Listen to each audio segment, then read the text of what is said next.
श्रीराम राम रामेति रमे रामे मनोरमे सहस्रनाम तत्तुल्यं श्रीराम नाम वरानने। श्रीराम राम रामेति रमे रामे मनोरमे सहस्रनाम तत्तुल्यं श्रीराम नाम वरानने। श्रीराम राम रामेति रमे रामे मनोरमे सहस्रनाम तत्तुल्यं श्रीराम नाम वरानने।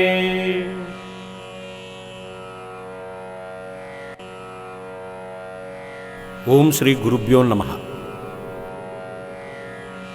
In ancient India, a perfect man was called a rishi. That idea is kept up undiminished to this day. Anybody can become a rishi. Man or woman must consciously strive for it. Intuition or the divine eye is developed in him through self-discipline. Knowledge becomes self-evident to the rishi. It is unfolded from within and not imposed from without. Through self-exertion, Valmiki became a Maharishi, or the great seer of truth. His immortal literary work bears evidence to it. It is simple and at the same time sublime. Valmiki did not belong to the lineage of spiritual men. He came of the common stock. He started his career as a highway robber.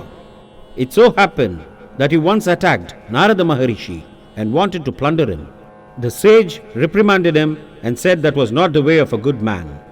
But the robber defended himself, saying that he had to maintain his family somehow. Money had to be earned by foul means if fair means could not succeed. Robbery and murder were great sins which would not be shared by the relatives, was the warning given by Narada. The man went home to verify the statement. He was surprised to hear his people say that they had a claim on his earnings, but that they had nothing to do with his sins. This hard fact in human life gave him a rude shock. It opened his eyes. He hastened to Narada and entreated him for redemption. The celestial sage took pity on the plunderer and made him repeat the sacred syllable Rama. As he chanted the name, it transformed his mind. He took to holy living.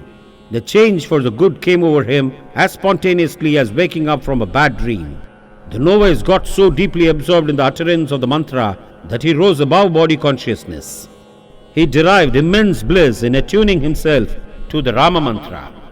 He sat in meditation of that sound reality and became introvert. In the course of time, an ant-hill grew and covered his body, but he in trance was not aware of it. He is therefore called Valmiki, which means one who developed into a sage in an ant-hill. Sri Rama is the personification of the mystic sound Rama. The attainment of perfection by the ceaseless utterance of the mantra Rama made the Maharishi Valmiki intuit the entire spiritual career of Sri Rama. What he intuited, he composed into the sacred epic called Ramayana. Along with the advent of an incarnation of God, a Maharishi also comes to record the holy biography of the divine person. Valmiki Maharishi came to chronicle Sri Rama's sport as the human. The author and the hero together give sanctity to this great epic.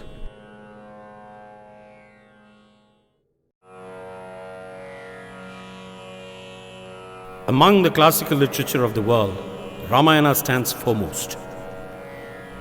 Though Indian in origin, it is universal in its hold on mind. It is observing to the child, elevating to the common man, thought-provoking to the learned, inspiring to the mystic, and illuminant to the sage. Ramayana does not become stale because of repeated study. As the plunge bath renews the body, perusal of this epic rejuvenates the mind. As food nourishes the physic, Ramayana cherishes the faculty of understanding. It is a life companion of the ardent. Sri Rama is the pivot on whom the whole fabric of this immortal epic is woven. It is therefore called Ramayana, or the story of Rama. He is the model to the young and the old, to the man of the world and to the recluse absorbed in the glory of the self. He embodies virtue and ardently applies it to life in conflicting circumstances. Though stationed in the mundane, he is at the core supremely above it. Sita is the ideal wife of Rama. The word Sita means the furrow made by a plough. This girl was born without parents. As a daughter of the earth, she was found in a furrow, and so she was called Sita, brought up by the king Janaka. Sita is the embodiment of purity and womanly virtues. She conquered misery by calmly enduring it. Sita is the last word on womanly perfection. Belief is one thing and philosophy quite another. God gives man what he prays for. This is belief. It may or may not be true. Man gets what he wants provided he makes himself through self-preparation worthy of it. This is philosophy. It is inviolably based on truth. Knowledge of the real and of the eternal law, that is Sanatana Dharma, that governs the phenomenon is philosophy. When this law applies to the inert matter, it is science. When it applies to the life of man, it is yoga. Ramayana deals with the life and conduct of man at various levels. Ramayana is therefore termed the philosophy of humanity. Among the sacred books of India, Ramayana is classified as Itihasa. A heroic history permeated with mythology is called Itihasa. The function of mythology is to magnify and allegorize the happenings in nature. Fiction also has a place in mythology. Because of the elements of the mythology freely incorporated with Ramayana, its study becomes fascinating. It is left to us to distinguish between facts and mythological fictions running through Ramayana. The original grandeur of the biography is in no way marred when the mythological elements are eschewed. The benign and the malign are the two forces patent in nature. Conflict between these two is in evidence everywhere. In Ramayana, the benign elements are designated as rishis or the holy people. The malign are the rakshasas, ever intent on aggression and menace to the good. The bad species are in evidence at all levels. They are all taken into account in Ramayana. Another hard fact in life is there is no being on earth without its enemies. Therefore, facing the enemy is an eternal problem. All beings are forced to get their training in this respect. Survival of the fittest is a law of nature. Ramayana teaches man how to brave the enemy. Learn this art if you want to thrive, is the message contained in it. Rama's weapon is a symbol of victory. Never did he wield it in vain. Elements in society may be brought under two broad heads, the virtuous and the vicious. The former is usually considerate and the latter conceited. An anomaly also is found between the two. The vicious are generally pushful and enterprising. They plunge headlong into life. They thrive and come up very quick. The virtuous, on the other hand, are different. They hesitate and think before they launch into anything. They are very slow to come up in life. So much so, the general belief is that this world is not for the good. There is also a tendency in the mediocre to drift to the way of the wicked. But the message of Ramayana is different. Through a seemingly smooth and prosperous path, the wicked wend their way to damnation, whereas the virtuous meet with trials and tribulations all through. But every ordeal comes up to testify the genuineness of the character. They triumph in the end. That is the theme of this epic. Lust and greed are the two mighty evils that goad man into questionable actions. Of the two, lust was in evidence in all the three capitals, Ayodhya, Kishkinda and Lanka, in an ascending order.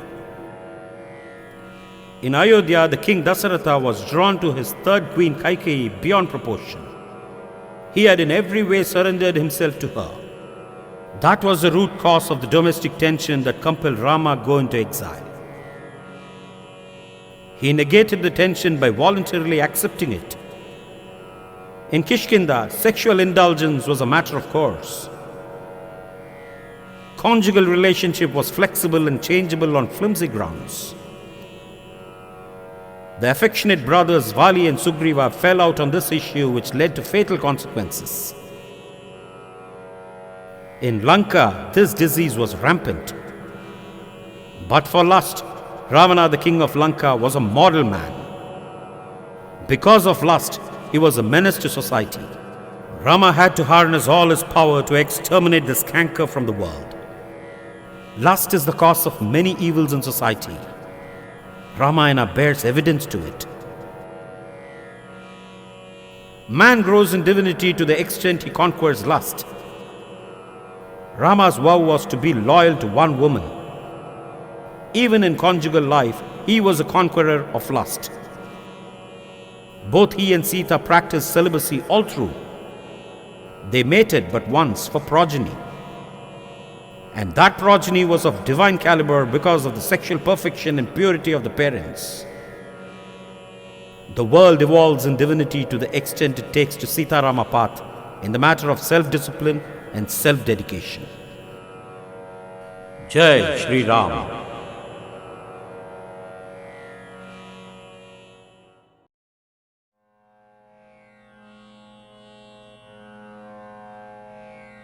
In the grand old days, there was a great kingdom of Kosala to the north of the sacred river Ganga. This kingdom was fertilized by the river Sarayu, a tributary to Ganga. Many illustrious kings of the Sola dynasty reigned over this kingdom, the most outstanding ones among them being Manu, Ikshwaku, and Raghu. Ayodhya was the capital of Kosala, and it was deemed a model city. The invincible is the literal meaning of the word Ayodhya. Dasharatha was a renowned monarch of the Sola lineage, and he wielded the sceptre for quite a long time. The one armored with 10 chariots is the literal meaning of his name. As a typical ruler, he was an adept in handling war and peace, both of them being inevitable in life. He had the privilege of waging a victorious war, allying himself with the celestials. He entertained a paternal affection towards the subjects. It was always from sages and saints that Dasharatha besought advice, both for personal and for public concerns. His ministers were well experienced in administration. The people in their turn were properly educated and virtuous to the core. They were industrious and bent on increasing the wealth of the empire. There were in the country all-round combinations of contentment and happiness. Now nature also was bounteous to boot all these human excellences. Earth was fertile and productive. Rainfall was measured and periodical.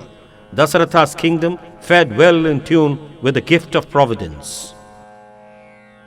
But in the midst of all this munificence in life, the monarch felt a gap not yet filled, though advanced in age. The want of progeny worked like a canker in his heart. All the other blessings in life came to naught because he happened to be without issue. The boon of a son was what Dasharatha was hankering after. It occurred to him that a suitable religious sacrifice might be performed in order to achieve this end. When he consulted the wise men in this matter, they also gave their hearty approval. Now, Rishasringa was a sage well experienced in this field. Therefore, a reverential approach was made to him, and to the luck of the king, he gave his consent to execute the elaborate ritual. Royal arrangements were meticulously made for the performance of the sacrifice. What this sacrifice means requires to be understood. Technically, it is called yagna or a yaga. As the modern scientist utilizes the atomic power both for constructive and destructive purposes, the ancient rishis harnessed the psychic power for good and occasionally for evil too. Of all the powers of nature, psyche is the subtlest and most powerful. It can be commissioned to commune with God and to achieve anything in life. It comes under the law of causation at the mental level. King Dasaratha and his 3 queens had put themselves under strict physical and mental discipline as a preliminary to the yajna. What they did was tapas, or austerity, for without it, nothing great can be achieved. The sacrificial rituals were peremptorily carried out as enjoined in the scriptures. At the same time, a parallel happening was taking place in heaven. The celestials approached Brahma, the creator, and complained to him about the atrocities perpetrated by Ravana, the demon of Lanka. That lust-laden Rakshasa was infuriated with pride because Brahma has bestowed on him the boon of invincibility by any being barring man, the insignificant in his eyes. Now Brahma and the retinue presented this problem to Mahavishnu. With a smile, the Lord said he would forthwith incarnate as a man, the son of Dasaratha, and set right the evil. On earth, the performance of yajna by Dasaratha was at its zenith. A resplendent deity emerged from within the sacred sacrificial fire. Solemnly, he offered to Dasaratha a gold vessel containing milk pudding. The deity instructed the king to distribute the ambrosia among his 3 queens for progeny. This done, the deity vanished within the fire. Dasaratha distributed a half of the celestial food to Kausalya, the first queen, a quarter to Sumitra, and the remaining quarter to Kaikeyi. Still there was in the vessel some remnant, which he gave to Sumitra. This act led to their conception, and they became expectant mothers. While in pregnancy, prayer went forth ceaselessly to the benevolent. The wheel of time rolled on. Planets also rolled on their courses. 5 of them now moved to their respective zodiacal constellation. And this is a rare phenomenon. The one that takes birth at this juncture is bound to be the embodiment of divinity. This auspicious time came on the 9th day of the bright fortnight of the month of Chitra that falls between April and May. It was at that benign moment that Rama was born of Kausalya. Subsequently, Kaikeyi gave birth to Bharata, then Sumitra begot the twins Lakshmana and Shatrughna. The 4 brothers were the embodiments of righteousness, truth, fidelity, and heroism. The brothers were educated on sound lines so that they might become the future protectors of society. They had their parts to play in the world as its active members. Religion was the basis of life. It was inculcated in them as a core of the human being. Morality and spirituality got well ingrained in them. In the study of the Vedas, they were made adepts. The auxiliaries to the Vedas and the other branches of knowledge were imparted to them with due attention. Physical culture was of prime importance to the princes. In archery, horse riding, elephant riding, and the maneuver of chariots, the royal youths became experts. Educating the whole personality was what was given to them. Deep-rooted in spirituality, molded in sterling character, ever intent on doing good to others, built in fine and strong physique, brilliant in warfare. These were the divine attributes that marked Sri Rama and brothers for their own. The 4 brothers loved one another dearly. In form they were 4, but in spirit they were one. Rama, the eldest, had the element of paternal affection towards the other 3, and they in their turn looked upon Rama as their idol. The parents were all in all to them. The thought of mother and stepmother gained no access to their hearts. Their devotion to the parents was superb. Rama excelled the others in this respect. He is Putrottama, the model son whom the world has ever known. And among the brothers, they had involuntarily put themselves in the inseparable twos. Rama and Lakshmana ever formed a pair and Bharata and Shatrughna the other. In this order, they have immortalized themselves as the ideal brothers. The brothers were the delight of the parents as well as the people. Rama in particular was to one and all the source of joy and the pole star of the future. King Dasaratha thought that the time had come for the betrothal of the sons. He shared his ideas with the counselors and other seniors. They were all unanimous in their opinion in this matter. In India, wedlock is a sacred act. It starts as betrothal and ends as marriage. Child betrothal was common in ancient days. It was adopted by wise people to minimize the vagaries of lust. In young age, before lust sets in, unbreakable relationship is created between the would-be husband and wife. The relationship cultivated among the newly born brothers and sisters is providential and it works successfully.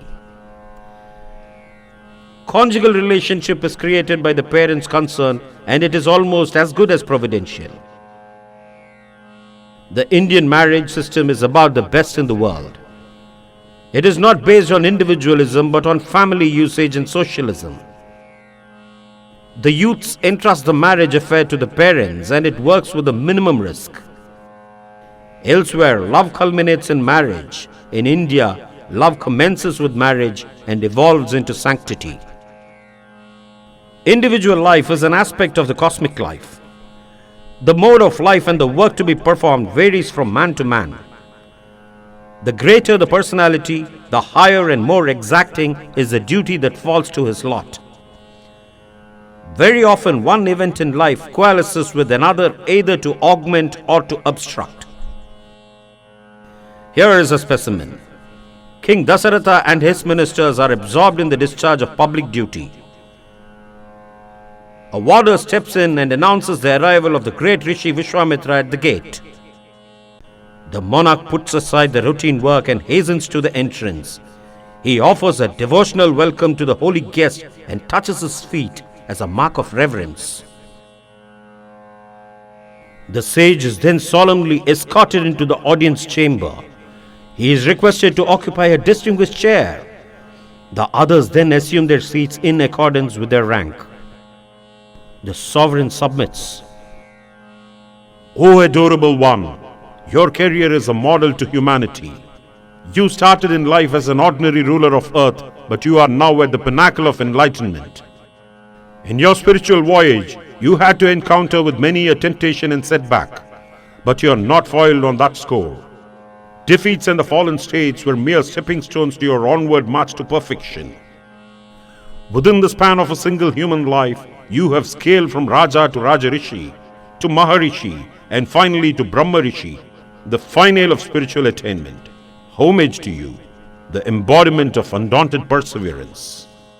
Blessed am I, blessed is my family, blessed is my lineage, that you have deigned to sanctify my abode by setting foot on it. Your arrival here is equal to several sacred places getting commingled here. I dedicate my all to you. My service is at your disposal. I offer to carry out your command reverentially. The sage is pleased with the royal bounty. With a smile he speaks. May you be as firm in execution as you are liberal in speech. I am celebrating a sacrifice. Two demons named Maricha and Subahu are bent upon defiling it with blood and flesh. On larger interest, I should not direct my psychic power acquired by austerity against them. Your eldest son Rama is the one person who can do away with those demons. I want the service of your son just for 10 days. I shall see to it that no harm befalls your beloved son.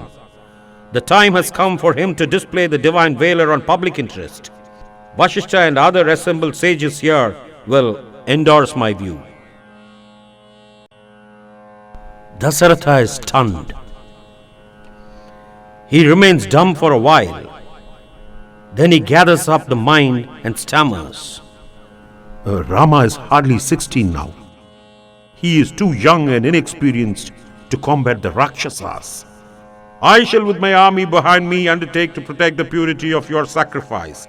Cast off all anxiety on this issue. At the same time, I implore you to abandon the thought of risking Rama's valor against the Rakshasas. Vishwamitra now poses anger, which was formerly his wont. In measured voice he pronounces, "So you go back from your promise. It is unworthy of a descendant of Raghu. Ikshvaku line has not to this day deviated from the path of Dharma. But you prove yourself now false in promise.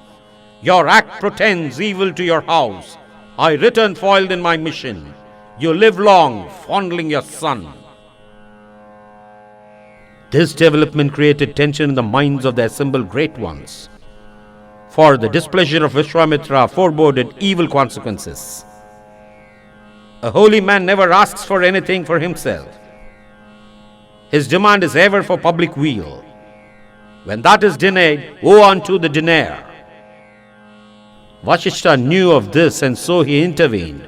He calmly put it to Dasharatha that a righteous man never broke a pledge.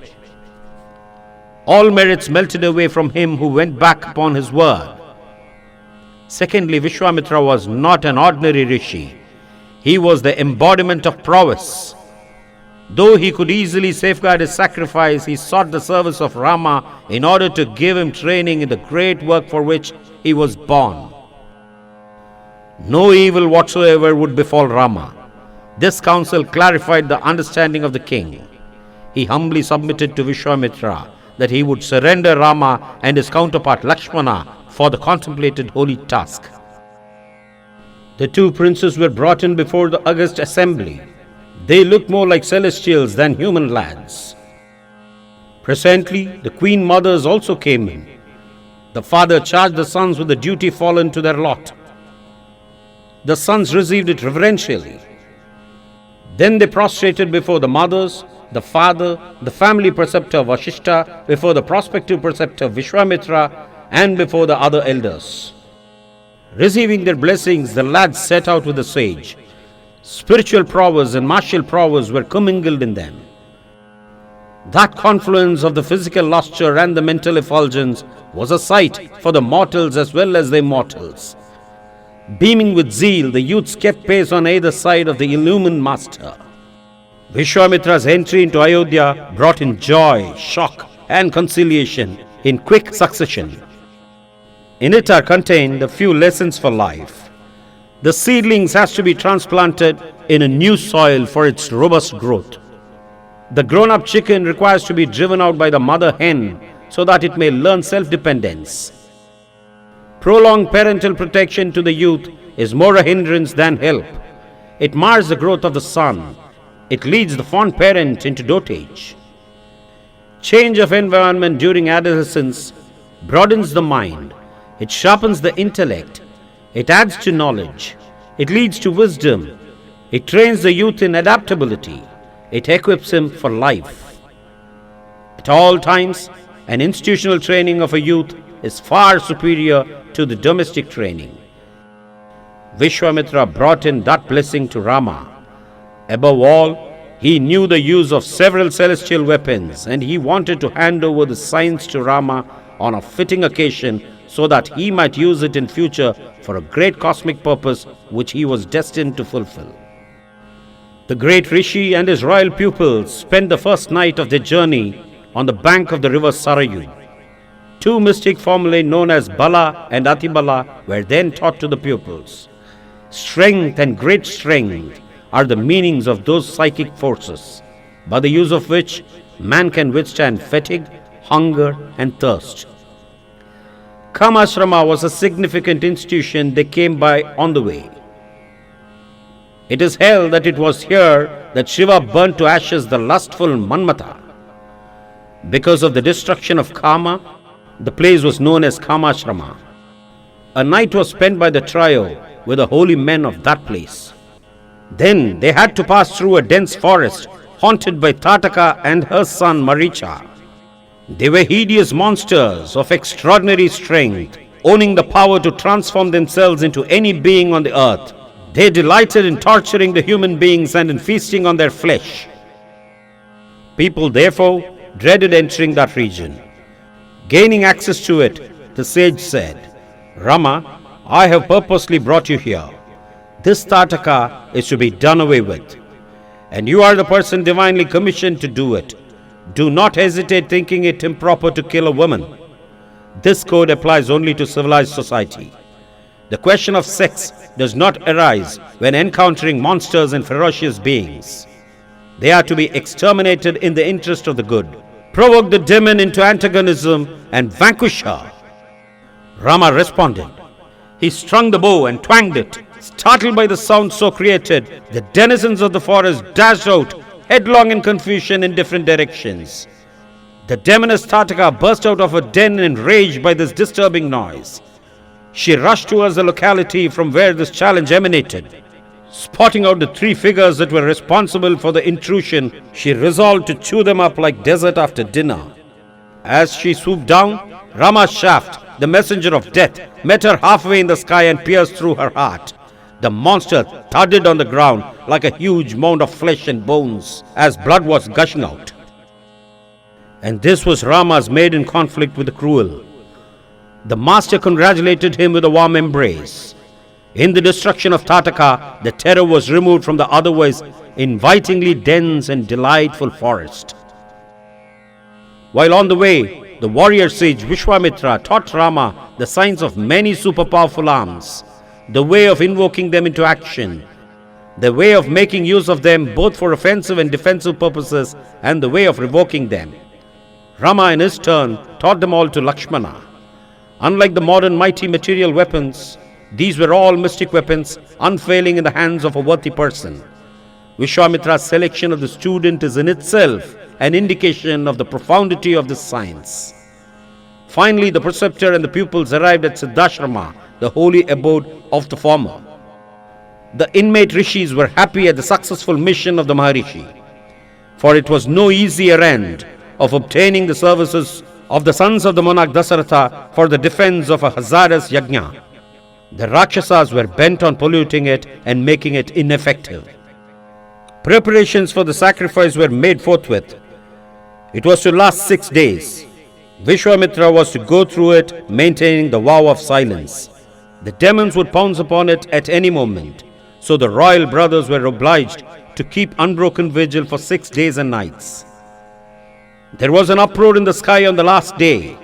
Like a dark cloud, the demons' battalion headed by Maricha and Subahu moved forward. After making Lakshmana alert, Rama discharged the Manavastra on Maricha. The weapon played its part. Instead of killing the victim, it confused him and threw him far away into the sea. With the Agniastra or the firearm, Rama killed Subahu. Then both the brothers did away with the Rakshasa host. The sacrifice at long last came to a successful termination. Vishwamitra was immensely pleased. He felt his indebtedness to the king Dasaratha. He praised the prowess of the princes. He told them that Siddhashrama had become true to its name because of their victory over the wicked. He who overcomes evil is a Siddha. Vishwamitra knew of the mission and life of the sons of Dasaratha. He also knew of the part he was to play in this cosmic scheme. So he silently played his part, posing all the while that he was in need of the services of these two brothers. The two royal brothers reverentially awaited whatever else behest that was to come forth from the sage. One fine morning, Vishwamitra communicated to Rama a great event that was to take place at Mithila, the capital of the sage king Janaka. There was again a wonderful bow exhibited in that city.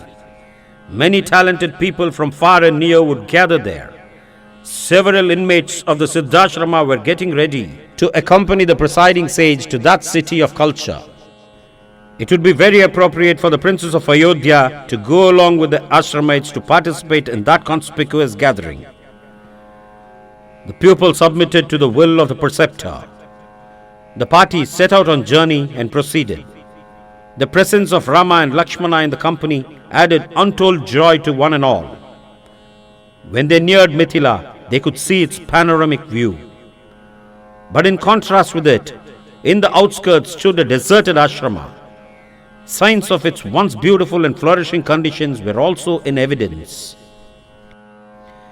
Enquired by Rama, the sage gave an account of it. This was long ago the loveliest abode of the Maharishi Gautama. His partner Ahalya was a woman of exquisite beauty. Smitten with her enticing form, Indra, the king of gods, managed to have an illicit connection with her, disguising himself like her husband Gautama.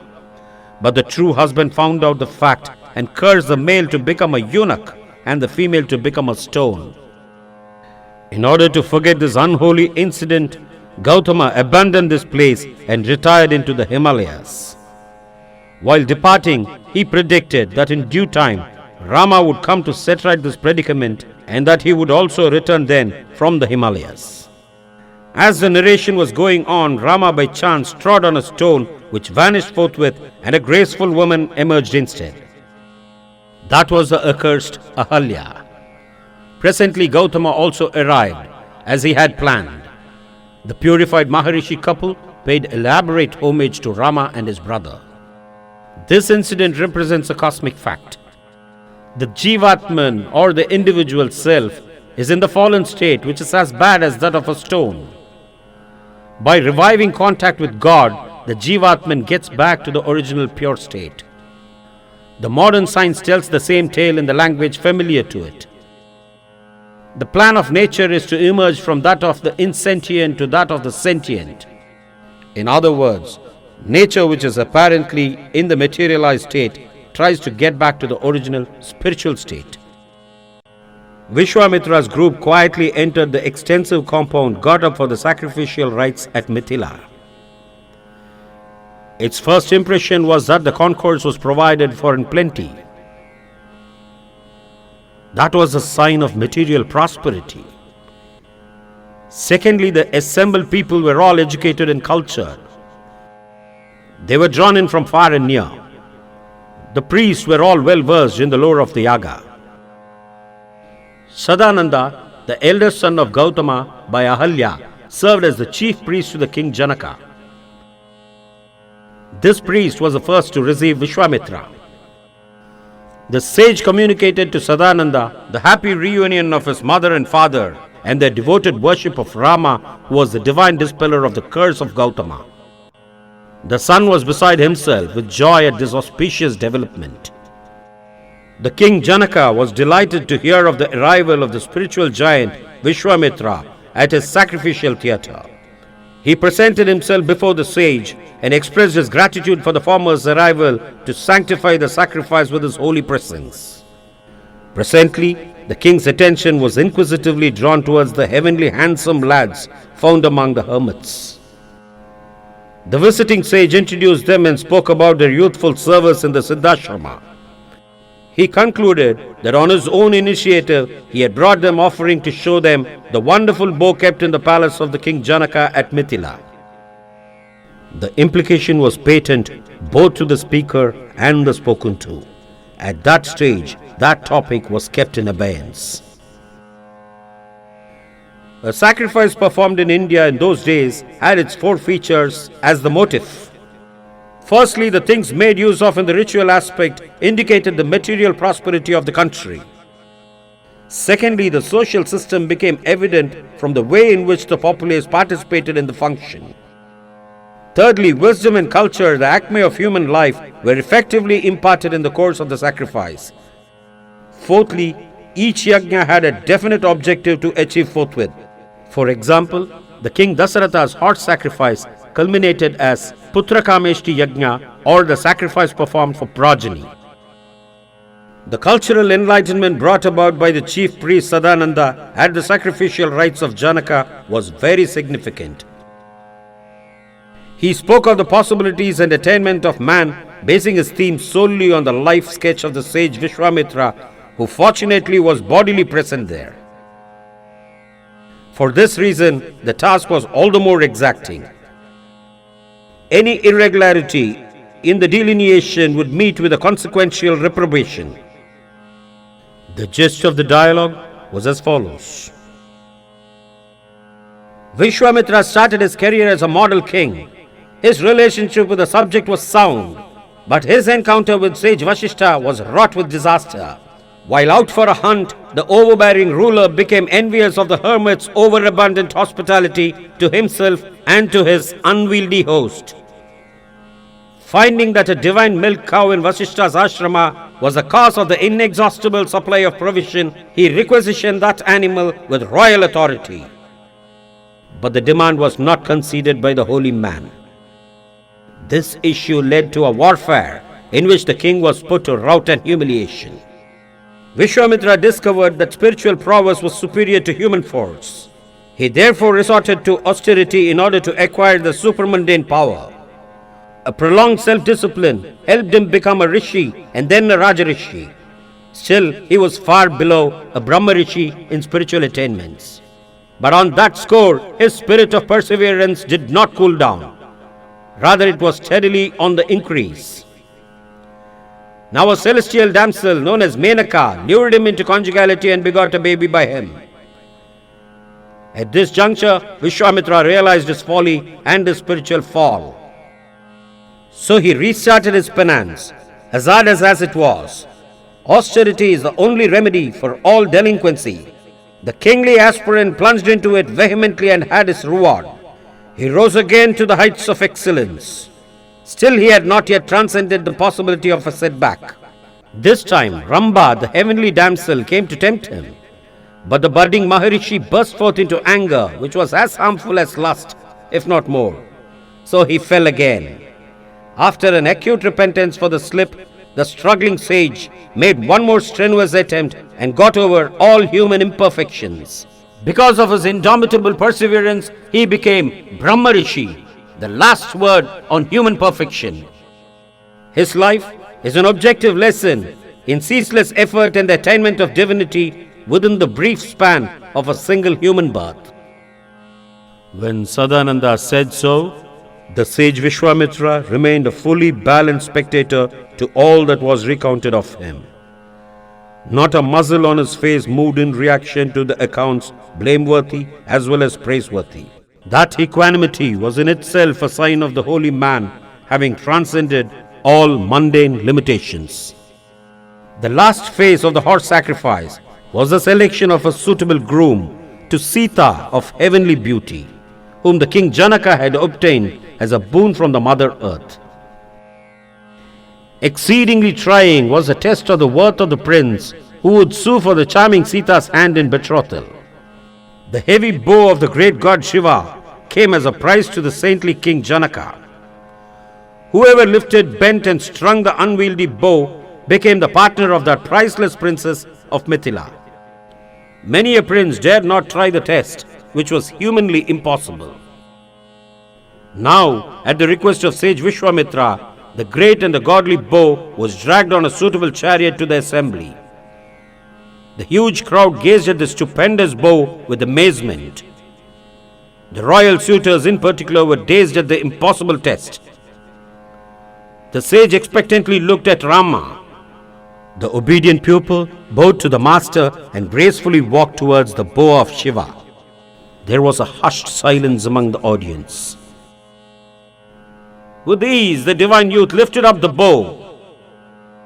Wonder was writ on the faces of all. He strung the bow elegantly. Wonder in the audience developed into a seething amazement. He planted the one end of the mighty bow on the ground and with both the arms gave pressure on the other end at the top. With a boom, the bow broke. A thrill pierced the hearts of all present.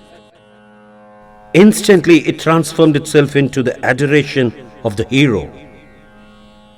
With an ethereal bliss beaming on the face, the king Janaka stepped forward and proclaimed, "The venerable Rama wins the hand of the celestial Sita, the treasure of my heart." Messengers were sent post-haste to Ayodhya to inform the happy tidings to King Dasaratha and to invite him to celebrate the marriage of his son. A deed of valor of the type performed by Rama was in those days a mark of the attainment of maturity and of fitness for conjugality. Meticulous preservation of the virility of the race was considered a holy act. The weakling and the imbecile were not allowed to procreate puny progeny. Evidence to this rigidly may be found in some parts of nature. The male bees fight among themselves and the strongest is permitted to mate the queen bee. In a herd of elephants, the strongest male mates the females. This is how the vigor of the species is maintained. The modern man has a lesson to learn in this respect. Dasaratha, who was at first unwilling to part with his pet son, now realized the excellence that had emerged from that separation. Royally invited by Janaka, he hastened with his retinue to Mithila, anxious to meet his distinguished son. The august arrival of one mighty monarch at the capital of another led to an all-round jubilee culminating in the marriage of Sita to Rama. Taking advantage of the rare occasion, 3 cousins of Sita, Mandavi, Urmila and Sutakirti, were also given in marriage to Bharata, Lakshmana and Shatrughna. Dasaratha was beside himself with joy at the development of things. The sage Vishwamitra's role in the Ramayana comes to an end here. It seemed as if he had laid malign hands on the domestic affairs of the king Dasaratha. But a more benign act than what he did could not be expected. What he did was for the welfare of all concerned. He took charge of the adolescent Rama and Lakshmana and handed them over back to the parent, fully trained and competent to discharge public duties. The sage then retired into the Himalayas to be merged in beatitude. The return journey to Ayodhya was pleasant at the start. The king had all his 4 sons equipped for life and also wedded befittingly. So nobody was happier than he. But all on a sudden there was a disturbance. The wind blew furiously, the earth seemed to shake, the sky was overcast with darkness, the atmosphere became oppressive. Dramatically there appeared on the scene the terrific figure of Parasurama, the sworn enemy of the Kshatriyas, the uprooter of the race. Parasurama means Rama of battle axe.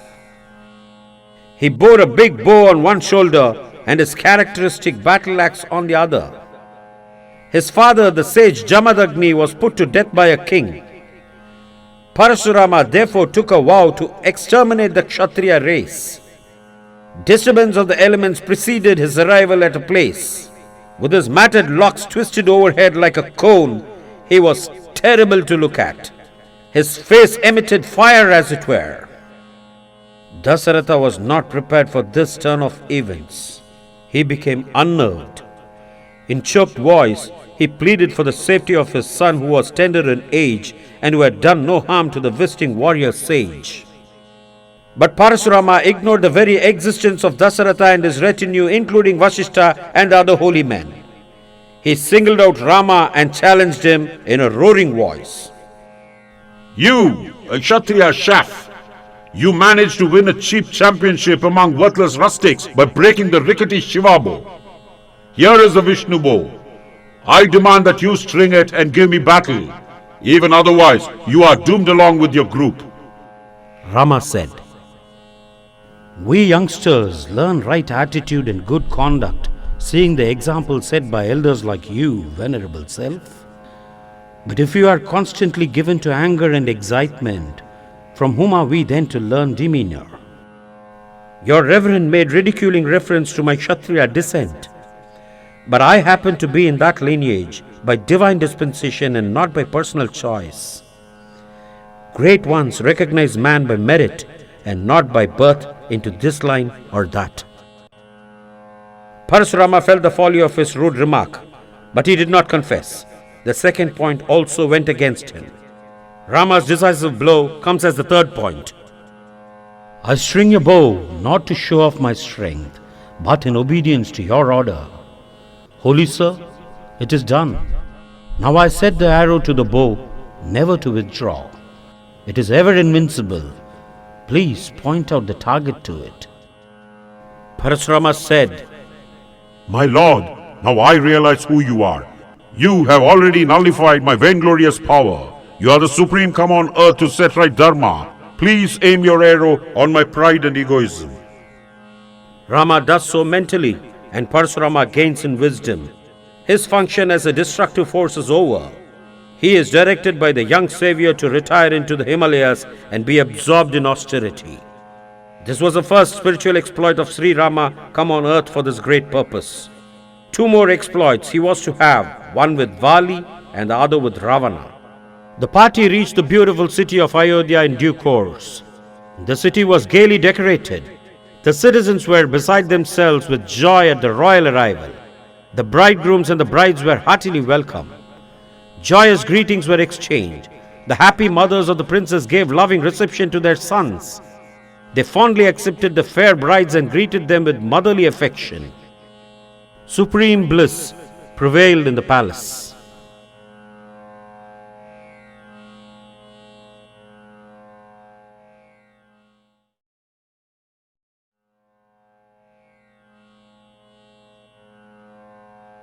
In Ayodhya, the palace seemed a paradise on earth.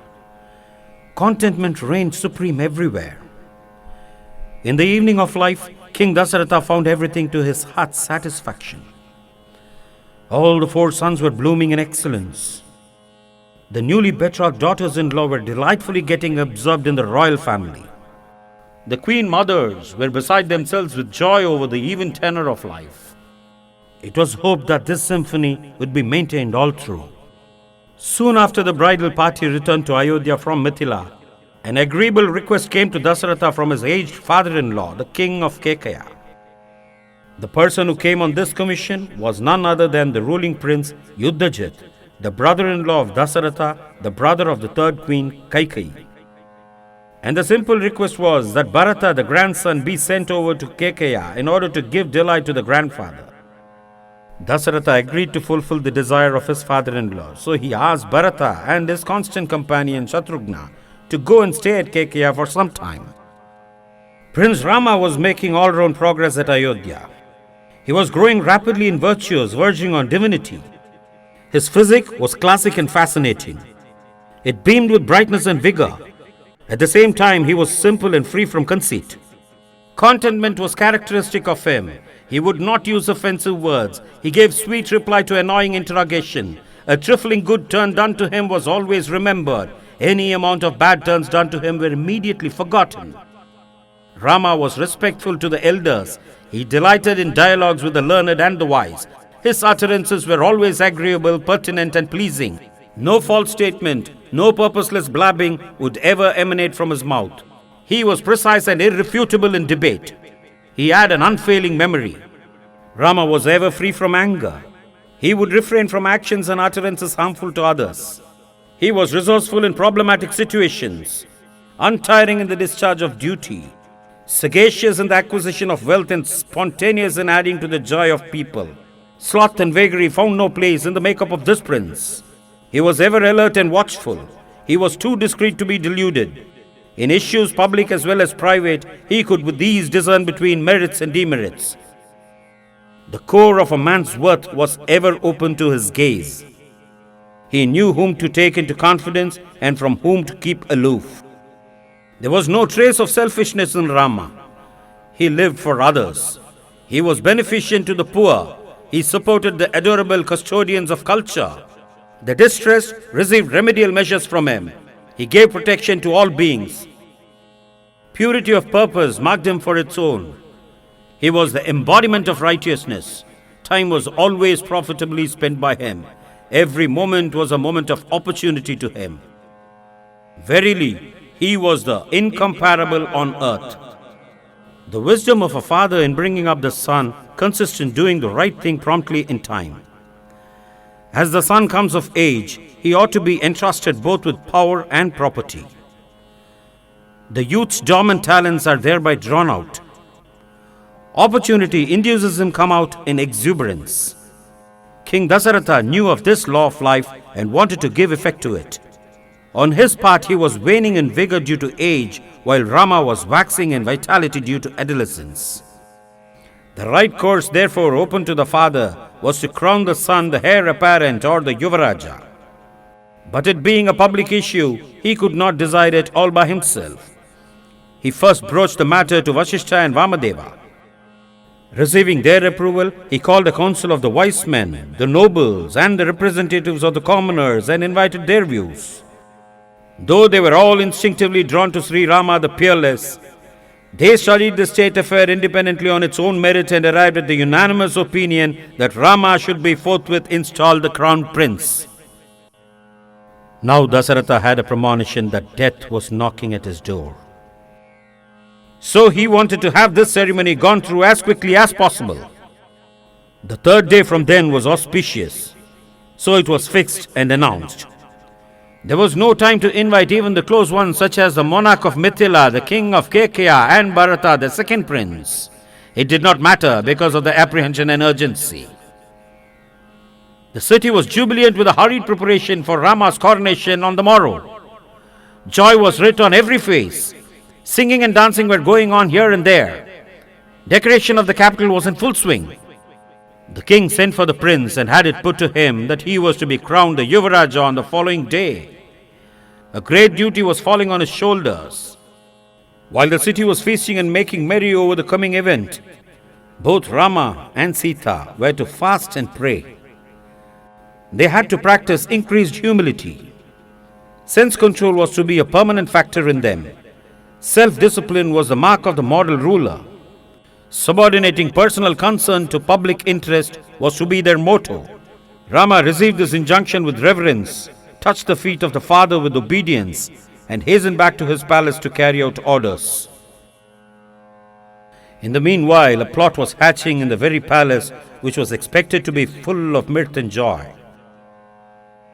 A humpbacked old woman, Mantra by name, a maid-servant of Queen Kaikeyi, inquired what was the unusual fuss about in the city. She was informed that Rama was to be enthroned as ruler the next day. The alarmed woman hurried with a stern face to the chamber of her queen and queried her. My dear madam, do you know that Rama is to be installed the ruler tomorrow? Kaikeyi said, I am delighted to receive this happy news. Here, take this ornament as a prize for being the first conveyor of it to me. It befits Rama, my darling, to become the Yuvaraja. Mantra throws away the award with disdain and upbraids. Born of a king, bewedded to a king though you be, like a baby you are bereft of kingly interviews. You are innocent of the fluctuating royal tides. Today you are loved best by the king. Therefore you are held the foremost among the queens. Tomorrow Rama assumes power. Automatically his mother Kausalya will come into prominence. You will be obliged to play second fiddle to her. And that will be your misfortune. Today Rama and Bharata enjoy the same status as the princess. Tomorrow when Rama becomes a ruler, Bharata will become a subject. And that will be his ill luck. You are unwittingly paving the way for your own downfall and that of your son. And how shall I be a mute witness to it? I shall oppose it for all that I am worth. Kaikeyi thought and said, How strange! The world views the happening in one way and Mantra in quite another way. Rama is the beloved of the populace. He is adored by the enlightened. He is the pursuer of the path of righteousness. He is wedded to truthfulness. He is the embodiment of purity. He is the eldest son of the king. As such, he is entitled to become the crown prince. Rama loves me more than he loves his mother. Rama serves me more than he serves his mother. Therefore, my status will not suffer from any setback in his regime. Rama loves all his brothers as part and parcel of himself. Bharata will therefore face no handicap in his elder brother's reign. Long, hence Bharata also will one day succeed Rama to the ancestral throne. O Mantra, cast off your wild conjecture and join us in the jubilee. Mantra became more depressed than before and bewailed. Rama's son only will be Rama's successor and never his brother. All princes becoming rulers leads to anarchy. A shrewd sovereign sees to it that no brother on par with himself in administration is kept anywhere nearby. On one plea or another, he would be kept far off. Now Bharata happens to be away with his grandfather, so there is nobody here to think of him. All attention and praise is on Rama. After he ascends the throne, he will manage to banish Bharata, who alone is equal to him in excellence. You must have the forethought to avert that danger. A day delayed, and it will be too late. Again, O Queen, bear another point in mind. Because of your exclusive prominence in the sight of the king, you had on many occasions slighted Kausalya, the first queen. That grudge against you is deep-rooted in her. When Rama comes to power, she will know how to avenge herself. You will be then driven into servility. Redress then would be out of the question. My darling queen, from your babyhood, I have been nurturing you.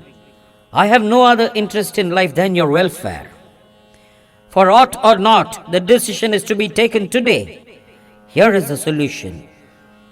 Long ago, you nursed your king husband to life when he fainted with a deep wound in a war of gods against the demons. Being pleased with your invaluable service, your lord offered you 2 boons. But you did not avail yourself of them then. Now the opportunity has come. Resort forthwith to the anger chamber and feign desolation. The fond king is bound to pledge anything to redress your sorrow. Take the promise first from him that he would be true to his word.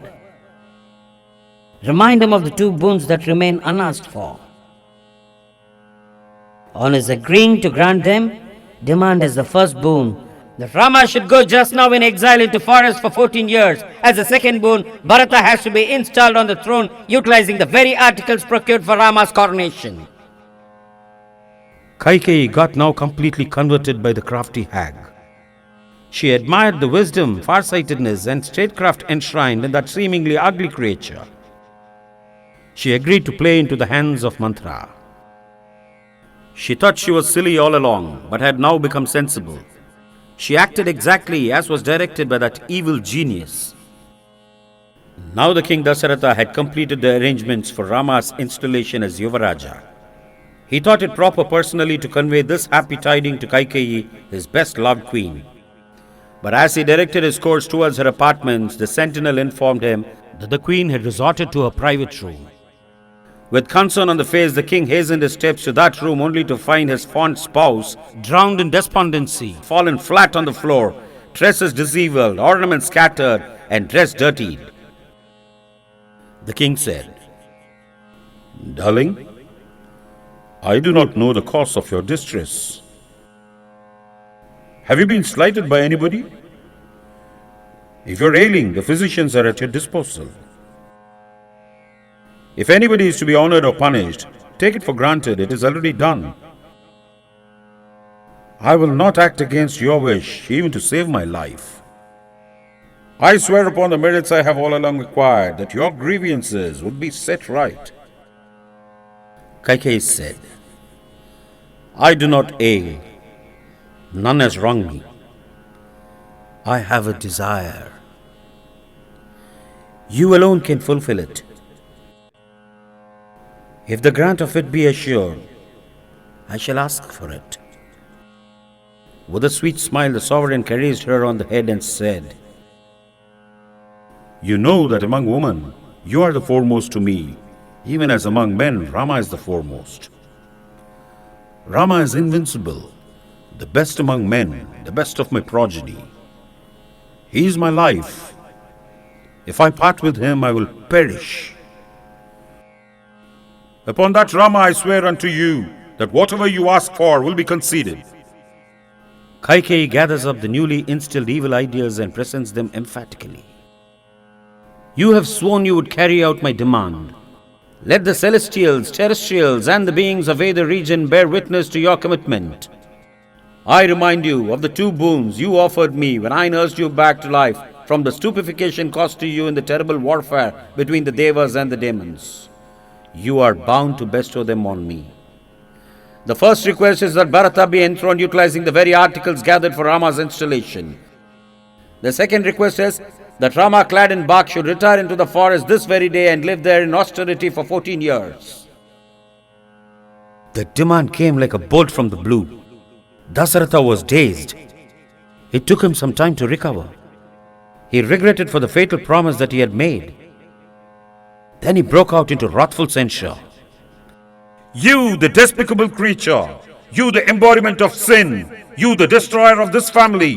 What harm has Rama or I done to you? Rama is always more devoted and serviceable to you than to his own mother. Still you have chosen to hurt him. I have fostered in this mansion a venomous snake in you. What charge shall I bring against my beloved son Rama, who is adored universally by all? I may renounce Kausalya, Sumitra, the kingly wealth, and my life even, but I will not abandon my son. The world may get on without the sun, cultivation may go on without water, but my life will not linger in the body without Rama. Oh, the designer of destruction, deign to desist from this devilish design. I implore you, placing my head on your feet. Dasaratha trembled before Kaikeyi, even as a deer would facing a tigress. The emperor's enraged emotion expressed itself in various forms. He would swoon and sink to the ground, regain consciousness and cajole her. Overwhelmed with grief, he would faint and fall flat on the floor. Abandoning the royal dignity and regal respect, the old monarch wept bitterly at the feet of his obstinate wife. All night passed in begging, imploring, wrathful upbraiding, earnest entreaties, and woeful crying. But they were of no avail against her iron will. The willful woman stuck to her demand of the fulfillment of the promise. The sorrow-laden night wore away. At dawn, Sumantra the charioteer brought the message from Vasishtha that all was ready for the coronation. But the poor king could not speak. Queen Kaikeyi ordered Sumantra to bring Rama there. Hesitatingly, the charioteer looked at the king. In a feeble voice, the monarch mumbled, I want to see my dear Rama. Please bring him here. Sumantra suspected something serious had happened. With concern written large on his face, he drove the chariot to Rama's palace. The festival preparations were complete there. Father and Mother Kaikeyi want you to go to their apartment, was a brief summon. Leaving the bedecked Sita behind in the palace, Rama and Lakshmana drove in haste to the main palace. The rejoicing crowds all along the road cheered Rama lustily. The son appeared before the father and bowed in reverence. Rama! Groaned the king and could not speak further. This scene shocked the son. He feared if he had in any way offended the father. With the same reverence, he bowed before the mother and looked at her face inquiringly. The usual motherly affection was now wanting in her. With a feeling of estrangement, she presented the position thus. Your father is bound on oath and by dharma to fulfill 2 promises solemnly given to me, and you are involved in one of the promises. The king, devoted to duty and to truth, feels hesitant to put you between the horns of the dilemma. Rama responded, Is this all, mother? There is no problem in life to the one strong in will and free from base desire. I am ever obedient to the parents. At their behest, I will jump into the blazing fire, consume poison, or plunge into the ocean. Mother, you command me, and I am here to obey you. Kaikeyi said, These 2 are my demands from your father. In the ascetic satire, you are to quit the city today and go into the forest of Dandaka for 14 years and practice austerity. Bharata shall rule the kingdom until you return. This is my mandate. Dasaratha trembled at this peremptory dictate of the wayward wife. But the illustrious son sought to obey the command with a celestial calmness and ethereal bliss beaming on the face. Please permit my delay here, just until I take leave of my mother and my maid Sita, pleaded the banished prince. When he moved homeward, people who thronged on the road saw no change on his face, though the face of the accompanying Lakshmana indicated sorrow. Mother Kausalya had just finished her morning worship when Rama made his appearance before her. The pleasure of meeting the son changed in no time into a pang when he briefly presented to the mother the mandate for his retreat into the forest. The mother's position in the family was in no way enviable. King Dasaratha's extraordinary attachment to the Queen Kaikeyi resulted in his unintentional indifference to Kausalya, the first queen. Still, the magnanimous queen did not mind it. But her reaction to Rama's banishment became revealed in a plea. She said, Rama, my darling, life was meaningful to me because of you. I would feel forlorn in your absence. If you should go away from here, please permit me to move behind in the want of the cow after the calf. The sagacious Lakshmana took the hint. He noticed he was not the only member of the family who opposed the exile of Rama. So he flared up. Brother, you are now the virtual king of the country. Father has outlived his period. People en bloc are anxious to enthrone you. Please permit me. I shall fight against and dispatch to the other world all those who dare dispute your rights. Rama said, Lakshmana, anger is the enemy of man. Enragement has clouded your discrimination. Son is he who takes his everything to parents. He has nothing to claim from them. Now turning to the mother, Rama says, Satyam shall not be slighted. I am to make father a man of worth. Therefore I retire into the forest to redeem him from commitment. Nothing can force me deviate from this decision. Father feels pain to part with me. Mother, your presence here, therefore, will alleviate his agony. You'll please serve him in his old age. I should not delay further. Please permit me to go. Kausalya said, Darling Rama, do as you have decided. May you fare well wherever you be. Next came to Rama the task of trying to snatch himself away from Sita. She was anxiously awaiting his return so that he might escort her to the coronation hall. He came with a concealed heavy heart. The shrewd Sita detected it and sank down with sorrow. The would-be princess apparent poured forth searching questions. Where is the white umbrella? Where are the singers? Where are the holy chanters? Where are the royal pomp and pageant? The stern answer of Rama was, O Sita of stout heart, my father has exiled me to the forest in response to Kaikeyi's claim of 2 promised boons. Bharata is to rule, and I am to be in retreat. You live in peace in the palace and serve the parents-in-law. You must respect Bharata as the king. Sita could not reconcile herself with the idea of being separated from Rama. Of all relatives, the wife alone shared the fate of her husband. Sita pleaded she had not done anything wrong to deserve abandonment. In penury as well as in palace, she was to live with her husband. She was not afraid of forest life, but if left behind by the husband, she would put an end to her life. Rama was compelled to yield, so he bade her distribute her possessions among the poor and get ready to depart. It was then left to Lakshmana to press his case. He pleaded with Rama that he should also be permitted to accompany him to the woods. Firstly, it was impossible for him to sever a connection with Rama. Wherever the one was, inevitably the other also was there. Secondly, he was to devotedly serve the brother and his wife, to guard them day and night, and to procure for them forest food such as fruits and edible roots. Rama, however, was obliged to point out the younger one another problem that bristled with difficulties. Bharata would be busy with statecraft. Mother Kausalya and Sumitra would have none to look after them. They would feel stranded. Lakshmana would therefore do well to stay behind and serve them.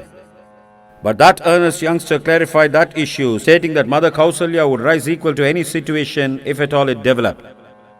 Whereas his being by the side of the brother in the wild forest was much more indispensable. Rama approved of this idea and asked the other to distribute the personal belongings among the poor and to procure the celestial weapons that were kept in the custody of the preceptor.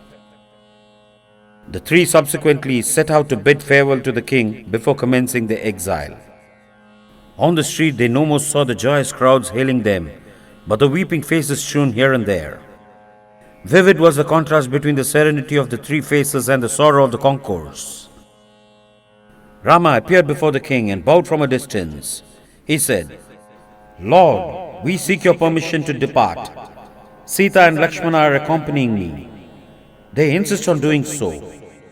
Pray give us your benedictions and permit us to depart.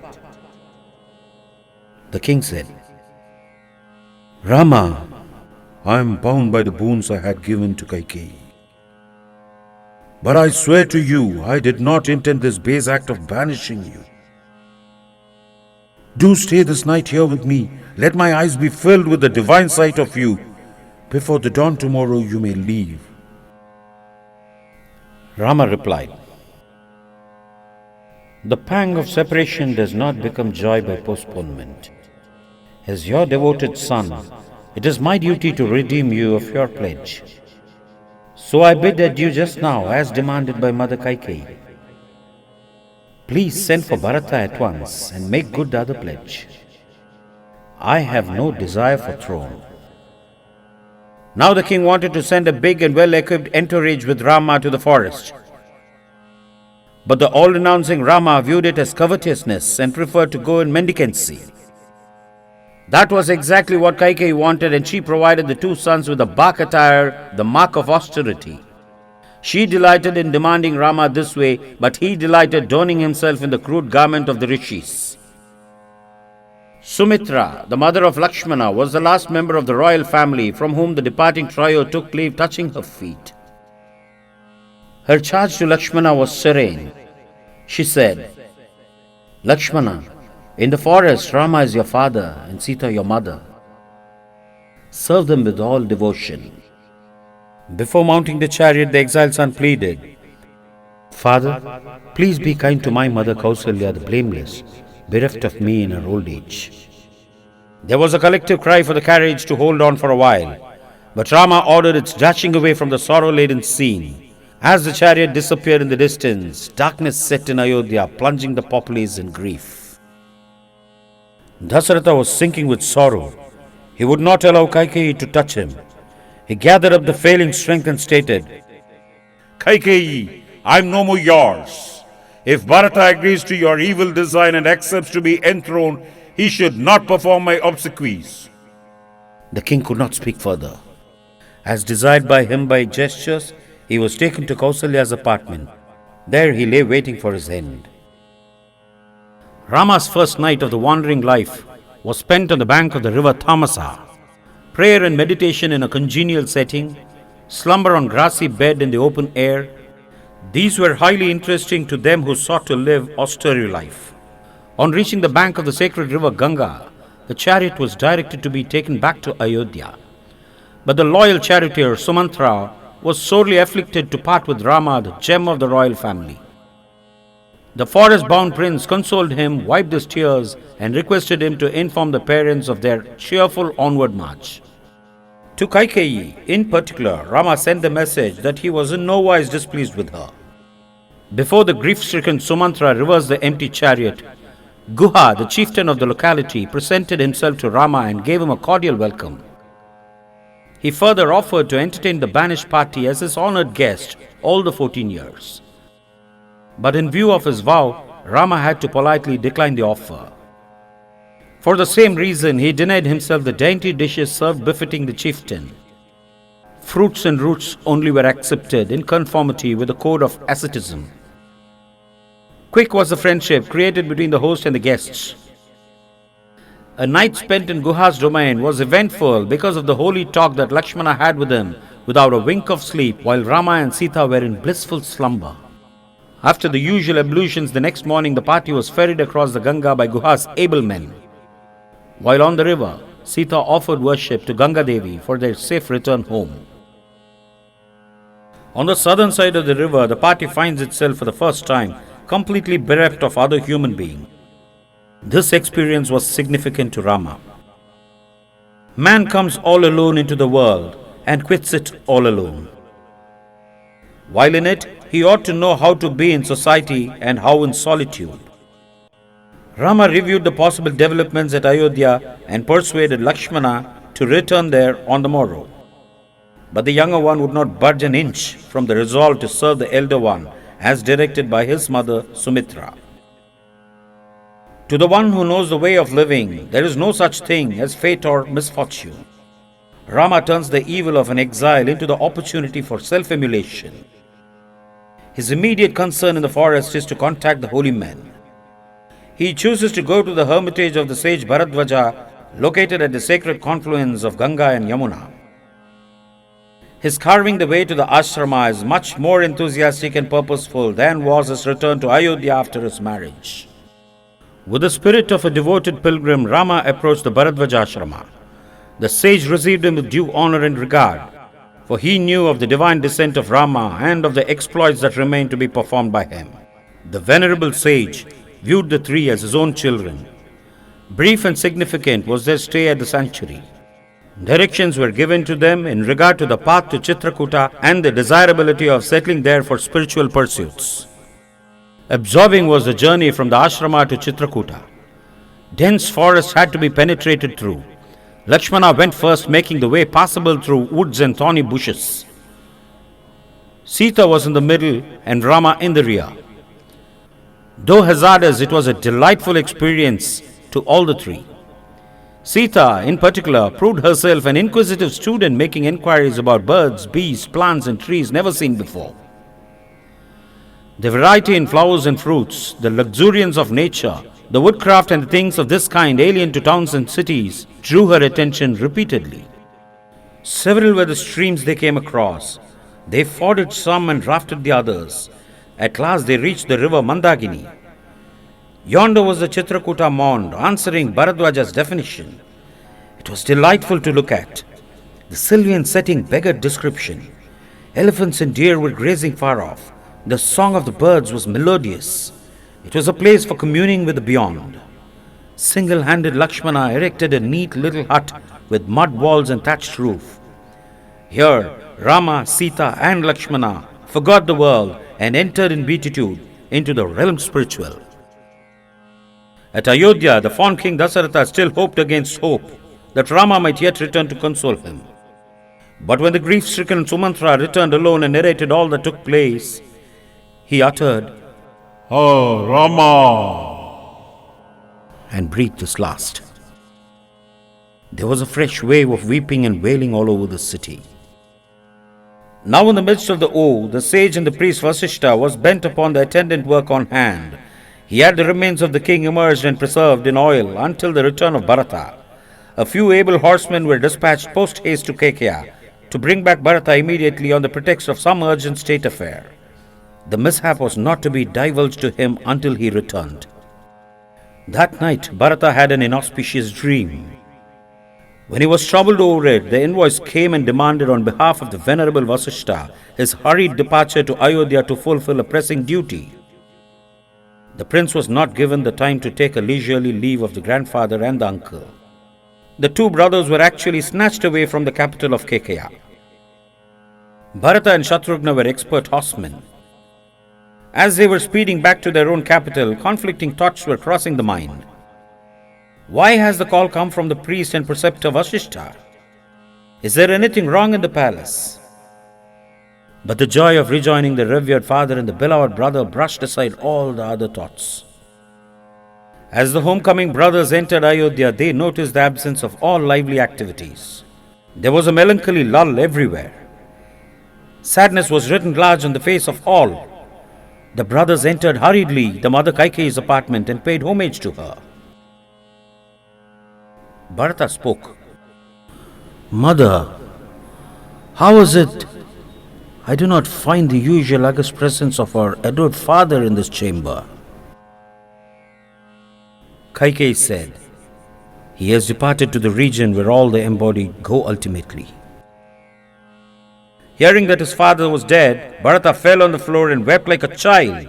He now understood what the dream foreboded. Kaikeyi said, "It ill becomes a king to lie on the ground and grieve for the dead. Stand up and accept the kingdom given to you." The innocent Bharata did not understand the implication. What did father die of? How did he catch illness?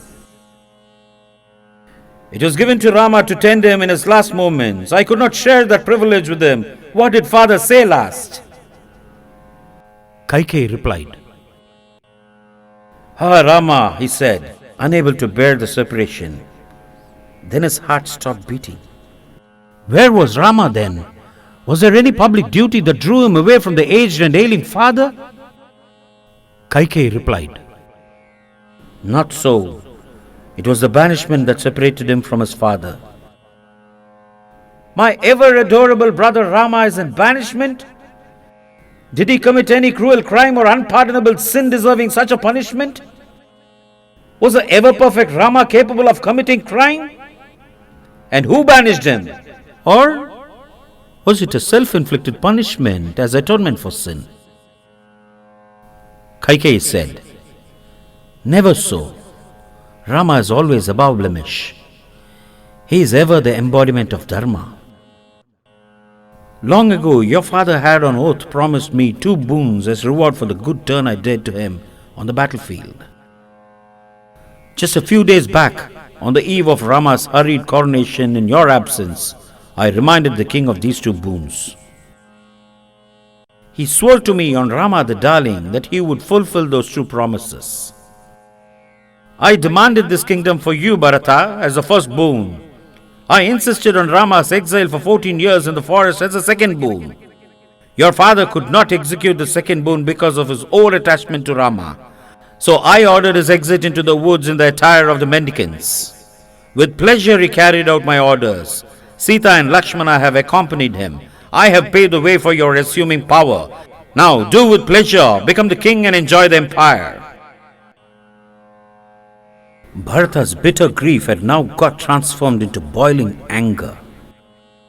He bled out, "You wayward woman! You have come out in your true colors in the selection of the boons.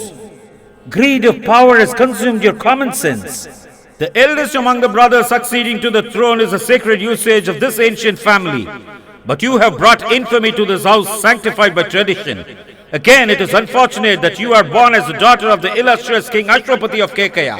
My father made a mistake in choosing you as his dearest queen. Rama loved and served you better than his mother. Treacherous and ungrateful creature that you are, you have meted out mendicancy as a reward to him. You have murdered my father. Death is a capital punishment for this heinous crime. But my venerable brother Rama would not approve of it, so I spare your life. You gloat in the thought that you have earned an empire for me. But here is a pledge that I solemnly make to you. Forthwith, I leave this Ayodhya in search of Rama. Bharata shall not re-enter this Ayodhya as long as it is bereft of Rama's region.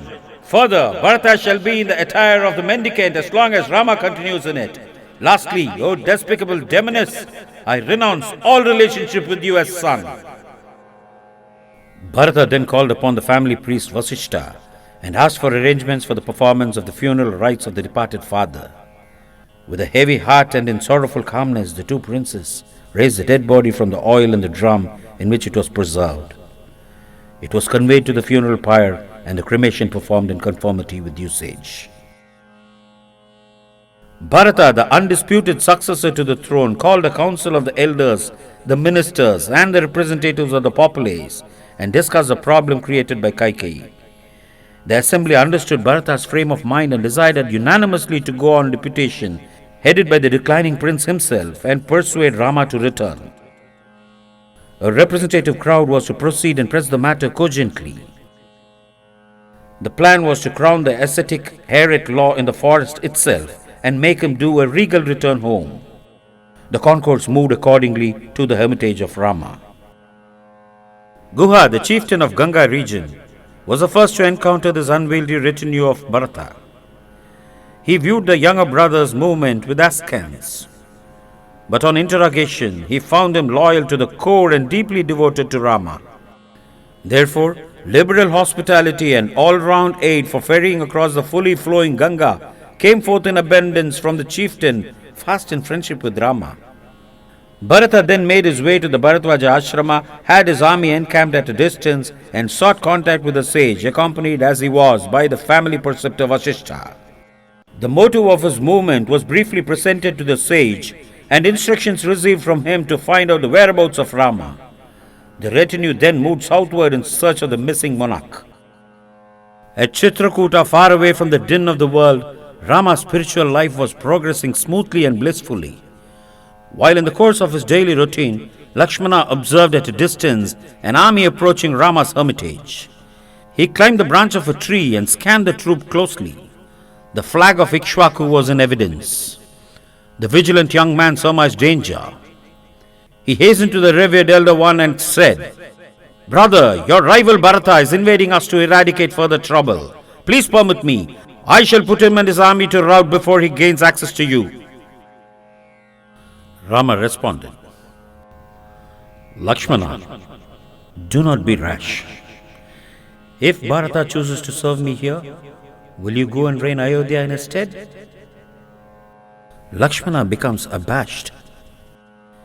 In copious tears, Bharata and Shatrughna present themselves prostrate before Rama and cry bitterly.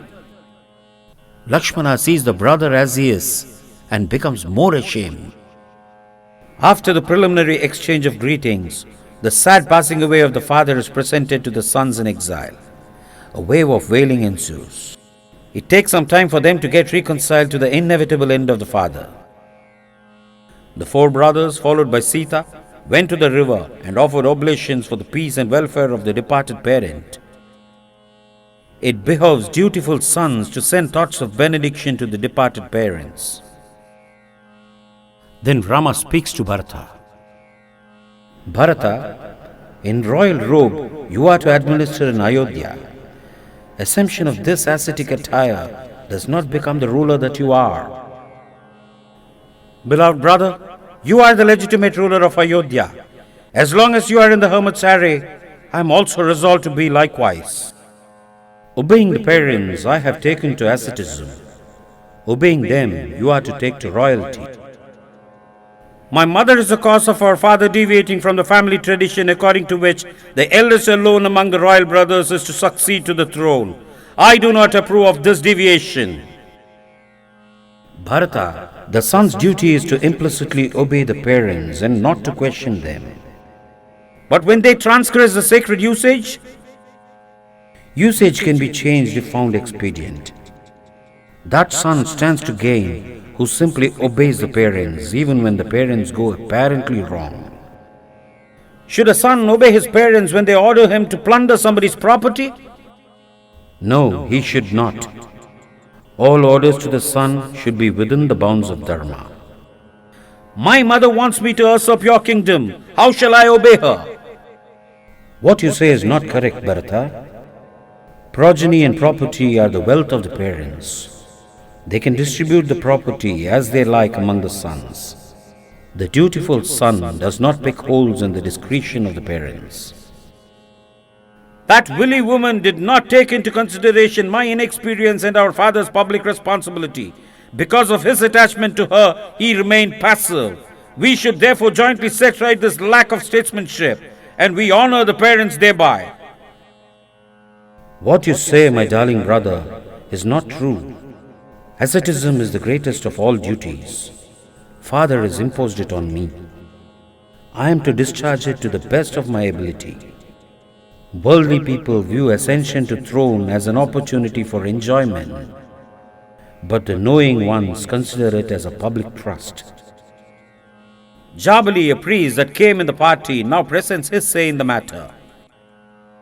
Rama, there is no such thing as a persistency of a personality. He who was Dasaratha has now dissolved into the elements.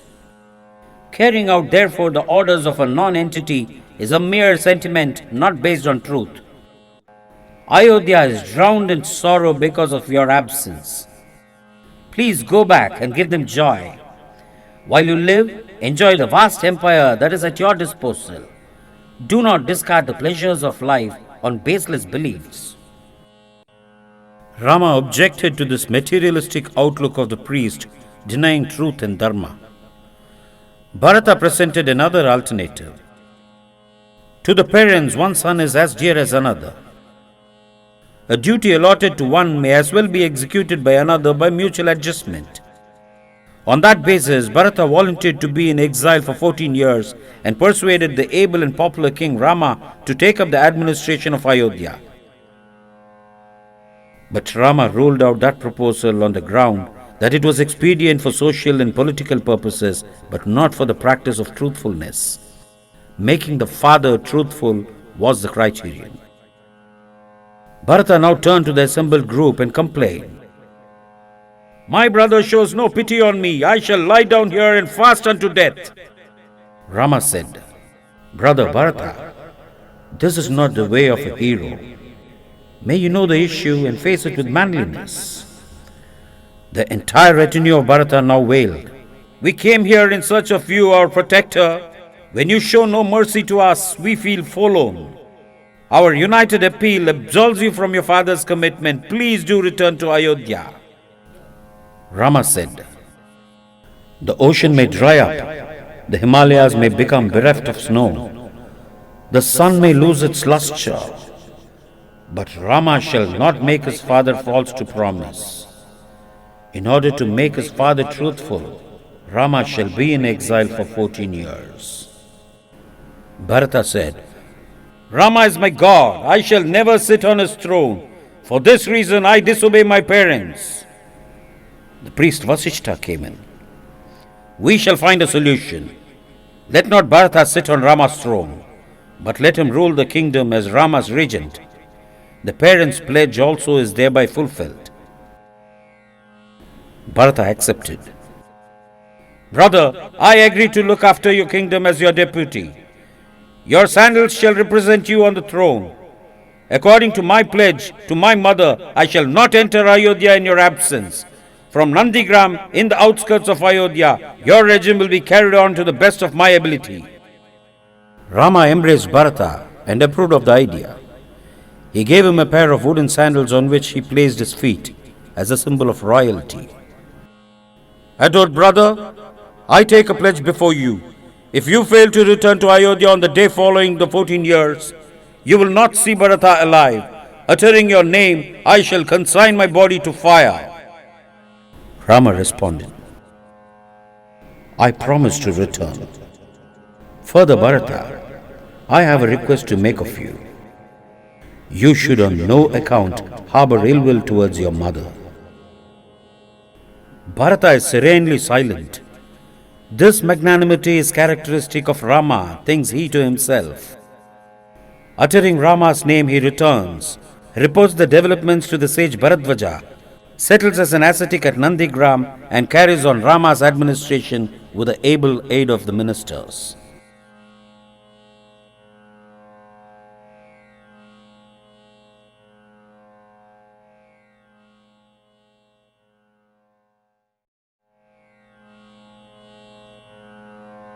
It became evident that Rama was not going to cut short the period of his asceticism. Bharata returned disappointed to Ayodhya. Rama was not happy over his contact with the sorrowful Bharata and his retinue. People of Ayodhya were likely to go to Chitrakuta now and then. The parental injunction of Rama was to live in Dandakaranya. He could meet with many rishis in the forest. For all these reasons, he vacated Chitrakuta and moved southward. The hermitage of the famous Rishi Atri was resorted to by Rama, Sita and Lakshmana. The reception given to them by the Rishi verged on veneration, for he knew that the advent of these distinguished visitors was to fulfill a great cosmic function. The aged Ranusuya was the wife of Atri. Both the husband and the wife were stalwart spiritual figures. The wife Anusuya in particular is to this day the object of adoration. She was the embodiment of the feminine saintly perfection. This holy couple treated the newcomers as their own. The affinity that Anusuya evinced towards Sita was spontaneous. It was a spiritual mother entertaining a spiritual daughter. Tending the daughter started with attending to the toilet and ended with treating her to the sumptuous spiritual feast inclusive of the provision of ornaments too. This unique contact and experience of Sita was impossible in palaces. Rama conversed many sacred things with the sage. His further movements in the forest were also discussed. This meeting was very significant in the forest life of Rama. Several were the forest retreats of the holy men visited by Rama in the course of his ramble. He was given befitting reception everywhere. The anchorites recognized the monarch in him. In the forest he was an uncrowned king. The holy men sought his protection against the monsters that intruded on them occasionally. While assuring them safety, Rama was delighted to see them engrossed in pursuits divine. While Rama, Sita and Lakshmana were wending their way through a dense forest, a huge demon pounced upon them and snatched away Sita. Placing her on his shoulders, he challenged the right of the two young ascetics owning a damsel. He threatened to kill them and take the young woman to wife. The brothers replied with a shower of arrows which made him bleed profusely. Now placing the woman on the ground, the demon lifted the warriors to his shoulders and ran headlong into the forest. Each brother cut an arm of the demon and got themselves released thereby. But however much they discharged arrows on him, he would not die, mutilated though he was. Lakshmana, This demon has won a boon not to die of weapons. So let us dig a pit and bury him alive in it, said Rama to Lakshmana. When they did so, the spell of a curse snapped and a Gandharva emerged from the mound of flesh falling into the pit. Before ascending into heaven, the celestial spoke. Adoration to you, Rama.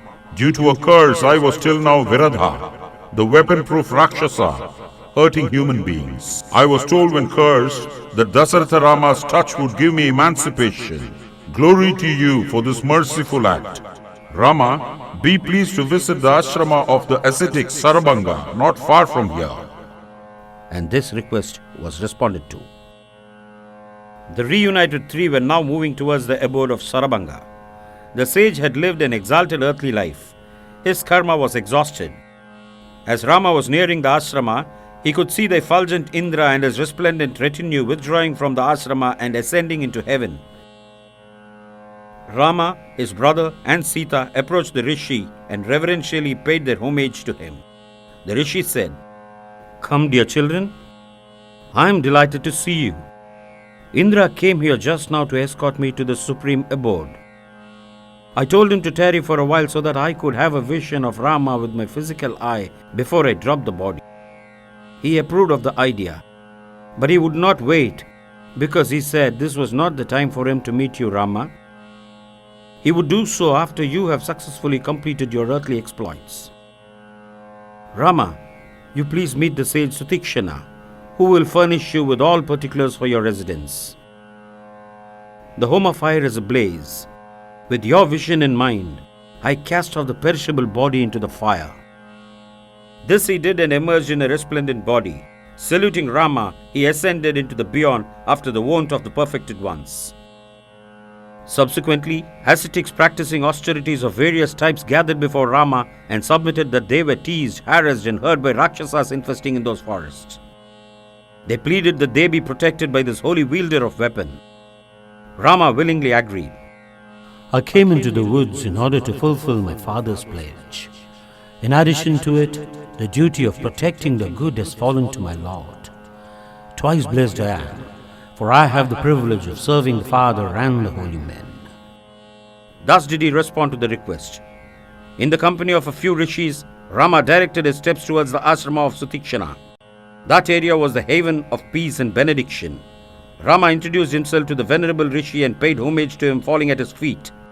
The holy man lifted him up and embraced. He said that he had heard of Rama's arrival at Chitrakuta and subsequently of his arrival at Dandaka forest also. Advanced though he was in age, he had prolonged his bodily life solely for the sight of Rama. Though the Dandaka region abounded with ashramas, it was desolate without a king. In Rama's arrival, that need had been fulfilled. When the rishi made his observation in this strain, the man in exile understood what the rishis expected of him. In silence, he resolved to discharge his duty. The rishi suggested to him to choose one after the other the ashramas in that locality for his abode. It was with mutual reverence and newly charged vigor that Rama took leave of the aged sage. In accordance with this arrangement, Rama lived repeatedly in turn from varying periods in all of the ashramas. Absorption in spiritual life in the company of the holy ones made him forget the passage of time. 10 years rolled away like a trice. Rama's visit to the hermitage of Agastya was consequential. The spiritual atmosphere in that place was remarkably superb. The sanctums dedicated to several deities indicated the one manifesting as the many. The orderliness in the ashram bespoke good administration. The ample supply of edible roots and fruits suggested affluence unaided by toil. Audience with the rishi by appointment revealed the regularity of the daily life. The large number of the inmates proved the enormousness of the institution. In the august presence of the sage Agastya, the visiting Rama prostrated in reverence. The sage lifted him up and embraced in reverence. Mutual adoration became unparalleled. In the way of introducing the visitor to the inmates of the ashrama, the sage made a significant statement in regard to Rama. Rama is the embodiment of Dharma. He is the invincible wielder of weapons. He is adorable. His form is to be meditated on. His name is to be repeated constantly. And this is the message of the rishis of that time to posterity.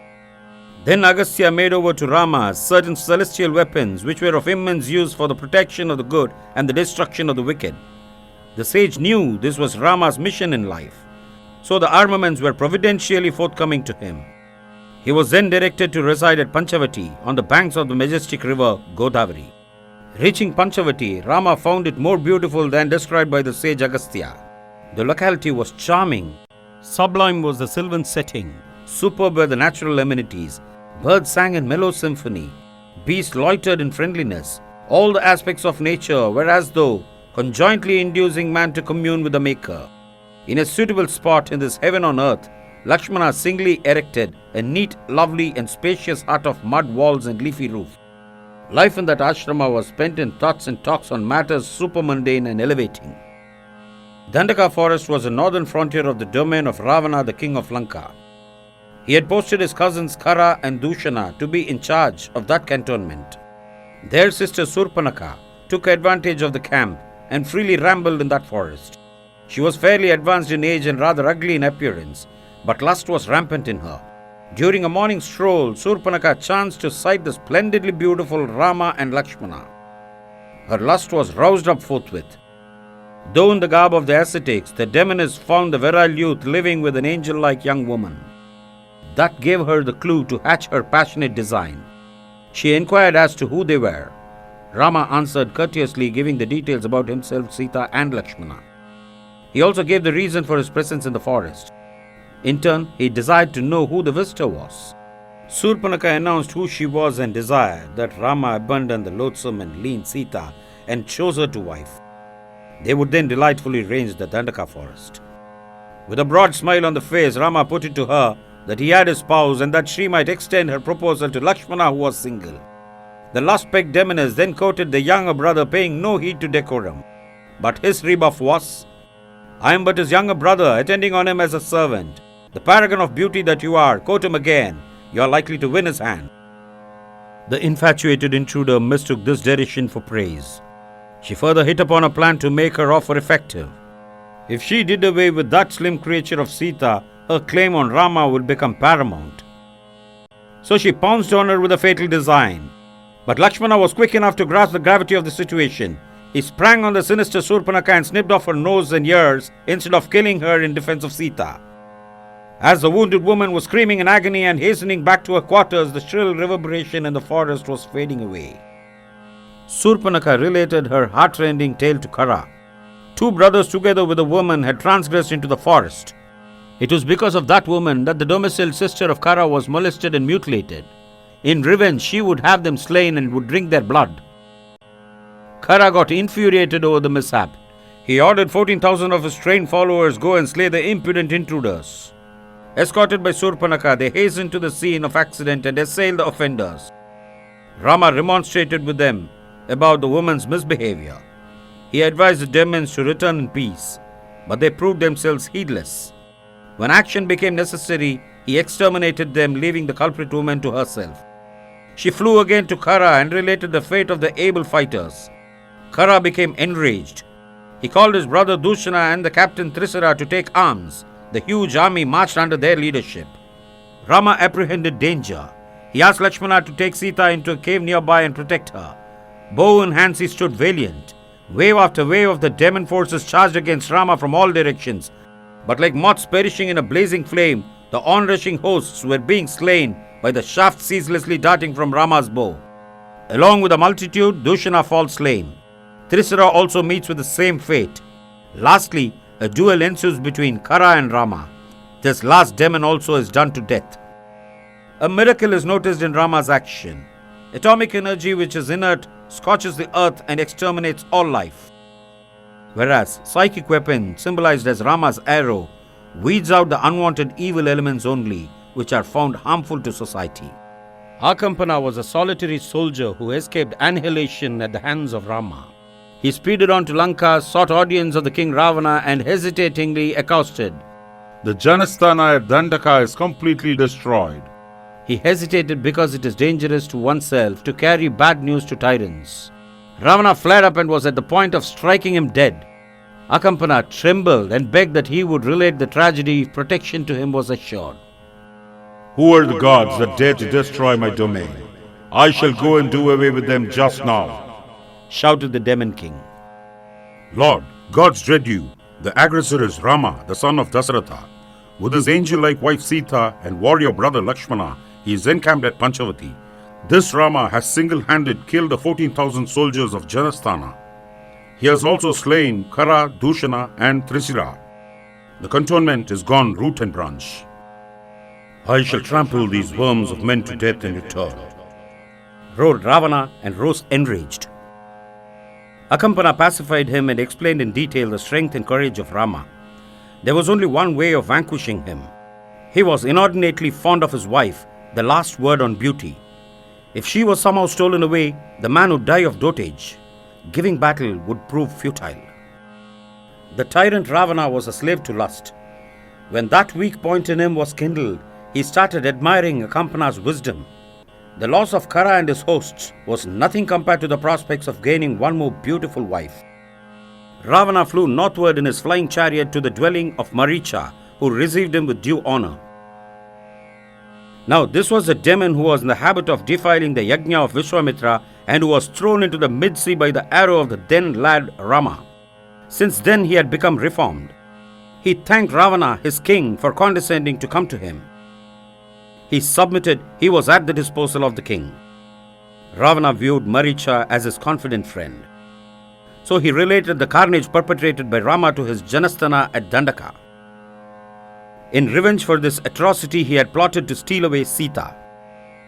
Maricha was requested to play his part by assuming the form of a beautiful deer and enticing Rama and Lakshmana away from their abode. Maricha was fully aware of Rama's prowess.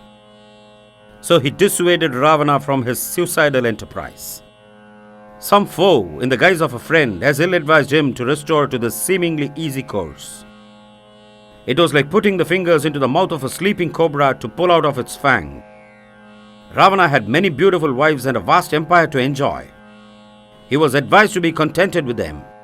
The advice was well received and he returned to Lanka and resumed his regime. Within a few days, the disfigured Surpanaka presented herself at the court of Ravana and poured out her pitiful plight. The crafty woman twisted facts to suit her evil design. Eloquently, she described the ethereal charm and loveliness of Sita. In her opinion, that heavenly woman was worthy of sharing Ravana's bed and of none else. When Surpanaka tried to carry her off as a prize to her affectionate brother, the monarch of Lanka, Lakshmana sprang like an arrow and chopped off her nose and ears. Brother Kara and his valiant army poured in to punish the offender, but Rama, the husband of Sita, did all alone the whole lot to death. It was Ravana's duty to avenge the destruction of his cantonment at Dandaka, to regain the honor of the race and to humiliate Rama. All these could be achieved at a stroke if Ravana somehow carried away Sita, the source of joy to Rama. Ravana abruptly dissolved his council of ministers. He sat by himself and cogitated instead of consulting the ministers on these public issues. The fact was, the lust in him was artfully roused to its height. He resumed the same plot now irrevocably. Somehow Sita should be stolen and Rama befooled. Burning with passion, Ravana flew again in his flying chariot to Maricha, who, though surprised at his king's quick revisit, received him with loyal reverence. Ravana reintroduced his sinister plot with additional points in support of it. His skillful statement was, I am in a dilemma now. My sister Surpanaka has been mutilated, disfigured and disgraced by Rama.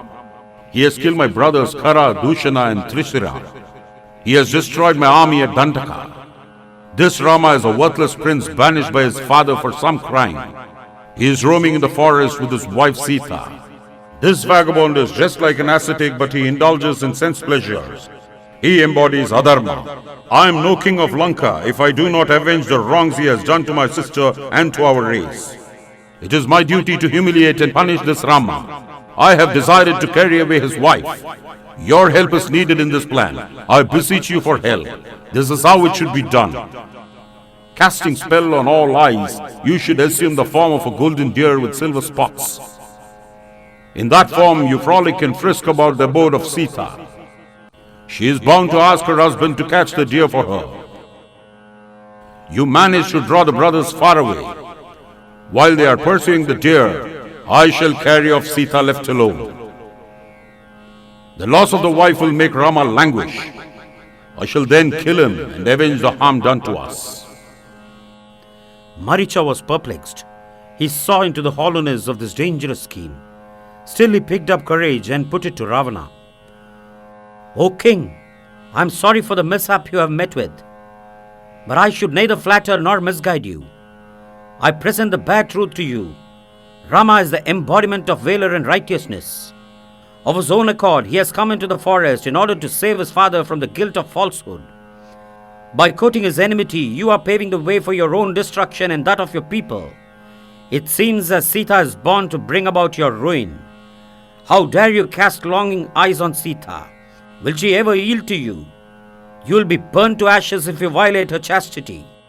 If you are opposed to Rama, fight with him openly.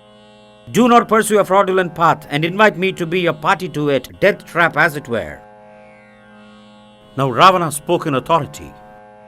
I have not come here this time seeking your advice. The unalterable decision is already made. It is below my dignity to enter in duel with that idiot deceived, dethroned and driven out by a woman. I am to disgrace him by stealing away his wife. Now as your king, I order you to transform yourself into a pretty deer and delude Rama. I will kill you if you fail to play your role well. Maricha reflected within himself. I am doomed to be killed by Ravana or Rama. Better that I perish, pierced by Rama's soul-redeeming arrow. Maricha agreed to act as directed. His consent pleased Ravana immensely. Now both of them made their way in the flying chariot to the outskirts of Rama's hermitage, a charming spot on earth. Herds of deer used to graze round about Rama's ashrama. One morning, an exquisitely beautiful deer made its appearance in that locality. The wont animal smelled it and kept at a safe distance. The new creature was displaying itself in numerous ways. Sita, who was in the garden plucking flowers, took notice of the strangely attractive animal. She called out to Rama to come and see it. Both of them were beside themselves with joy, seeing a new deer so charmingly beautiful. Its nibbling the grass and tender leaves, its gambols and frisks, its graceful gaze and tender innocence, its multicolored and choice lustrous spots, all these put together captivated the hermit couple. The thought of possessing that animal crept into their hearts. Sita, in particular, was bent on owning it. The composed Lakshmana could see into this phenomenon in its true perspective. Brother, it is Maricha playing this trick, said Lakshmana. But the husband and wife in their excitement paid no heed to his note of warning. Chase and catch it alive if possible, cried Sita to her husband. Lakshmana, look after Sita. I shall see what I can do with this eluding deer, shouted Rama and ran after it. Thus parted he with Sita and chased a phantom, not knowing that he was not to see her again for many a painful month. The strange and bedecked deer moved on his fantastic way. Now it lingered, now it darted hither and thither. Now it was near at hand, now again far away. It dodged and drew Rama far, far away from his forest home. Fed up with following the deluding deer, Rama aimed his unfailing arrow at the animal. It vanished. In its stead, Maricha fell dead after crying aloud, "Ah, Sita! Ah, Lakshmana!" That voice was a simulation of Rama's very voice, indicating thereby that Rama was in agony and he cried aloud for help. That alarm cry for help reached the anxious ears of Sita. She at once alerted Lakshmana and persuaded him to run to help his brother. But Lakshmana stood firm, obeying the command of his brother. Sita said, "You, son of Sumitra, you have come to the forest posing as the friend of my husband.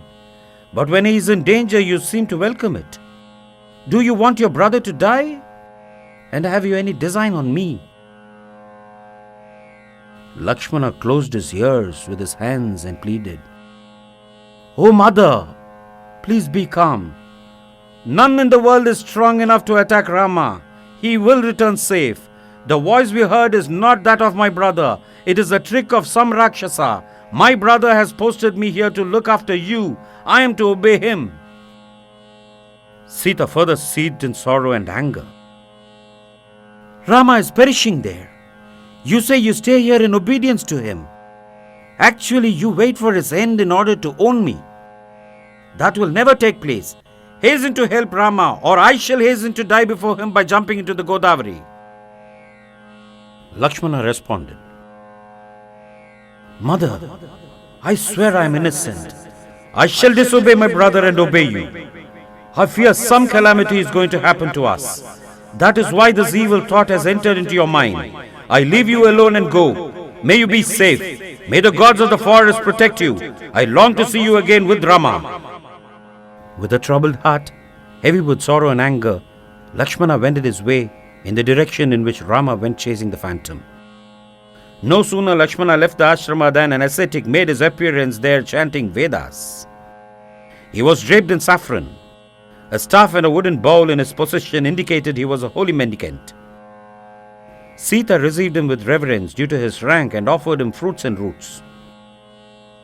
The visitor defined the physical beauty of Sita, transgressing the bounds of a holy man. But the woman did not in her innocence suspect him. He asked why she was all alone in that demon-infested, dangerous region. The guileless Sita felt nothing should be hidden from a holy man and recounted all particulars about herself, her husband and his brother. She further added that if the holy man tarried, her husband would return and pay him greater homage. The seemingly holy man, loath to be long in that garb, now came out in his true colors.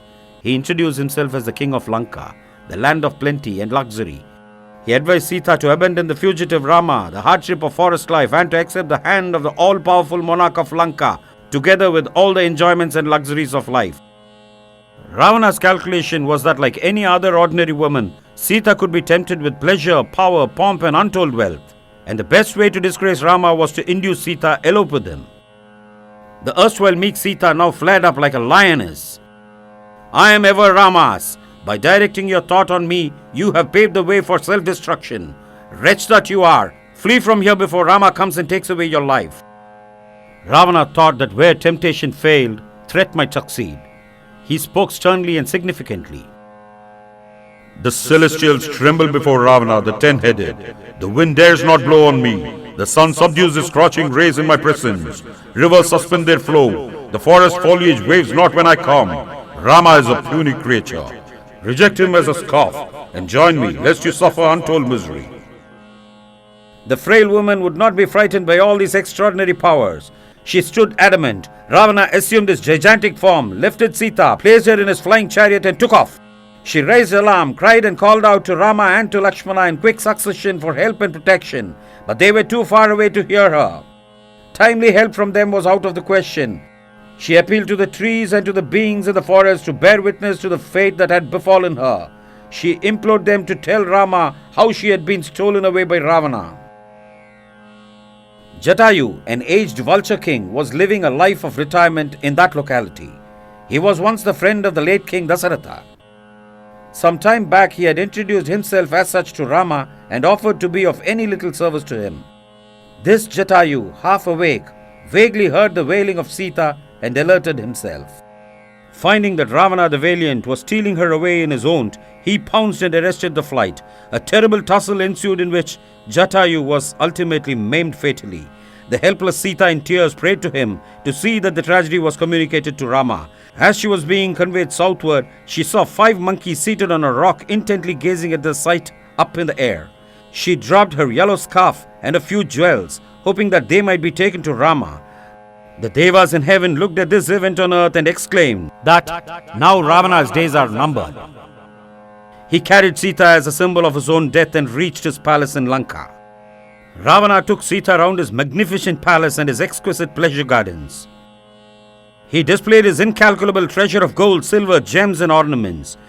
He who never bent his head before woman now touched the feet of Sita with his 10 heads and implored that he and his vast empire might be accepted by her. Sita was blind to the opulent wealth and yield to the tempting flattery. Ravana gave her time to reconcile and ordered a group of demonesses to keep her captive in the Ashoka grove. They were to adopt all possible means, fair and foul, to win her over to Ravana. Just in a few hours, this was a plight in which circumstances had placed Sita. Now we shall revert to Rama's bewilderment. It was only when Maricha fell dead that he realized he was duped. Lakshmana was right in the warning he gave. The worst part of the trick was that the dying demon called out for Sita's and Lakshmana's help, imitating the voice of Rama. He was therefore filled with concern about the developments in the ashrama.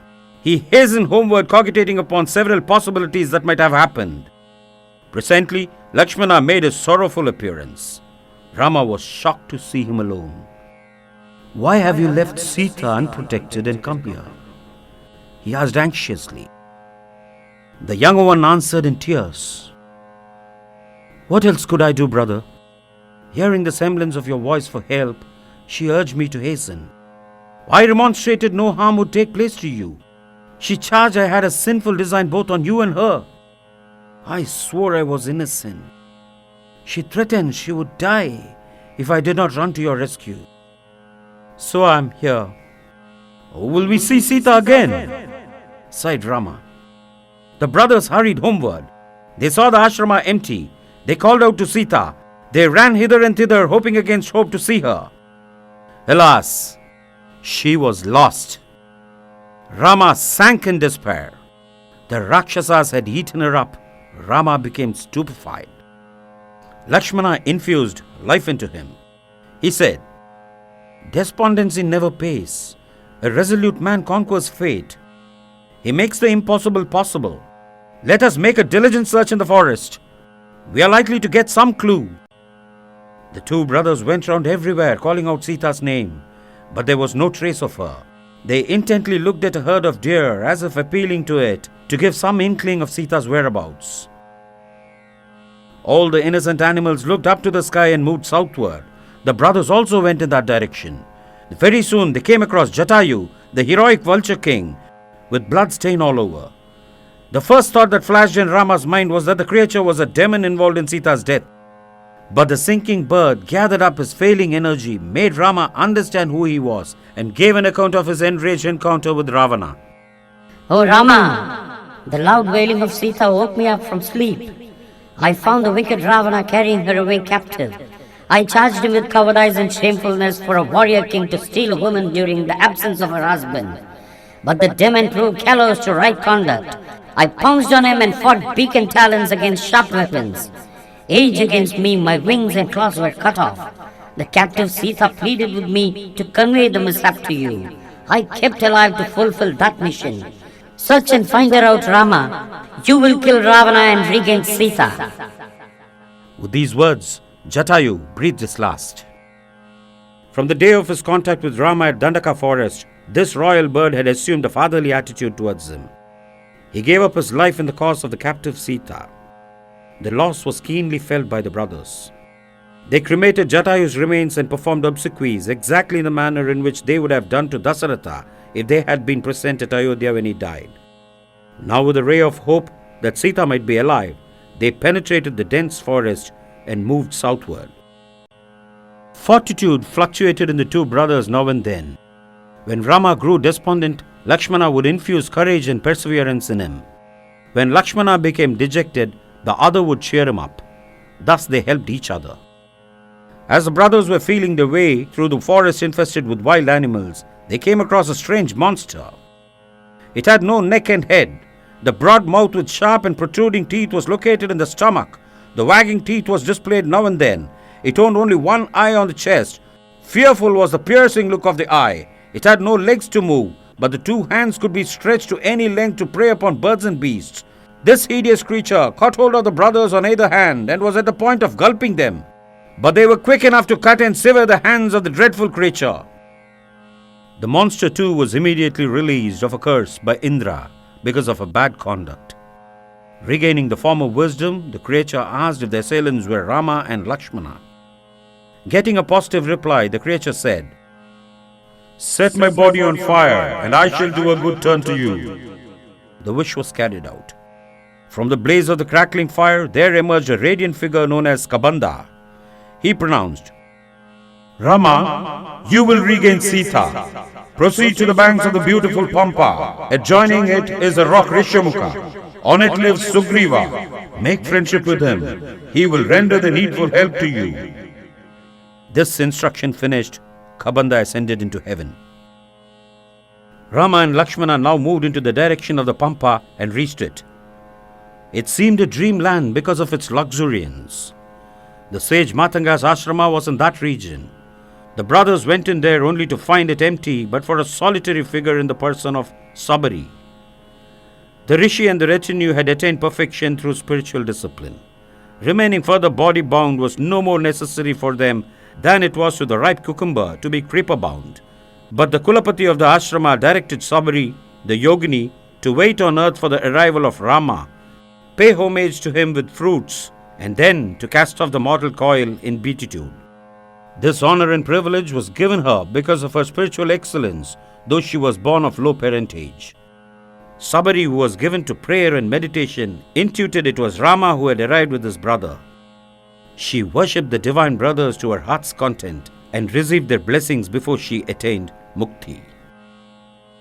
The next and the most imperative work of the brothers was to find out Sugriva in that locality. On that concern, they left the Matanga ashrama and moved about the Pampa, the haven of peace, the harmless home of birds and beasts, the soul-elevating flower garden on earth. It was no wonder that Matanga Maharishi chose this locality as a site for his ashrama. Communing with the divine was as much possible here with the senses open as it was possible with the senses shut out.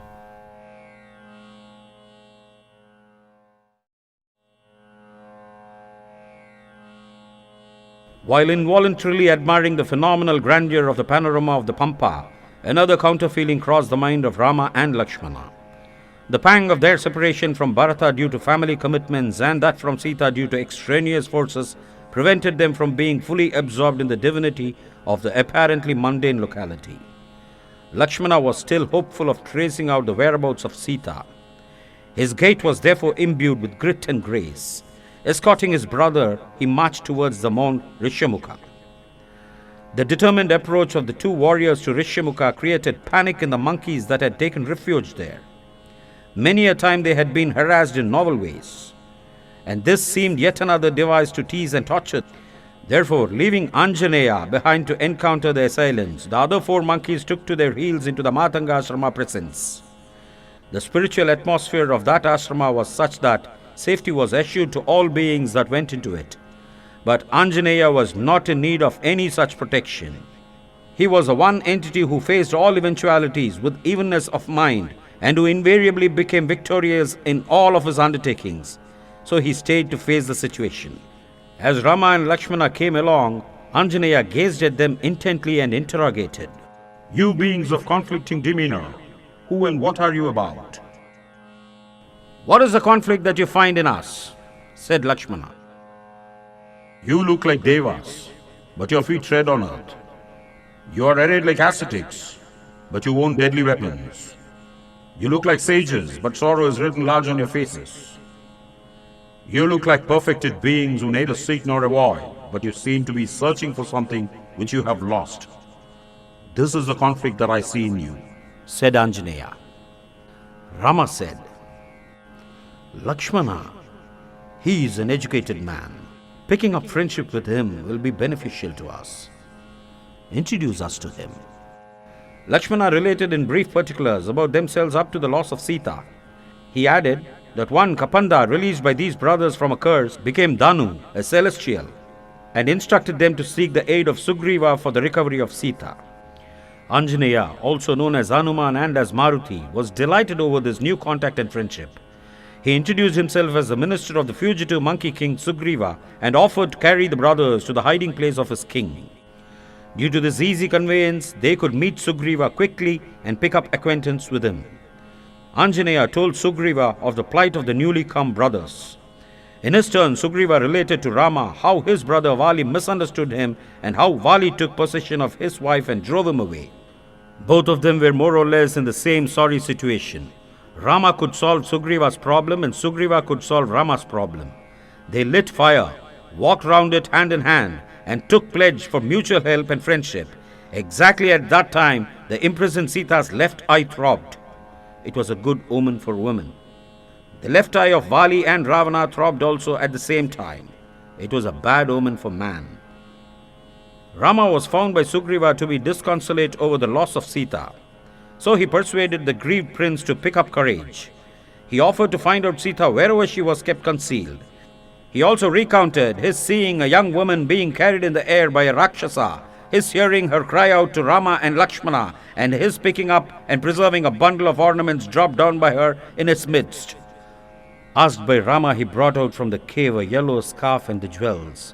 Rama recognized them as the belongings of Sita and gave vent to a fresh feeling of sorrow. Then he asked his brother to scrutinize the articles. But Lakshmana could only recognize the anklet and not the bangles and necklace. This was due to his seeing the feet only of Sita during his daily prostration before her. Such was his veneration for the sister-in-law. Moreover, an austere man never glances his eye at a woman. Mutual help is a mark of friendship. Sugriva stood in need of redemption from banishment and persecution. Further, his wife had to be restored to him. His plight was identical with that of Rama in being empireless and bereft of wife. Mutual sympathy was therefore spontaneous. Each was in a position to help the other. Rama agreed to redress the wrong that Vali had done to Sugriva, his younger brother. But before he launched out into action, he wanted to know the cause of the trouble between the two. An undertaking must be backed by truth and righteousness. Sugriva presented the case. One demon known as Mayavi once attacked Kishkinda. Both Vali and Sugriva rushed out to vanquish the offender. Mayavi ran away chased by the brothers. Finding a large cave, the enemy entered into it for safety. Vali instructed the brother to keep watch at the mouth of the cave while he pursued the demon in the den. Sugriva kept vigilant watch for 1 full year. A rumble resembling the voice of Vali was heard from within the cave. Subsequently, blood was flowing out. Sugriva thought that the Asura had slain Vali, so he rolled a big rock and covered the cave to prevent the enemy from coming out. Pressed by the ministers, Sugriva assumed the throne of Vali. What happened within the cave was that Vali managed to kill Mayavi. When the victor wanted to come out, he found the mouth blocked. With great difficulty, he pushed aside the boulder and emerged boiling with anger. To add to his bitterness, he found Sugriva occupying his throne. Explanations were all rejected. Sugriva's wife Ruma was forcibly taken possession of, and Sugriva was banished from the kingdom. It was possible for Rama alone to set right this tragedy. Rama assured Sugriva that he would put an end to Vali's tyranny and that he would regain for him his wife and kingdom. But Sugriva had his own doubts about the strength of Rama compared with that of Vali. Vali, the monkey despot, would every day jump to the 4 oceans for his morning ablutions. He could toss and play with a huge rock as if it were a tiny ball. He would uproot the huge trees in the forest with the ease of removing seedlings. Dundubi was an Asura in buffalo form. He had the strength of 1,000 elephants. No power on earth could contest with him. That demon fell foul of Vali and challenged him for a fight. It was accepted. At the first round, the buffalo demon was caught hold of by the tail, whirled round like a sling and dashed to the earth. Nose bleeding, he rose to pierce Vali to death with his horns. But the horns were caught hold of, the head thrust violently to the ground, and the body crushed like a pumpkin. Dundubi was done to death. The huge corpse was lifted and flung far off. Drops of the dripping blood fell on Matanga Maharishi and polluted him while the dead body was whizzing through air. The polluted Maharishi spelt a curse. He who is responsible for this pollution shall not enter this ashrama. If he does, his head will crack. It was because of this curse Vali kept aloof from the presence of the Matanga ashrama. It therefore served as the asylum to Sugriva. Vali could with no strain uproot a sal tree and strip it of all leaves by a mere jerk. Rama and Lakshmana took this detailed account as a warning to them that Vali was a monkey of no mere valor. Sugriva silently and politely expected some kind of demonstration of Rama's prowess. Dundubi's mound-like skeleton was lying there. With a smart flip of the toe, Rama made it fly far off in the air before falling to the ground. Sugriva appreciated it, but compared with Vali's throw of 3 times heavy carcass, this act paled into insignificance. Piercing a sal tree with an arrow would be a better performance, thought Sugriva. Rama did accordingly. The shaft whizzed through not 1 but 7 sal trees, touched the earth, and returned to the arrow case fastened to Rama's shoulder. Sugriva was amazed. No power on earth or in heaven could vanquish Rama. Friendship with him solved all life problems. Then the plan of encountering Vali was decided on. All the 3, Rama, Lakshmana and Sugriva, were to go to Kishkinda. The deprived and banished brother was to draw the aggressor into a combat. When it was in full swing, Rama was to stay in ambush and discharge the death arrow on Vali. Accordingly, Sugriva made the war cry. Vali heard it and hastened in fury from his fortress. The duel began between the two brothers and dragged on. Sugriva glanced this side and that for Rama's promised help, but no help came. His strength was declining. He managed to snatch himself away from the grip of Vali and to flee for life to Rishyamukha. In a while, Rama and Lakshmana also made their appearance there. The failure of the plan was discussed. Sugriva complained he was left in the lurch, if not betrayed. Rama pleaded he was in a fix. Vali and Sugriva were so much alike in appearance that it was difficult for him to distinguish the one from the other. It would have been a tragedy and a heinous sin if he had hit the one instead of the other.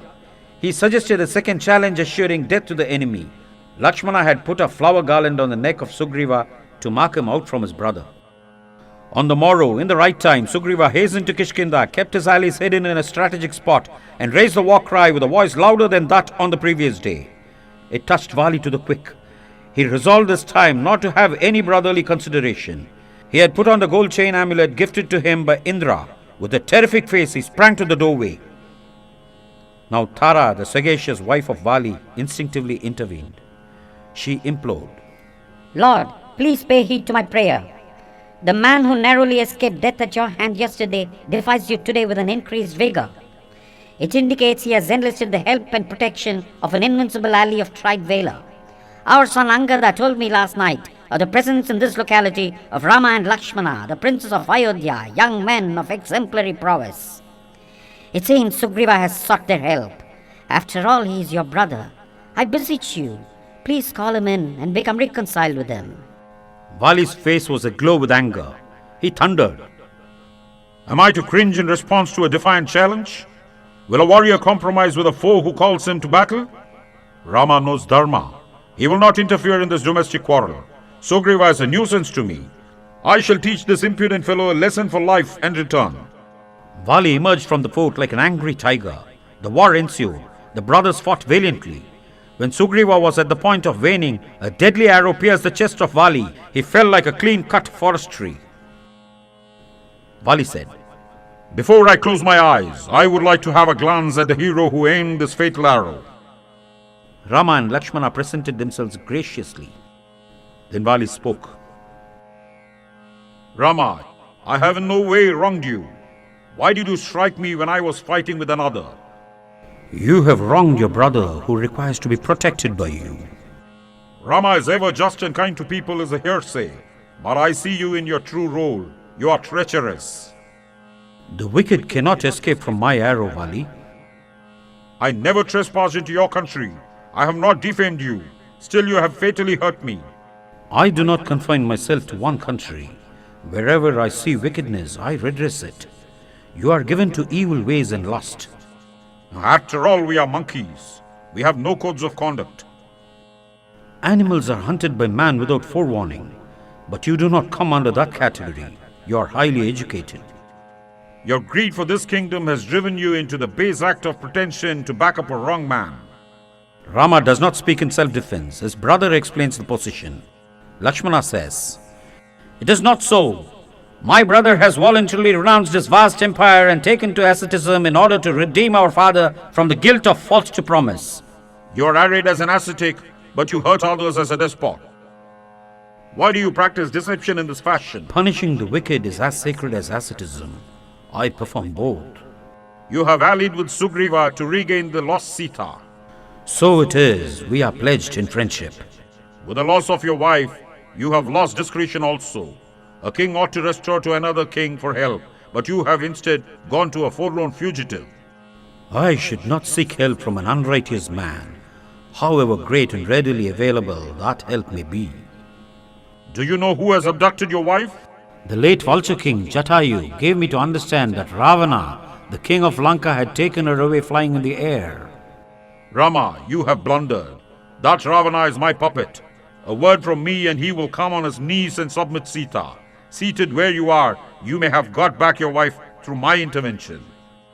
I ask one thing of you, Vali. One man secretly steals and another openly plunders. Who of the two commits the greater offense? The plunderer, of course. Both you and Ravana are experts in abducting women. He steals and you plunder. Death is to be inflicted for the second-rate offense of stealing another man's wife. What else but death is to be awarded for the greater offense of plundering another man's wife? In the public welfare, I am resolved to exterminate both of you. Then how ask for your help, Vali? But you gave me no forewarning. Providentially, forewarning comes to all beings, but the wicked and the conceited pay no heed to it. Vali closes his eyes, reflects for a while, and says to himself, Yes, my beloved Tara warned me. I ignored her advice. Now Vali opens his eyes and charges Rama. But why have you, like a coward, remained hidden and shot at me when I was engaged in duel with another? It is not cowardice, it is strategy. God Indra gave you through the gold chain you wear the boon of appropriating to yourself half of the prowess of the foe that faced you in combat. The advantage of this boon over probable enemy engendered pride and heedlessness in you. You have abused this gift and you are a menace to society. My function is to annul this dangerous power in you, and I have executed it as I ought to. Vali swoons. After a while he regains consciousness and soliloquizes. Oh, my end is nearing. The wheel of vanity has vanished from my heart. I realize the wrongs I have done. Still there is time to make amendments. Brother Sugriva, come near. Please forgive me. The crime I have committed against you is great. Beloved brother, as a mark of love, I ought to have put up with your offenses. Instead, I have earned the infamy of the murderer of brother. I beseech your pardon. With your blessings, I shall quit Kishkinda, you crown Angada, and gain emancipation. Let us now at least be united in love. You accept the kingdom. Make Angada the crown prince. Take Tara's counsel in matters important. She has always guided me on the right path. Due to the sinking of energy, Vali was silent for a while, closing the eyes. Then gazing at Rama, he addressed, O Rama, now I realize the glory of your arrow. It has broken the fetters of my evil karma. Sugriva said, Brother, I shall fast unto death for my wickedness. Not so, brother. You have to play a great part in the cause of Rama. Dedicate yourself, our kingdom, our populace, and our everything for the purpose of redeeming Sita. The gold chain on my neck becomes ineffective in a corpse. Before I breathe my last, you take and put it on your neck. I used it for selfish ends. You use it to serve Rama well. Rama, by your grace, I am freed. Jai Sri Ram. Vali enters into the blissful beyond. The bereaved Tara made her desolate appearance on the scene of tragedy. The weeping and sobbing son Angada was with her.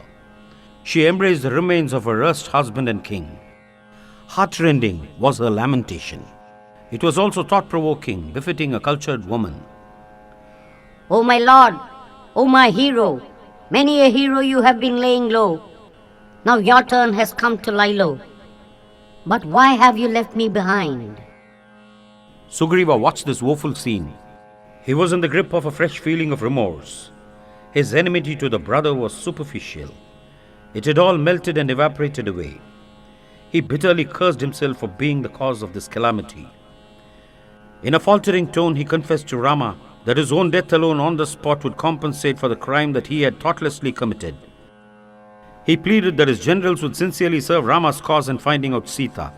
A similar death, kindly meted out to the revenge-stained younger brother, would cure him of his heinous sin. But if Rama was not prepared to kill the one to whom protection was assured, the second course open to him was to perish in a blazing fire. He resolved to resort to it. Rama, however, counseled him to the contrary and brought enlightenment to him in regard to sin and virtue. Rama was a calm spectator to Tara's bitter bereavement. She rolled on the ground and wailed, O Vali, leaving beloved Angada behind as an orphan and me as a destitute widow, you have gone on a journey of non-return. Now with no sign of anger on her face, she pleaded with Rama. Rama, you the protector of Dharma, you know much more than anybody else does how painful it is for the husband and wife to be separated. That pain you have unwittingly brought on me. Please atone for it by dispatching me with your kind arrow to the region where you have sent my husband. Rama pacified her, saying, Vali's earthly exploits are over. Now he has gone unto higher regions. Your mourning for him is a hindrance to him. On the other hand, your discharging the earthly duty assigned to you by him is a homage to him. Now the discerning Tara got somewhat composed. The obsequies of Vali were then performed with due rites. It was suggested that Rama should crown Sugriva the king of Kishkinda, but according to his vow of exile, Rama refused to enter any city, town or village. Permitted and directed by him, the coronation of Sugriva and Ruma his queen took place with all pomp at Kishkinda. Angada also was installed the crown prince. The rainy season was just then commencing. Rama and Lakshmana were to pass 4 months in a cave. The new king Sugriva's regime was to be jubilant within the fort of Kishkinda. After the inclement weather was over, parties of monkeys were to be dispatched in all directions in search of Sita. With this understanding, they dispersed. The wind blew howling furiously. The black clouds rolled one behind another like hills chasing one another. The rain lashed ceaselessly. The trees waved their branches hailing the wet weather. There was watery sight all around. Streams were in evidence everywhere. Rama's thought flew now and then to the plight of Sita. Lakshmana's task was to keep his brother's emotion in check. 4 dreary months passed in the cave in this manner. But at Kishkinda it was all merriment. Time hung heavy in the cave. It flew like a trice in the capital. This is how the world goes on. Happiness and sorrow are intermingled in it. The worldlings hug happiness and shun sorrow. At long last the rains were over. The sky was clear. The air was cool and fresh. Birds sang and chirped, indicating new life. Now Anjaneya, also known as Hanuman or Maruti, was the one individual in Kishkinda supremely above the worldly weal and woe. He was highly intelligent and virtuous. He approached his king Sugriva and reminded him of his duty to Rama. It is Rama who has regained your ancestral kingdom for you. While you are soaked in the enjoyment of it, you have forgotten your promise to Rama. Staking your personal pleasure, you should carry out your commitment to your Redeemer. That is the only way to safeguard your royal prestige. The best course is to fulfill the promise before the due date. The delayed fulfillment of it is as bad as betrayal. Waiting for a reminder from the friend is equally bad. The tipsy Sugriva thanked Anjaneya for his timely intervention and reminder. He summoned Nila and ordered him to call to duty the entire Vanara forces. Those who failed to come would be severely punished. After instructing Nila to this effect, Sugriva went again into the lady's apartments. In the cave, Rama was restless over the indifference of Sugriva. He cogitated. The world beams with life. Sita is suffering somewhere. I sit helpless here. The ungrateful monkey king is making merry with wine and women. Lakshmana hastened to Kishkinda and warned the wretch that if he proved himself false to promise, he would be dealt with as Vali was. But remember, brother, be prudent. Do not hurt the man. After all, he is the only friend we have to depend on. In spite of this appeasement, bow in hand, Lakshmana went like a blazing fire to the gate of Kishkinda. The sentinels got scared and flew away in different directions, raising alarm. Providentially, the situation got somewhat pacified due to Angada chancing to meet and greet the enraged assailant. Because of the pitiable position of this prince, Lakshmana's fury was mitigated. Dear lad, go and tell king that I have come here seeking audience with him on behalf of my grief-stricken brother, was the message he sent in through the prince. Angada gained access to his uncle and explained the position. But the man was so much under the influence of liquor that he could neither see nor hear. With great difficulty, the ministers woke him up to reality. Sugriva muttered in broken words. I have done no wrong to Rama. Somebody has poisoned his mind against me. Hanuman clarified the position. We have already delayed our action to the point of indifference to pledge. Rama is sorely grieved over the loss of Sita. Therefore, this is not the time for us to make merry. Any further delay will amount to betrayal of pledge. Rama's wrath will undo all that we have gained so far. Now Sugriva resolved to amend the fault committed because of indulgence. Meanwhile, Lakshmana was marching towards the palace. He marveled at the beauty of the streets, the magnitude of the buildings, the elegance of the parks, the abundance of the costly commodity in the market, the refinement in dress, the comeliness in people, and at the orderliness prevailing everywhere. Evidently, the inhabitants of Kishkinda were called monkeys not for biological reasons but for poetic imagination. There would be poetry in us also if we kept up that imagination and humor. Lakshmana twanged the bowstring, causing fright all over Kishkinda. The alarmed Sugriva instinctively understood what the sound meant. Though intoxicated, he reached to it very sensibly by persuading Tara to go and pacify the infuriated brother of Rama. In the meanwhile, the tipsy king could compose himself and become presentable. Tara had now become the second queen of Sugriva. At the demise of one brother, it is customary in some society for his widow to become the wife of a surviving brother. That was what this woman had done, and there was among them nothing derogatory in it. Tara was not herself free from intoxication. She had used liquor moderately. She approached Lakshmana judiciously and presented the position very prudently. Sugriva is over enjoying the pleasures of the world that you have procured for him. Even sage Vishwamitra transgressed the bound when he fell victim to temptation. Then what to speak of the ordinary people like us? So please forgive Sugriva.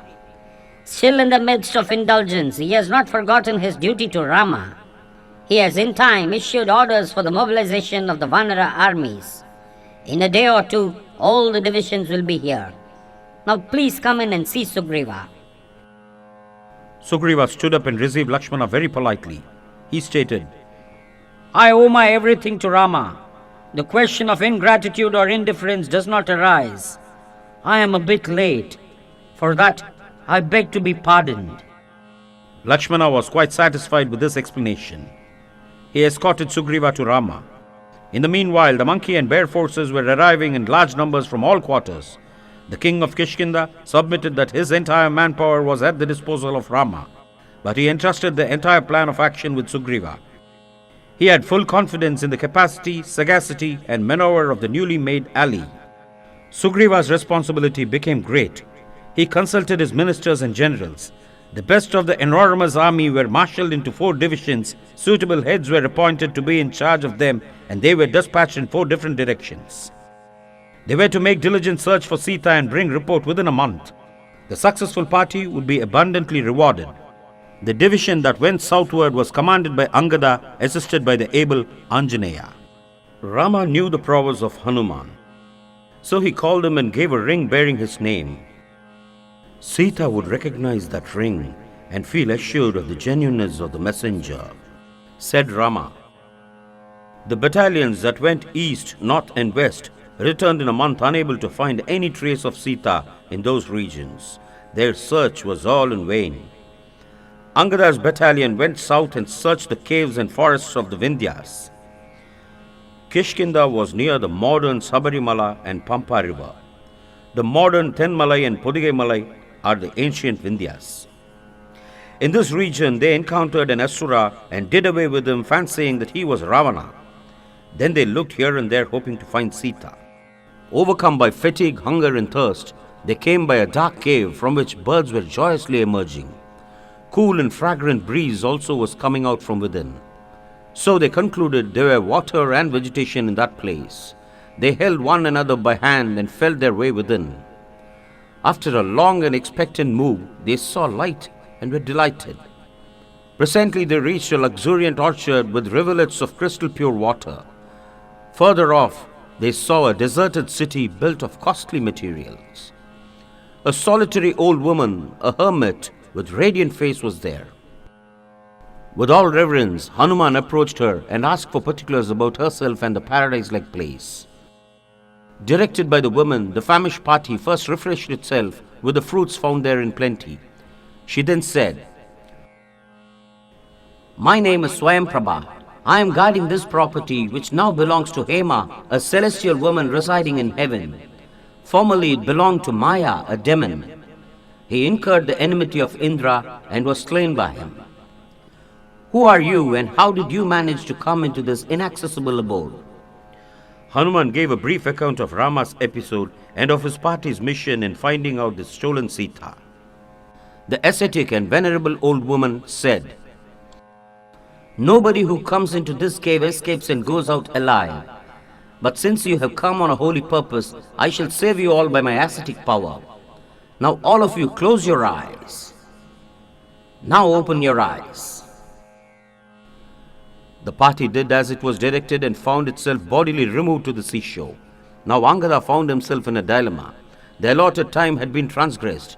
If they returned to Kishkinda unable to get clues about Sita's whereabouts, they would be all given capital punishment.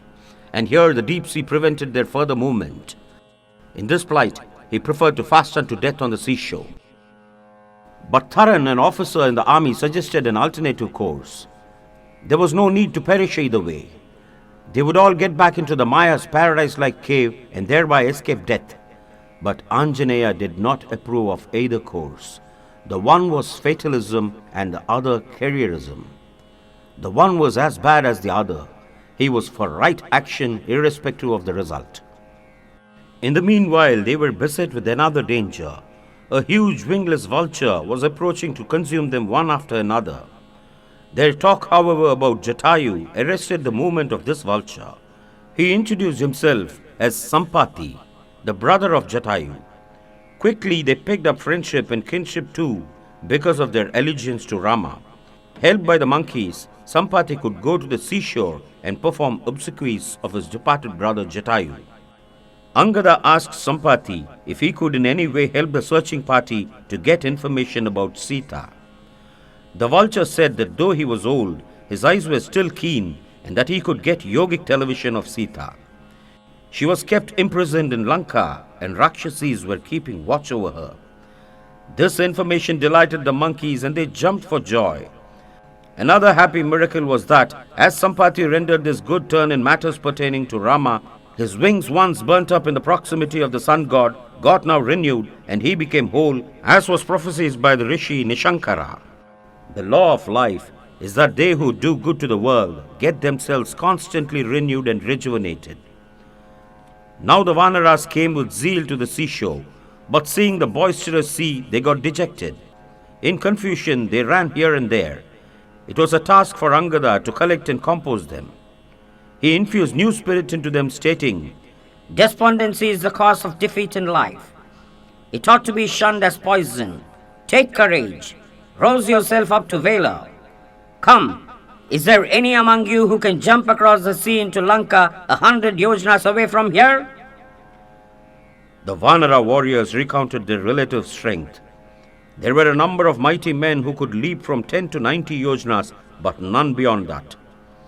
Ultimately, Angada assured he could clear 100 yojanas, but he doubted whether he would have enough energy left for a return leap. At this stage, the aged bear warrior Jambavan interposed.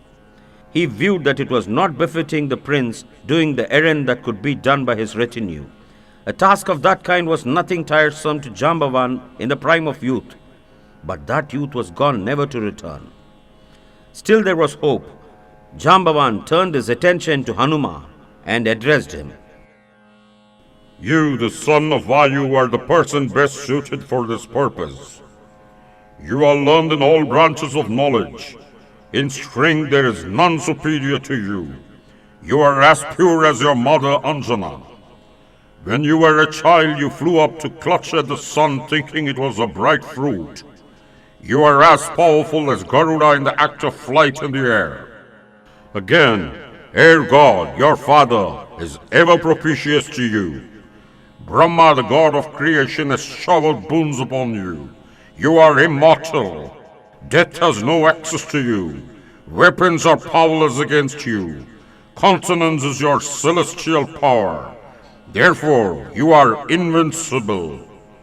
Virtue and modesty are your ornaments. You are best suited to fulfill Rama's divine purpose. As Anjaneya was listening to this elucidation, he became conscious of his latent power. He was increasing in size.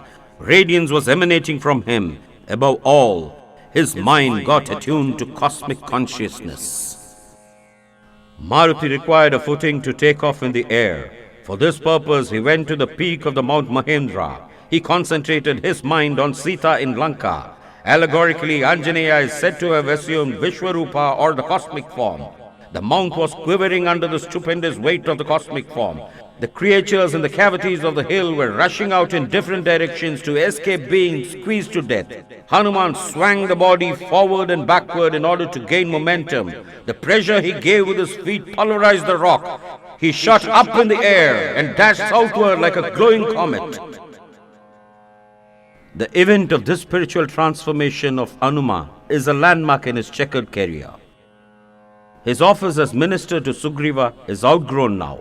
Henceforth, he is Ramadasa, the devoted servant of Rama. He has no other concern in life. As a character, he is on a par with Rama. Adoration to the one is equivalent to the adoration to the other. Another eternal variety is revealed in this act.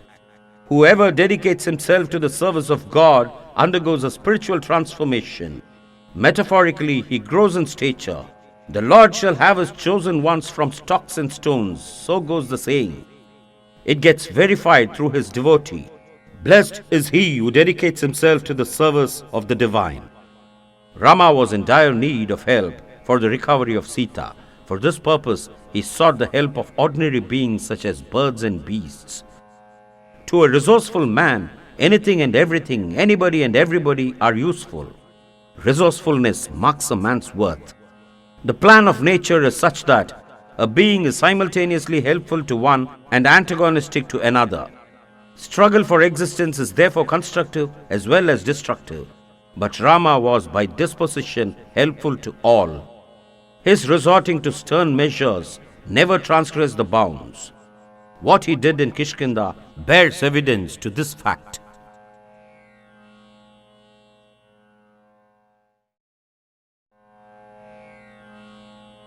Among the 7 divisions in Ramayana, 6 are appropriately titled.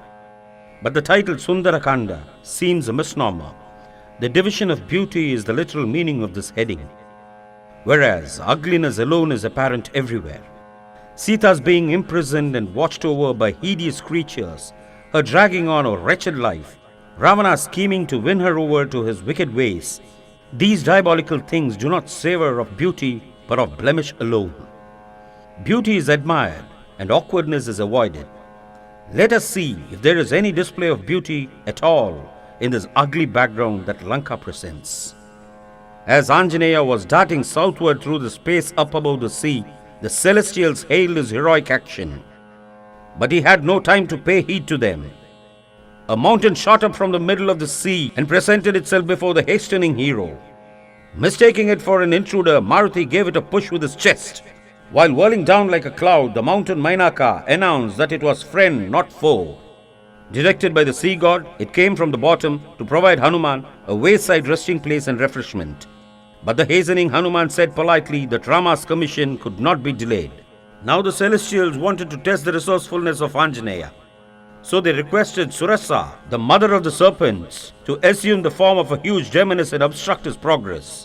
She acted accordingly and insisted on Anjaneya's entering her mouth before proceeding further. Consequently, there was a competition between the two in expanding the enormousness of their respective bodies. At an advanced stage, Anjaneya suddenly became a tiny creature, flew into the monster's mouth and came out unhurt. Surasa resumed her normal form and blessed Anjaneya to be successful in his mission. The trouble was not yet over. Hanuman felt that some unknown force was arresting his flight.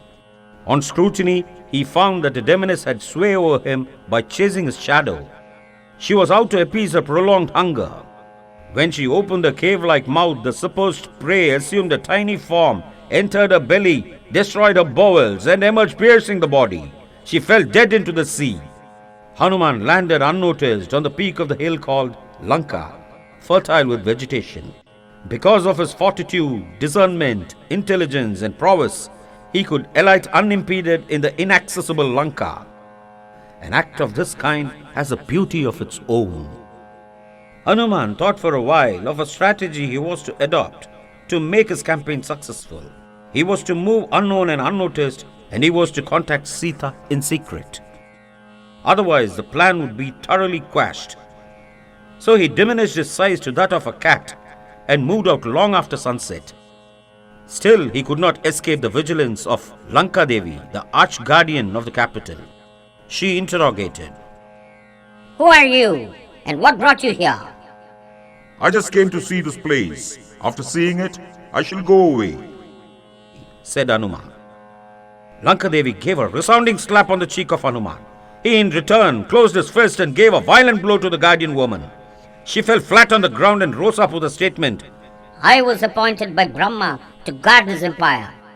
He told that if I was knocked down by a monkey, my function ended there and the fall of the empire commenced. So saying, she vanished.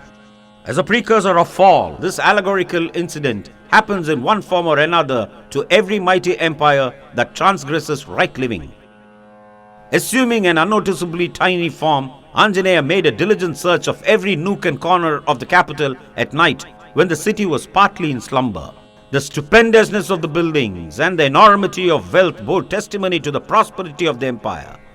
The city planning indicated the engineering feat and the hygienic consciousness of the people. The parks and gardens revealed their aesthetic taste. Here and there the chanting of Vedas could be heard. The classical music produced elsewhere marked their refinement. The physical structure of the people was strong and elegant. Still, these people were classified Rakshasas or demons because of their voluptuary and cruelty. There were also ugly creatures among them as anywhere else. On the whole, this stock was superior to that at Kishkinda, both in the build of the body and in attainments. But in conduct, Kishkinda was superior. The abnormality in drink and the overindulgence in sensuality presaged the impending fall of the people. Maruti gained access into the sleeping chamber of Ravana and had a close observation of that demon hero in deep repose. Unwillingly, he had to enter the woman's apartment, hoping to find Sita in their midst. At first sight, he mistook Mandodari, the first queen of Ravana, for Sita. Then he corrected himself because it was impossible for the chaste and austere spouse of Rama to reconcile herself with that indulgent environment and with that vile abductor. The diligent search for Sita was practically over. All possible places where women stayed or were likely to be kept hidden were probed into, but no trace of her could be found anywhere. The super attempt of Anjaneya was so far a failure. If he returned defeated in purpose, the consequences would be grave, if not tragic. The hero shuddered even to think of them. Could it be possible that the adamant Sita was eaten up by the demons out of vengeance? Or did she drop down into the sea and perish while being airborne by Ravana? Sampati said he had a yogic television of Sita guarded by ugly demons. Was this television an illusion? Thought Anjaneya. Anyway, Anjaneya resolved to go on searching to the end of his life. Now Ashokavana, or the Garden of Delight, was the one important place that remained unexplored. Maruti scaled the compound and got into it with ease. As the name indicated, the garden was really the dispeller of distress. While the palace was the artificial seat of sense pleasure, this garden was the natural inspirer of pleasure sensual to the sensuous and spiritual to the austere. The beauty and the bounty of nature were both concentrated here. The treasures of earth were lavishly spent to decorate this naturally charming place. The flowering and the fruiting trees of all the seasons were intelligently cultured here. It was the haven of joy to birds, bees, and beasts. If Sita was alive, she was bound to restore to this place either to delight or to decline in sorrow because of her partiality for woods. So thought Hanuman and searched for a place of personal concealment on the branch of a tall tree. No sooner he secured such a foliage than he saw an arresting scene below. On a platform was seated a slim woman plunged in sorrow. Strangely enough, that sorrow was not earthy. It was an ethereal languor, adding luster to her natural beauty. It was given to the spiritual genius of Maruti to see into this divine halo. He further scrutinized. The jewels described by Rama were hanging fastened to the branch. The yellow cloth worn by her was dirty because of no change. A single plate hanging up to the waist had received no wash. The body was haggard due to fast and sleeplessness. In spite of these odds, it was a young woman of heavenly beauty that was seated there, absorbed in the painful thought of Rama. Indeed, this is Sita, was the thought that flashed in the mind of Maruti. Mentally, he paid his homage to Rama, the worthy spouse of this spiritual beauty. It was a bright morning. In his diminutive form, Anjaneya could remain hidden within the leaves on the top of the tree and observe the happenings below, himself being unobserved. Conscience remains hidden in the innermost recesses of the heart and witnesses the doings of man, good and bad. Presently, Ravana made his appearance accompanied by a bevy of wives, paying homage to him in several customary ways. At the approach of this, pageantry Sita's mind got more absorbed in the faraway Rama. The hidden Hanuman could closely scan the classic physique of Ravana. He was all admiration for it, enemy though the owner of it was. Now Ravana affectionately addressed Sita and said, Oh darling, do not be cross with me. I have won you in the want of our race. Now there is no escape for you. But I shall not embrace you without your consent. The Creator has come out with the best of his talents in giving you beauty, and you have conquered me, the one who has conquered the three worlds. Please be not adamant. Become my own, even as these celestial beauties have become. Think not of the fugitive Rama, who may or may not be alive. Even if he be alive, he is in no way superior to me. Let not your youthful beauty wither away in meaningless distress. Become the Empress of Lanka. Sita threw a bit of straw in front and addressed it with calmness, composure, and dignity. Withdraw your mind from me and fix it on your own consorts. You incurred sin by doting on the chaste wife of another. Because of the wickedness of their king, the people of Lanka are going to suffer.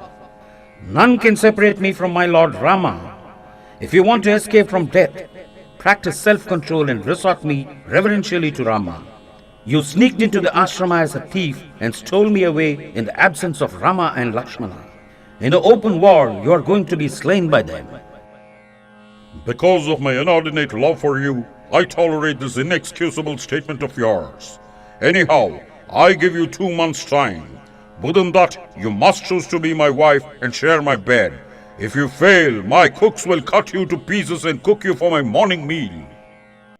No being in the world except you will speak in this manner to me, who am Rama's chaste wife. It is within my power to burn you to ashes by my chastity, but out of pity I spare you. Rama's arrows, however, will deal with you fittingly for this heinous sin. Ravana now flared up like a wounded lion. His lips quivered and eyes got bloodshot. Still he partially composed himself and gave orders to the hideous demoness that kept watch over Sita to somehow win over that woman with threats and cajolements alternatively. Then he moved away majestically with his attendant wives. The word Ravana and Rudra are derived from the root Rud, which means to cause to cry. There are 2 types of crying, one the worldly and the other godly. Both the forces create the situation for sorrow and then supply the actual need of the distressed. All weeping and wailing connected with the mundane is induced by the Ravana force. Ravana used to carry away many a woman by force, thereby creating pang in her. Then he consoled her by supplying her with all possible earthly pomp, power, and pleasure. No soul could resist the sweet temptations profusely offered by him. The concealed Hanuman finds an exception in Sita.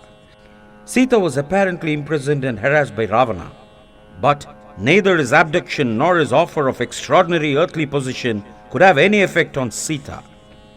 She was made of a metal supremely above all mundane concerns. She remained unaffected by all earthly pains and pleasures. She suffered from a self-created pang for reunion with her Lord.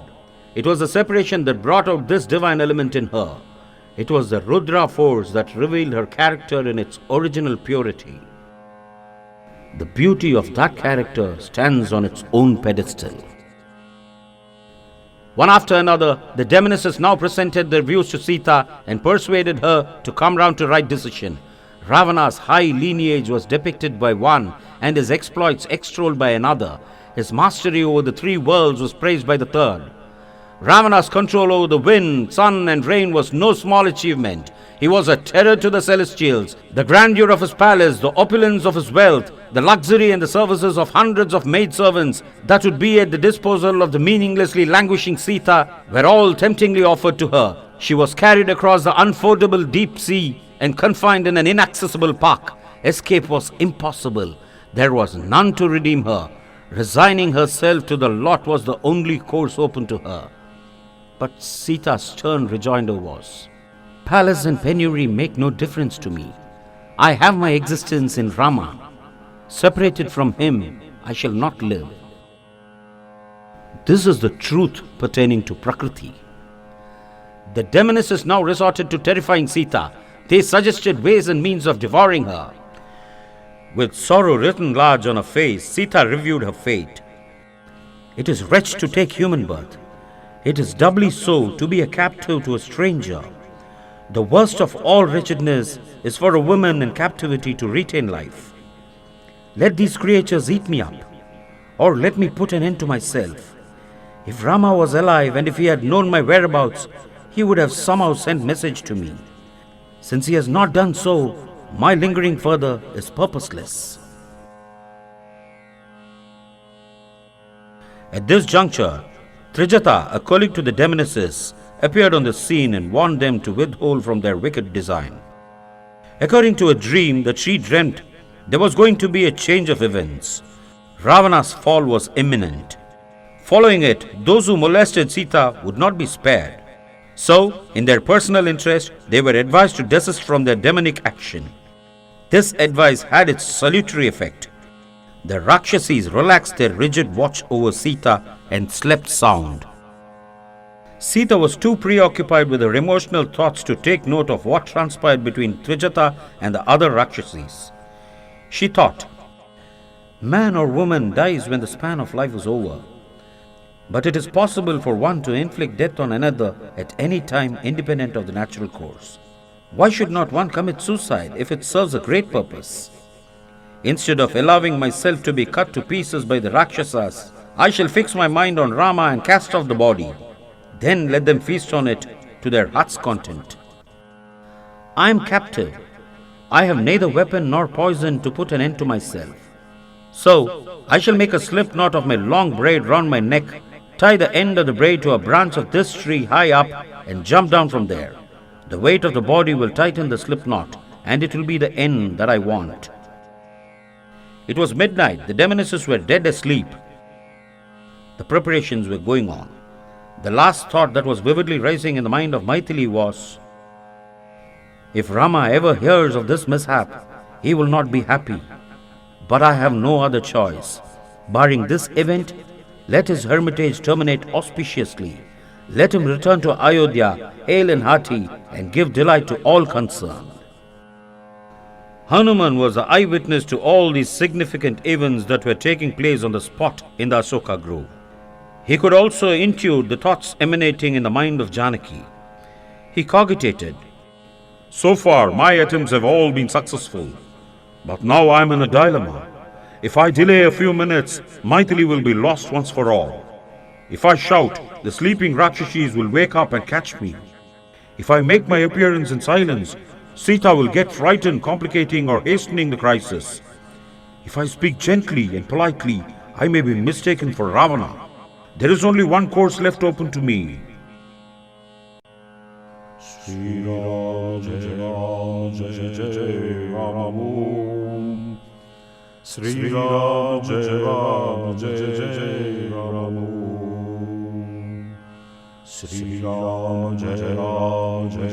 The resourceful Anjaneya chanted the glory and valor of Rama in a subdued but clear voice. This was just at the time when Janaki was to commit suicide. She desisted from her desperate action. Her ears were involuntarily intent on the vocal feast. It balmed her pained soul. Could such a thing happen in Lanka, the seat of Ravana? It was no hoax, because pretensions never slake spiritual thirst. Vaidehi felt a new lease of life infused into her. Still she interrogated, is this not a new trick of the demons to entrap me? Hanuman said, I assure you, O adorable one, I am a messenger from your Lord. how am I to know it? If you permit, I shall appear before you and prove it to you. Presently he landed from the tree, prostrated, and stood reverentially. Sita found him perfect and sturdy in body, clear in mind, and ardent in Rama's commission. Asked by her, he recounted the developments of the events since she was lost. He concluded, Rama and Lakshmana are grieved over your loss. They are determined to redeem you wherever found. I am a minister of Sugriva, the king of Kishkinda. This king has dedicated himself, his kingdom and his people to serve Rama in his attempt to save you. His monkey subjects have gone in all directions in search of you. Among them, I am lucky in finding you. Rama asked me to inform you of his welfare. He is anxious about your safety and welfare. Lakshmana sends his reverence to you. Sugriva sends his homage to you. Here is Rama's signet ring to testify to the validity of my message. Sita received the signet ring, scrutinized it, and pressed it to her closed eyes with joy and devotion. Now she evinced motherly love towards the messenger. Anjaneya assured Janaki that when he reported her whereabouts to Rama, Rama would, with the help of Sugriva's army, invade Lanka, vanquish the wicked despot along with his race and redeem her. Now a new cause of anxiety rose in the mind of Maithili. 10 months of captivity were over. Ravana would only spare her for just 2 months more. If not emancipated before that time, he would have her put to death. Then Rama's attempts would go in vain. But because of this new development, she had no freedom to take away her own life. The situation had become rather complicated. A ray of hope and a cloud of despondency have come in side by side. Anjaneya offered to solve her problem in no time. He first demonstrated his yogic power of enlarging his body to any size.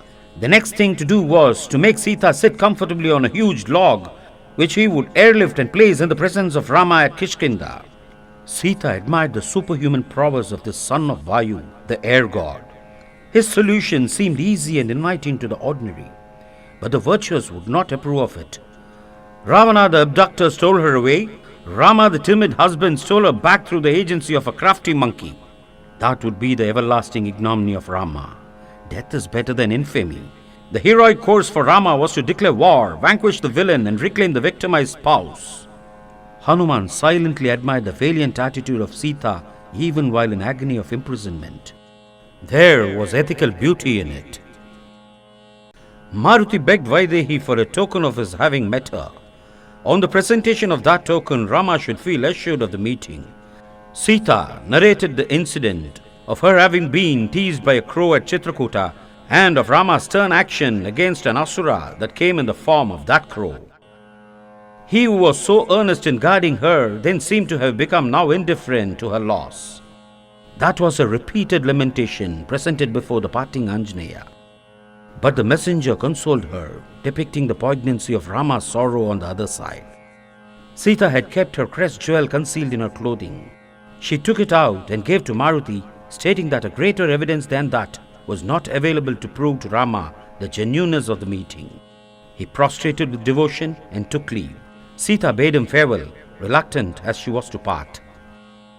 Now Hanuman felt satisfied that the first and foremost purpose of his adventure into Lanka was achieved. He sat alone and cogitated upon 3 more ventures, which were not prejudicial to the main object. The power that be in Lanka should be given a foretaste of the punishment that would be inflicted on them if they transgress their bounds in their dealings with Sita in captivity. Secondly, the strength of the enemy warrior must be tested. It is an important factor for the invader. Last of all, Ravana's frame of mind should be studied, and that is the overall point in the campaign that has been made. Ashokavana was the favorite resort of Ravana, both for the enjoyment of the company of his wives and for planning serious projects. Hanuman decided the line of action and devastated this charming grove as quickly as his father, the wind god, would have done. Then he pulled down the huge dome of the temple of Lanka and sat majestically on its terrace, expecting arrest and drastic action. The alarmed Rakshashis ran to Ravana and reported the havoc created by a huge monkey which was perhaps in secret contact with Sita. But the demon king gave no serious thought to this incident. He directed his bodyguards to go and hunt the monkey to death. A big battalion rushed out to enjoy the fun of killing a monkey. But strangely, the whole battalion of the bodyguards was done to death by the slighted creature. Then Anjaneya made a big proclamation that he was an envoy of Sugriva and mighty monkeys of his type were going to destroy Lanka very soon. Jambumali, a mighty Rakshasa, was ordered by the king to kill the insolent monkey. A combat ensued between that skilled archer and Anjaneya. It was not long before the archer succumbed. 7 sons of the ministers were then commissioned to vanquish the intruding monster. Backed by a huge army, the 7 sons of the ministers marched in pageantry and provoked the nonchalant Maruti into action. There was an aerial engagement in which all the 7 sons were squeezed to death and dropped down on the earth. Concealing his anxiety, Ravana called 5 of his generals and put it to them. On many an occasion I have harassed the celestials and the holy people. Out of spite they may have set up this strange creature to tease me. You please see to it that this being is done to death. The officers took detachment with them, went well equipped and made strategic attack on Anjaneya, seated firmly on the terrace. All the 5 generals were defeated and killed. The army was completely destroyed. Aksha, the young prince, was present when information was brought to Ravana of the utter annihilation of all the 5 generals by the mysterious monkey. But the prince did not give the time to his father to get enraged by the tragedy.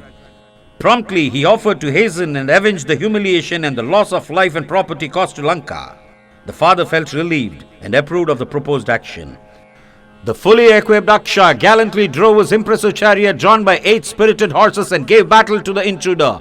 The valiant Maruti responded to the challenge. The magic chariot rose in the air. The son of the wind god also flew up in the air. The air battle that ensued was terrible to behold. The gods stood aghast and witnessed it.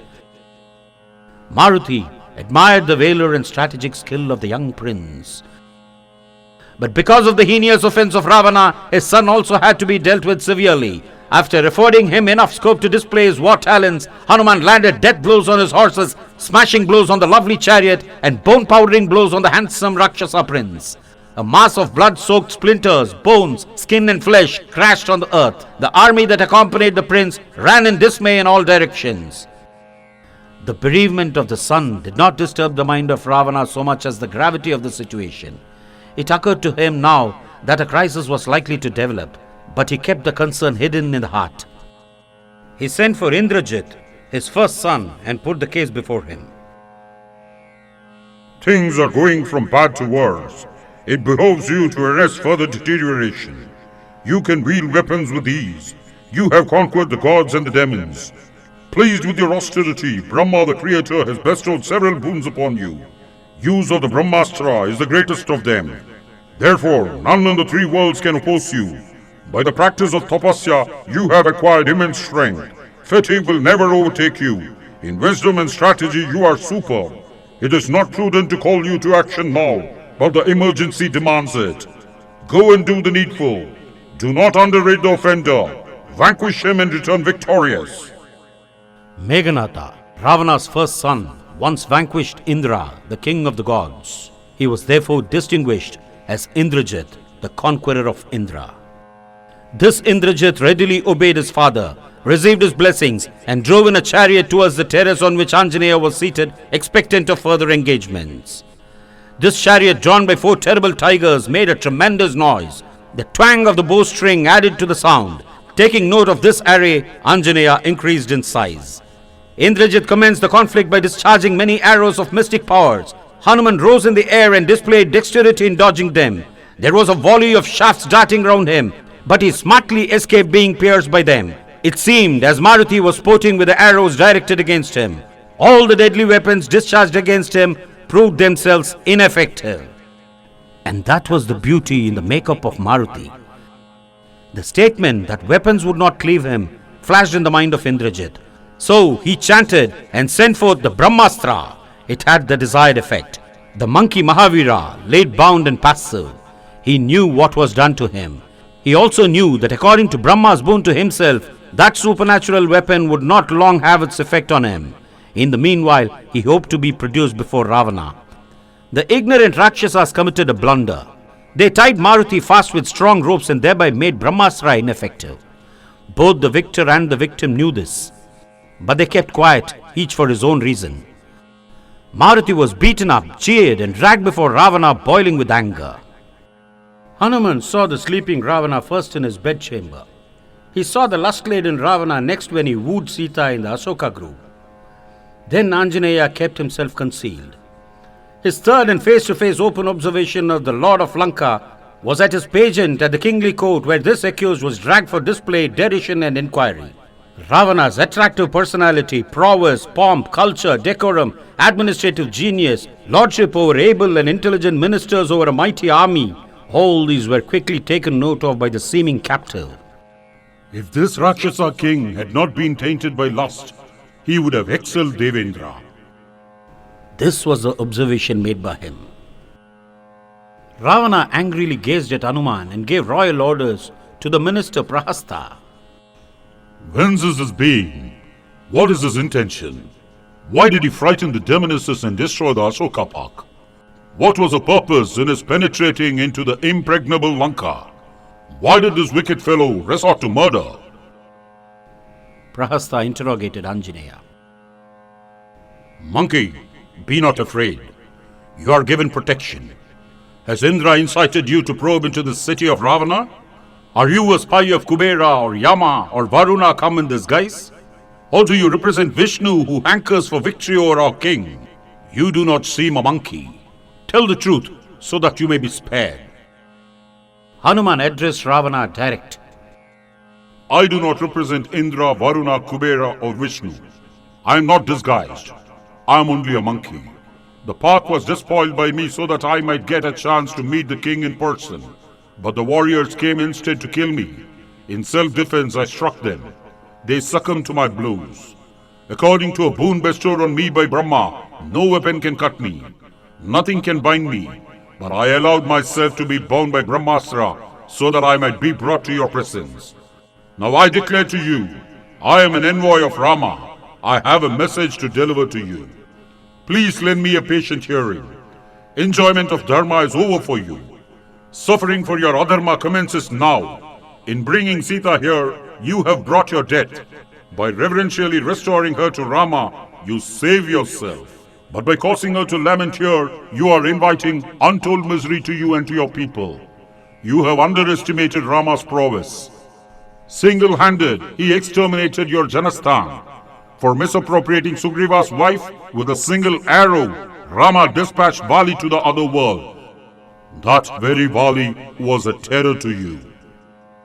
Now Hanuman cast a piercing look at Ravana's eyes and found him trembling at heart.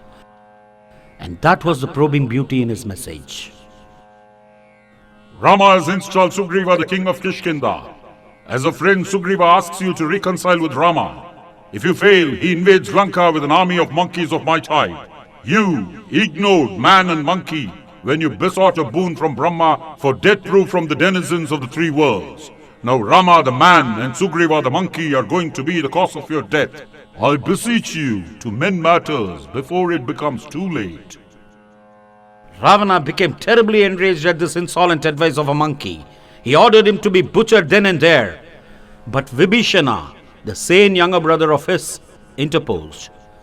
He made it known that no civilized king ever killed an envoy. There was no sanction for it in any law. Ravana contended that the monkey was insolent and wicked.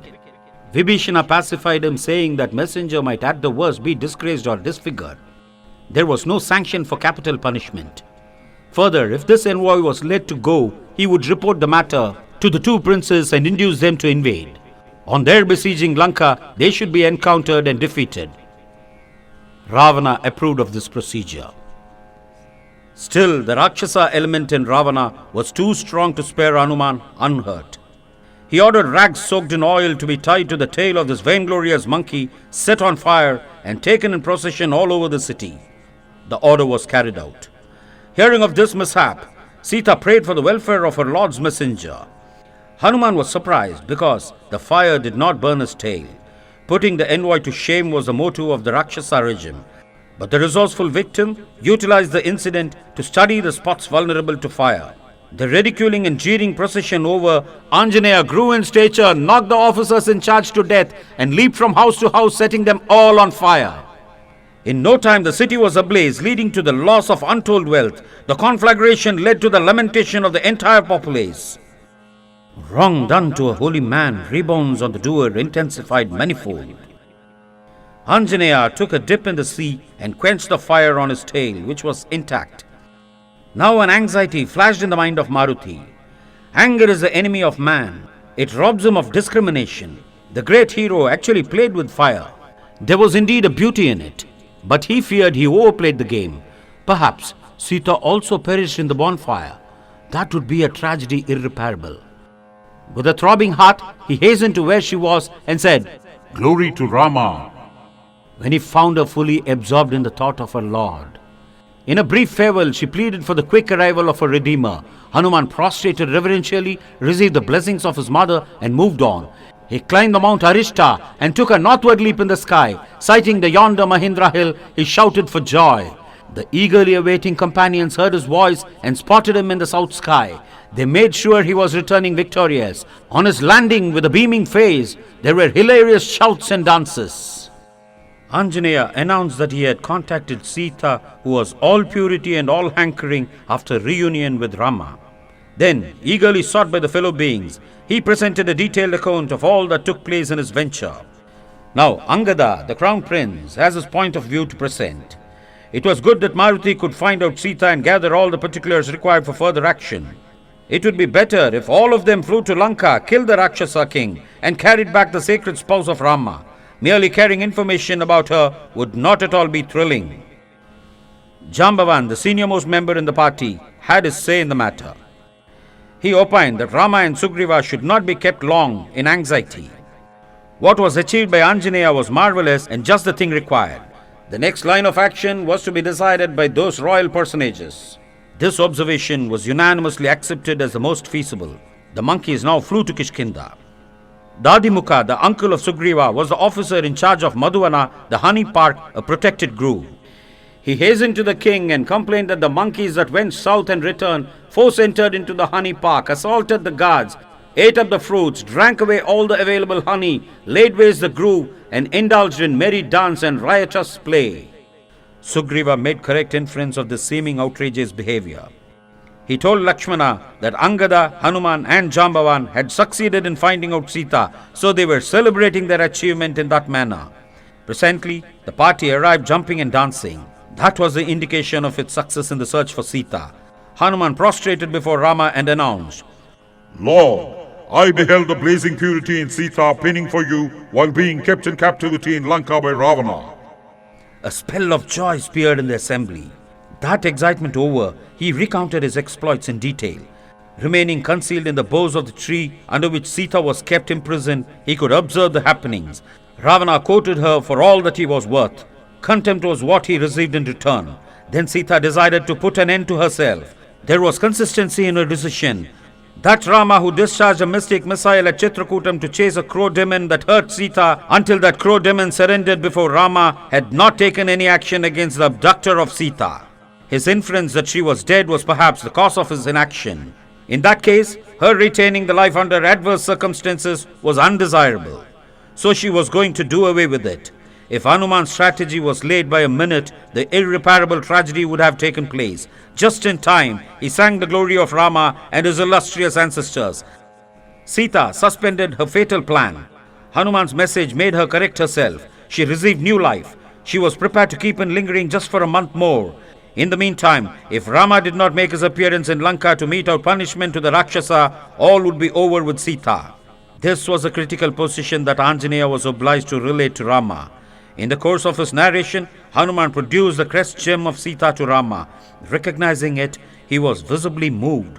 Sorrow and joy were alternately evident on his face. Maruti next detailed the method he adopted to gain access to Ravana's presence. The king of Lanka was a marvelous being. He was endowed with many brilliant parts, but inordinate lust was the one evil that marred his entire career. Because of that inexcusable vice, fear was lurking in his heart. Maithili had already gained a moral victory over him.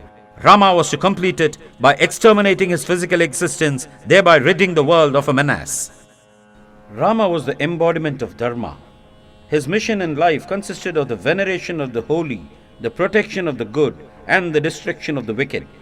In the loss of Sita, his mission was thwarted. If she was killed, it proved Rama's impotency. If she was defiled, it was a disgrace to him. His advent was a failure. On these two issues, he was very much dejected. It seemed as if wickedness had triumphed over virtue. But Anjaneya's adventure verified the truth that Sita was proof against defilement and that Rama's weapon against the wicked was going to be victorious very soon. A married man has his limitations and personal problems. Without help from the others, he cannot undo the limitations and solve the problem. Rama's life bears testimony to this fact. On the other hand, a celibate of sterling character has no personal problem whatsoever.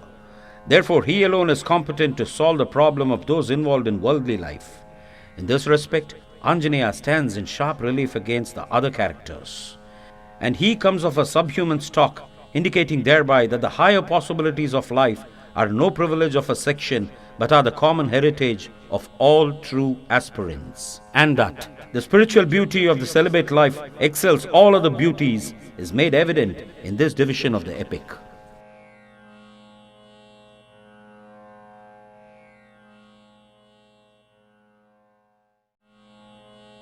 Rama listened with rapt attention to all that Anjaneya said.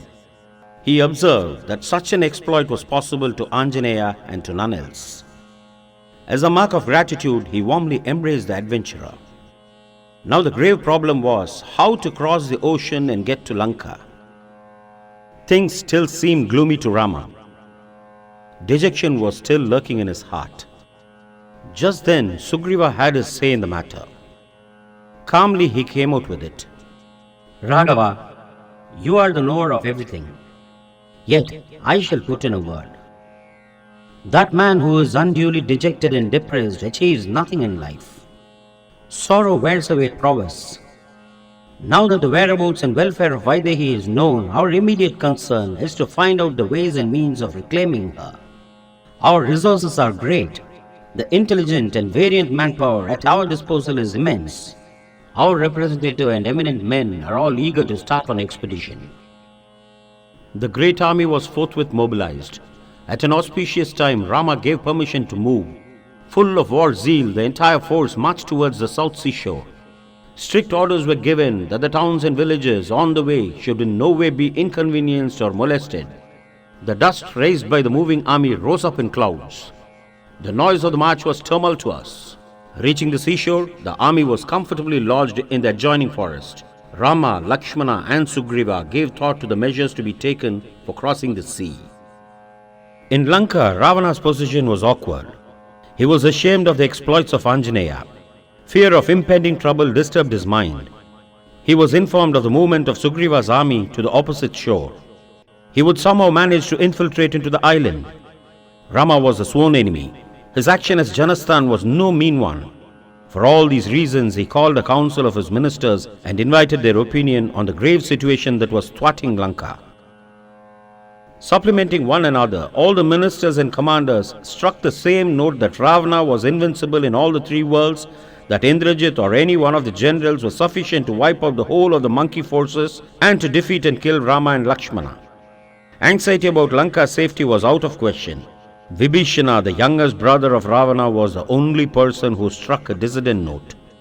With a due reverence to the elder brother and in clear terms, he pointed out that what Rama did was in self-defense.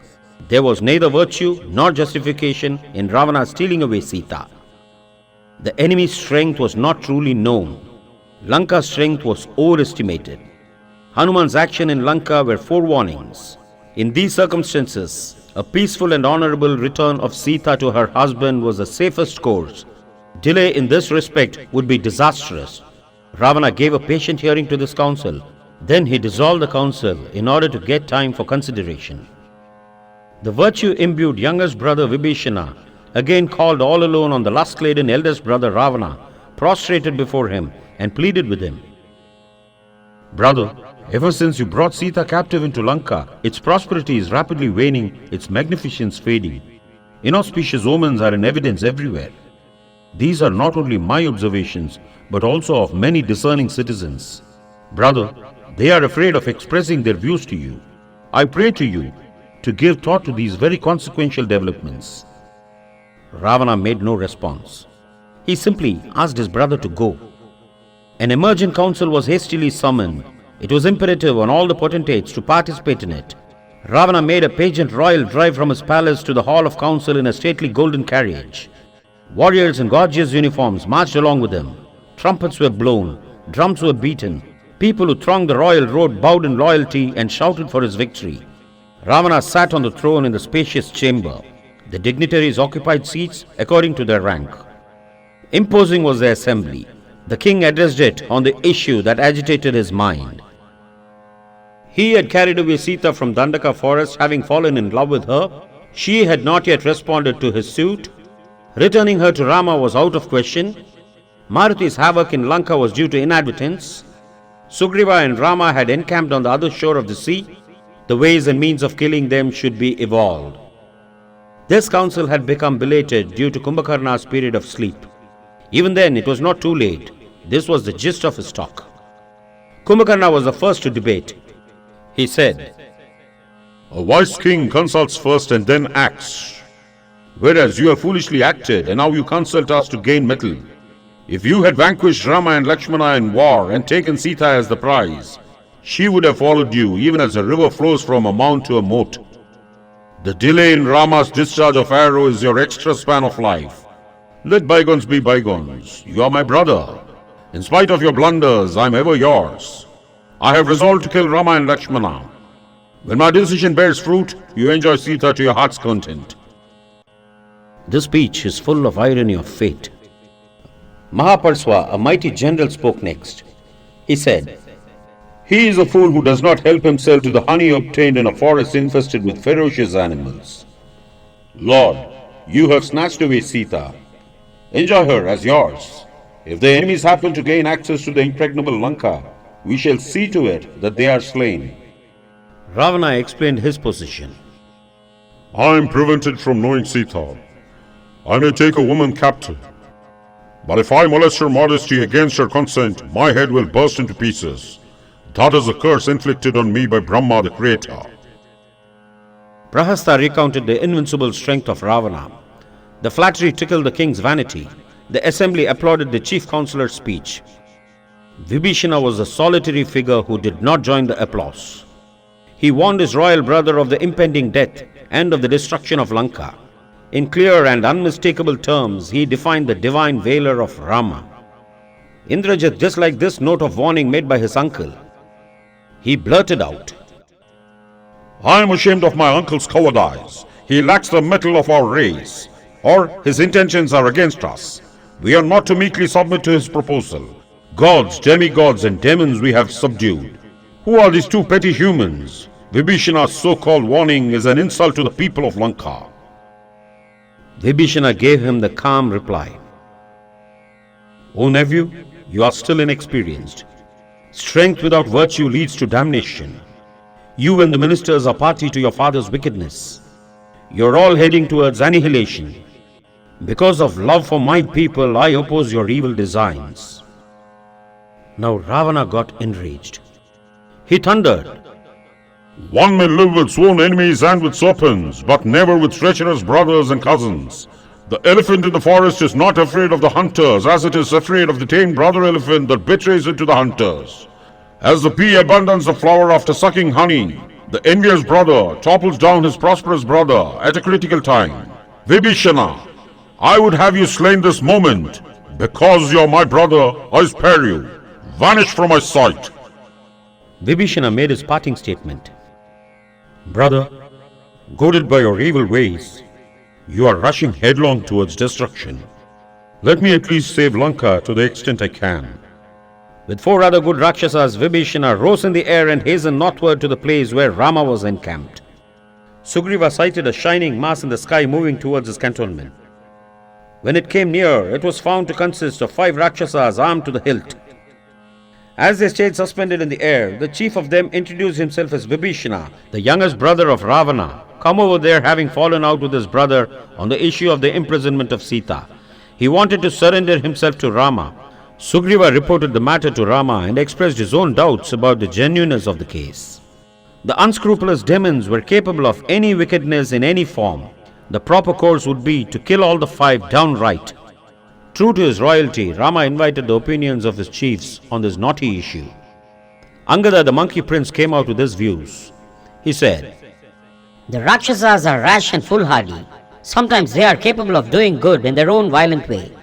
If we can utilize this brother of Ravana and his 4 men to serve our anti-Rakshasa purpose, we shall absorb them. If that is not possible, we shall turn them out. Saraba submitted that an expert detective might be engaged to probe into the demon's motive.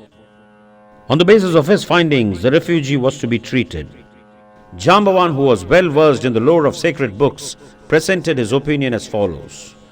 The brother of Ravana, our enemy, has come to a wrong place at an improper time, seeking our friendship. Therefore, his arrival should be viewed with suspicion. Then Mainda, an expert in polity, came out with a suggestion. The exact words that Vibhishana uttered to his brother Ravana may be politely and tactfully elicited from him. From that datum, we can infer whether the man is good or bad. Action may be taken accordingly. Anjaneya's turn came. He said, I do not speak to display my learning or the talent of debate. What is expedient, that I place before you. The enemy becomes weak if the best of his men alienates from him and allies with us.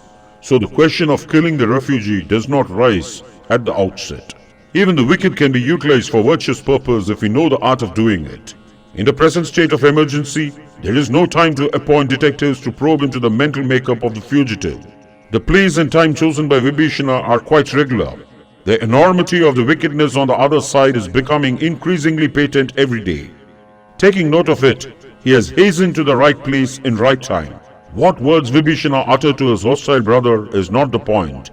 The attitude with which he has come to us counts for everything. His face indicates a clean mind within. My lord, this is my opinion about the newcomer. You do what you deem best on the matter. Rama was immensely pleased with observations made by Hanuman. In fact, both of them concurred in their views of Vibhishana. Sugriva was directed by Rama to escort the refugee to his presence. But the Vanara king made a second appeal to Rama, reminding him of the treacherous ways of the Rakshasas. Either Ravana had set him up to play a foul game, or the youngest brother had betrayed the eldest at a critical time. In any case, the action was objectionable. Therefore, the pretenders had to be done to death. The Ravana-Vibhishana clique bore a similarity to that of Vali-Sugriva. Perhaps Rama had it in mind when he smilingly turned to Lakshmana and said, Kings do not easily trust their neighbor kings, their close relatives and their brothers. All brothers cannot be as Bharata is. All friends cannot be as Sugriva is. Then turning to Sugriva, he said, I assure protection to him who asks me for it, be he good or bad. This is my avowed mission in life. Even if Ravana asks for it, it will not be denied to him. No being can ever hurt me. Go and bring Vibhishana to me. This utterance of Rama spiritually implies that Atman can never be hurt. Sugriva saw into the glory and magnanimity of Raghava. Forthwith he went and escorted Vibhishana to his august presence. The fugitive, along with his 4 ministers, prostrated and submitted. I, the youngest brother of Ravana, surrender to you, Rama. Relinquishing my all in Lanka, I have come to you. Rama accepted him and granted refuge. Rama then asked Vibhishana the cause of his deserting his brother Ravana. Vibhishana recounted his secession from his brother on the issue of Sita's imprisonment. Interrogated further, he disclosed the innate strength of Ravana and his retinue. Rama pledged that he would exterminate Ravana and his forces before redeeming Janaki. At this stage, Vibhishana submitted that his knowledge, talents and service were entirely at the disposal of Raghava. At the instance of the elder brother, Lakshmana now brought seawater, and assisted by Sugriva, he bathed and crowned Vibhishana the king of Lanka. Though simple, it was a significant ceremony. Sugriva allied with Rama in order to get his personal problems solved. Vibhishana surrendered himself to Rama to save Lanka to the extent possible. He had no personal problem. Sugriva, Lakshmana and Vibhishana sat in council to discuss the possible methods of transporting the army across the sea. The new ally sagaciously suggested propitiating the sea god in the matter. This venture was approved of. At this juncture, a queer incident took place. Ravana sent Sukha, an envoy, to seduce Sugriva away from Rama. The gist of the villain's message was, You and I are brotherly neighbor kings. Rama the weakling is a fugitive banished by a woman. He is incapable of maintaining a wife. What is the harm in my taking possession of that neglected woman? You please leave that forlorn vagabond to his fate and return with your army to Kishkinda. Sugriva's rejoinder was, Rama and I are friends. Being his enemy, you are my enemy too. Wicked that you are, Rama is going to rid the world of you. Are you a fool to fancy that after offending Rama you are going to live? The monkeys now began to belabor the envoy. But Rama intervened, saved Sukha and kept him in detention so that he might be released later to go and report the result of his adventure to Ravana. For 3 days and nights, Rama lay on a grass bed facing the sea and beseeching the sea god. But there was no response. Face aglow with emotion, he rose and discharged into the sea a mystic arrow stating, A boor does not understand a besiege as he understands a blow. The splash created a terrible commotion in the sea. The aquatic creatures were all in danger. With folded palm, the sea god came trembling on his knees and submitted. O Ramachandra, I am one of the elements not deviating from the law of nature. I lay bare the easiest causeway across me to the other shore. There is Nala, the expert engineer in your group. Let him build a bridge to Lanka.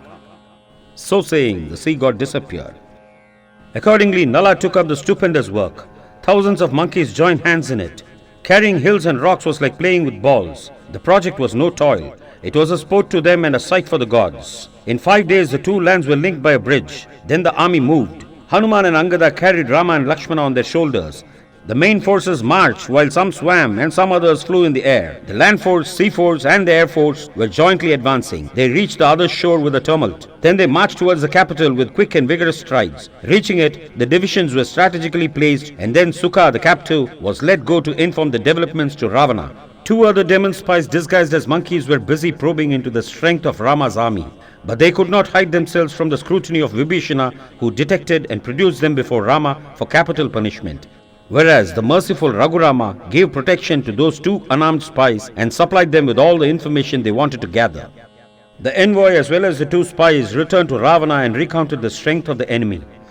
They persuaded their king to return Sita to Rama and to get reconciled with him. But all the 3 were expelled for their cowardly counsel.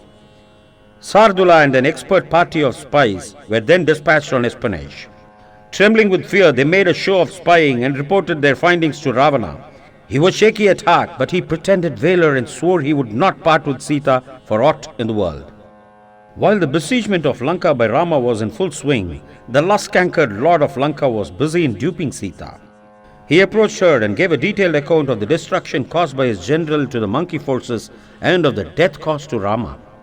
Presently, a magician brought the severed head of Rama and placed it there as arranged beforehand. Ravana put it to her that now she had no alternative to becoming his wife. Sita, who was all along absorbed in the meditation of Rama, now burst forth in lamentation. She gave thought to Kaikeyi's evil design. She gave thought to Lakshmana's plight. She gave thought to the tragic frustration of Rama's career. Then she pleaded with Ravana to perform the only meritorious act of cutting off her head also and placing it side by side with her lord's head. At this juncture, Ravana was called urgently by the ministers to attend to some state business. No sooner did the wicked Rakshasa king leave the Ashoka garden than the illusory head of Rama disappeared. Then Sarama, a good-natured demoness, appeared before Maithili and consoled her, explaining that all that Ravana did was merely a trick and deception to win Sita. Rama had already laid siege to Lanka. Ravana called a council of war to discuss the latest developments. Malyavan, the maternal grandfather of Ravana and the senior-most statesman, presented his note of warning. Making reference to the enemy's progress and to the evil portents in Lanka, he stood for the immediate restoration of Sita for reconciliation with Rama. But Ravana ridiculed this idea, dissolved the council, and went up the palace terrace to survey the enemy forces. From the Mount Suvela, Rama and party had a glance at Ravana on the terrace and he at the enemy cantonment. All on a sudden, Sugriva flew at Ravana and knocked down the crown from his head. Then a terrible duel ensued, proving that they were matched to each other. Just when Ravana thought it is necessary to employ mystic methods, the offender was back again with Rama on the Mount Suvela. While Rama was amused over this incident, he objected to it because it was unkingly act when war was not yet declared. Sugriva pleaded that he got infuriated citing the villain.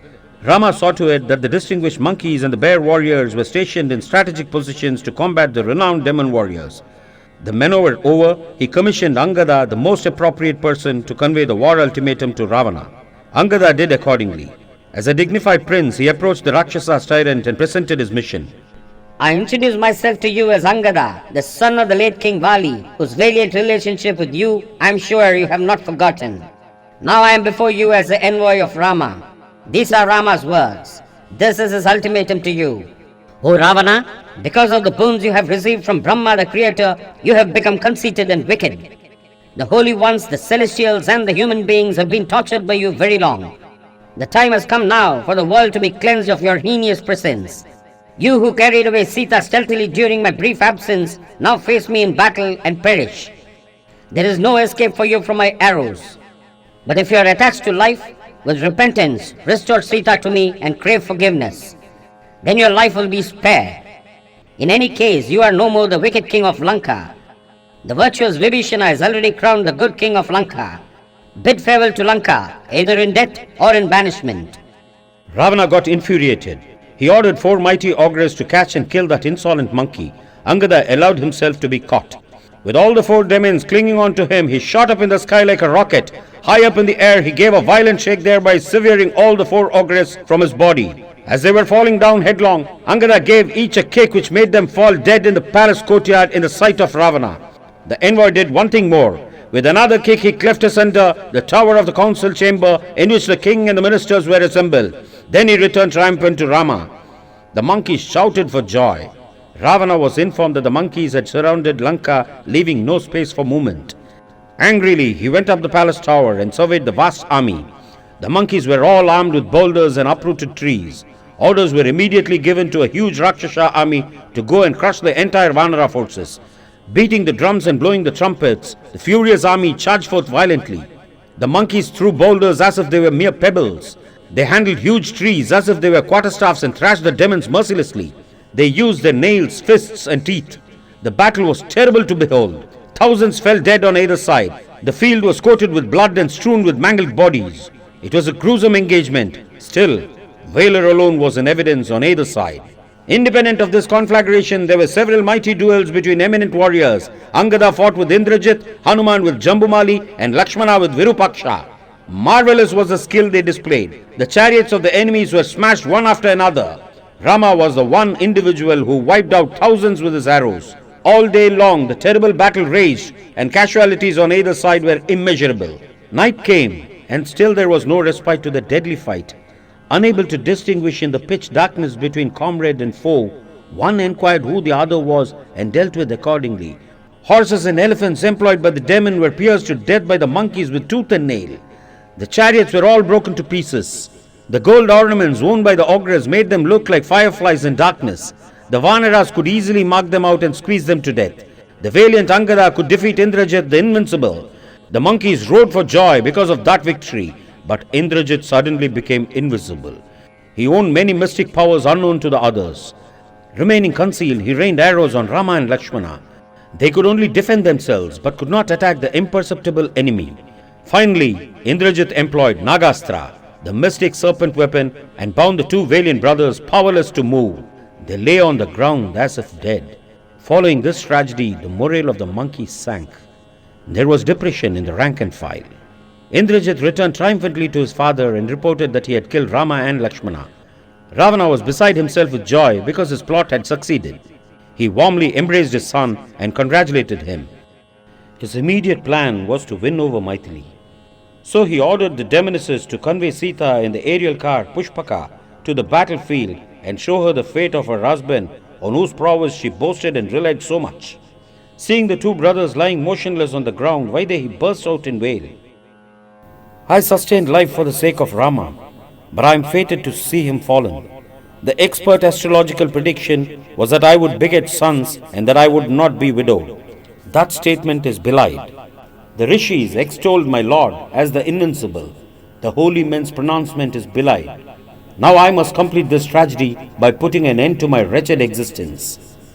At this stage, the accompanying Trijata, the good demoness, intervened. Instinctively, I feel that this gloomy spectacle is only a passing phase. You practiced patience so long. Please persist in it little more. You will see change of events for the better.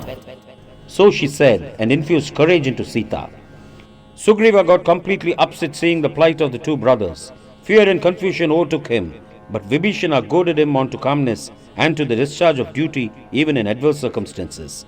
He pointed out that the brothers were not dead. They were merely under the spell of a mystic charm. They would soon recover. The monkeys therefore kept vigilant watch over the brothers, prostrate and apparently lifeless. Paramatman enshrined in the hearts of all is seemingly inert to them who are given to the turmoils of sensuous life. Rama woke up, the duration of his enchantment being over. By sheer will, he set right his wounded limbs as best as he could. Then seeing the plight of Lakshmana, he burst into woe. Bereft of my peerless brother, life is a burden to me. I shall forthwith repay him by joining him in the other world. Only my pledge to Vibhishana fails to be fulfilled. Sugriva has more than repaid me. He need not sacrifice his men any further. Without Lakshmana, life is purposeless to me. I shall perish. At this stage, Vibhishana arrived on the spot to study the developments. Seeing the sorry situation in which the kingmakers were placed, he feared that the scheme to redress Lanka would not hatch. The monkeys in their turn ran pell-mell mistaking the newcomer for Indrajit the Terrible. Now Sugriva calmly coped with the confused state of affair. First of all, he rallied the monkeys, explaining to them that the new arrival is that of Vibhishana the ally and not that of Indrajit the foe. He assured the ally that he would vanquish the villain and place him instead on the throne of Lanka. Sugriva then directed Susena, his father-in-law, to convey Rama and Lakshmana to Kishkinda and have them treated back to normal condition. In the meanwhile, Sugriva would kill Ravana and return rescuing Sita for Rama. But Susena suggested he knew two herbs, Sanjeevakarani and Visalya, on the Mount Chandra in the ocean of milk. Those herbs would restore life and cure wounds instantly. Maruti was commissioned to carry the mount to the spot. Luckily, Garuda rushed to the scene just then. The Nagastra, or the mystic serpent weapon, became inefficient in the presence of Garuda, the vehicle of Vishnu. The brothers were released and made whole. They became fit for war. Ravana had it proclaimed with tom-tom in the streets of Lanka that Rama and Lakshmana were slain by Indrajit. Hearing it, the Rakshasa shouted for joy. But following in its wake, there was a counter shouting for joy in Sugriva's cantonment, causing surprise to Ravana. He ordered an immediate inquiry into it. The report came that both Rama and Lakshmana were freed from the fetters of Indrajit's Nagastra and that they were like wild elephants leading the army. The Lord of Lanka was both ashamed and annoyed, for it was no easy matter for aught to escape from Indrajit's serpent shackles. The carefree king of Lanka now became somewhat care-laden. Dhumraksha, a valiant commander, was ordered by the Rakshasa king to march with the required army and kill Rama. The commander felt honored. He was called first to duty. He arrayed a huge army and charged on the monkey forces with all sorts of deadly weapons. The monkeys in return hurled huge rocks and trees on the demons. Loss of lives was immense on either side. The encounter between Dhumraksha and Hanuman was terrible to behold. The mighty Maruti flung a huge rock on the demon. The remnant of his army ran in dismay into Lanka. The infuriated Rakshasa king next issued orders to Vajradamshra the valiant to lead without delay a mighty army and do away with the wicked enemies. This warrior bowed in obedience before the king and sallied with a huge, well-equipped army to the southern gate and attacked Angada and his army. The loss of lives on either side was incalculable. Angada's ultimate hand-to-hand fight with Vajradamshra was long and gallant. The demon was done to death in the end. His remaining forces fled in confusion into the city. The Vanara forces gathered round Angada and yelled for joy. Command came next to the unassailable Akampana, the commander-in-chief, to annihilate the enemy forces. Unshakable is the literal meaning of the word Akampana. It was this Akampana who brought the news to Ravana of the total annihilation of the Janasthan in the Dandaka forest. Marshalling a huge and well-equipped army, he moved on his great chariot to the battlefield. The thrust that he made was terrific to look at. The encounter that followed between the two forces was appalling. In the thick cloud of dust raised in the field, no distinction could be made between friend and foe. It so happened that now and then a monkey fought against another monkey and a Rakshasa fought against another Rakshasa. Great was the carnage covering the land with the slain.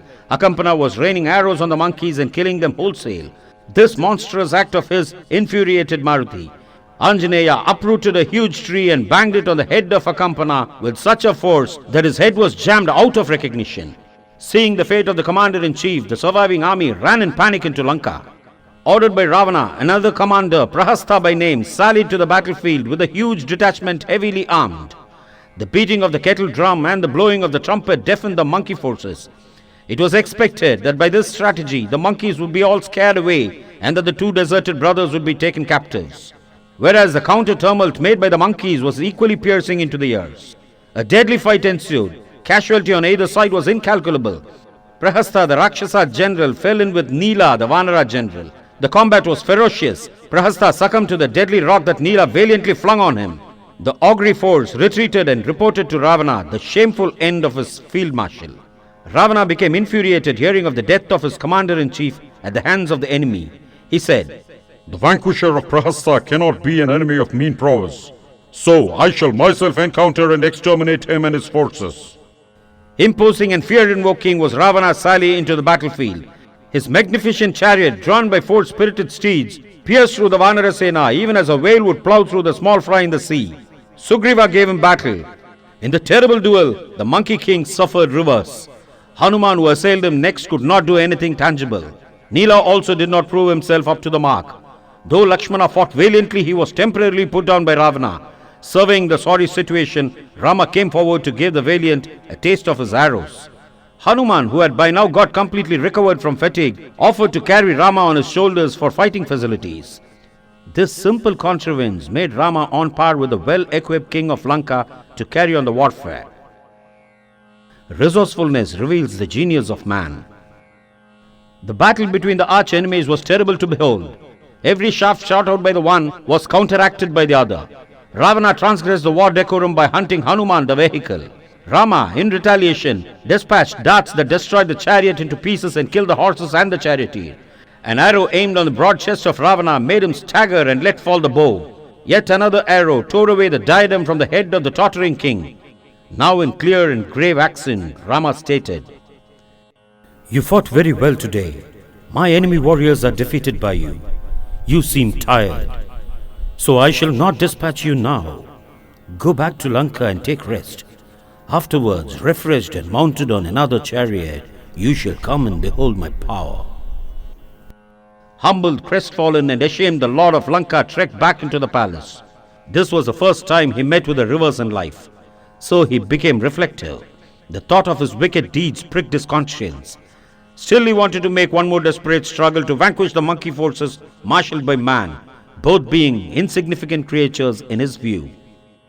The metal of which Ravana was made was too thick to be agitated long over a trifling reverse in life. He was himself again. He summoned a few of the stewards and ordered, Go just now to Kumbhakarna and wake him up from his wonted sleep for several months at a stretch. Adopt any method you find effective, rouse him up. Feed him well and bring him here. He is the proper giant to exterminate the impudent invaders. A curse was spelled by Brahma, the creator god, on Kumbhakarna, that he was to have sound sleep for 5 months and wakefulness for 1 month. This was after the way of the North Pole and the South Pole having sunshine just for 2 months a year. Waking up from sleep, he used to feel rapacious hunger and thirst. An enormous quantity of food and drink were therefore got ready for him. Then came the task of waking him up. The air current created by his breathing was so forceful that those who stood nearby could not maintain balance. A battalion started shouting and yelling into the ears of the sleeping Kumbhakarna, but to no effect. Conches and trumpets were then blown in vain.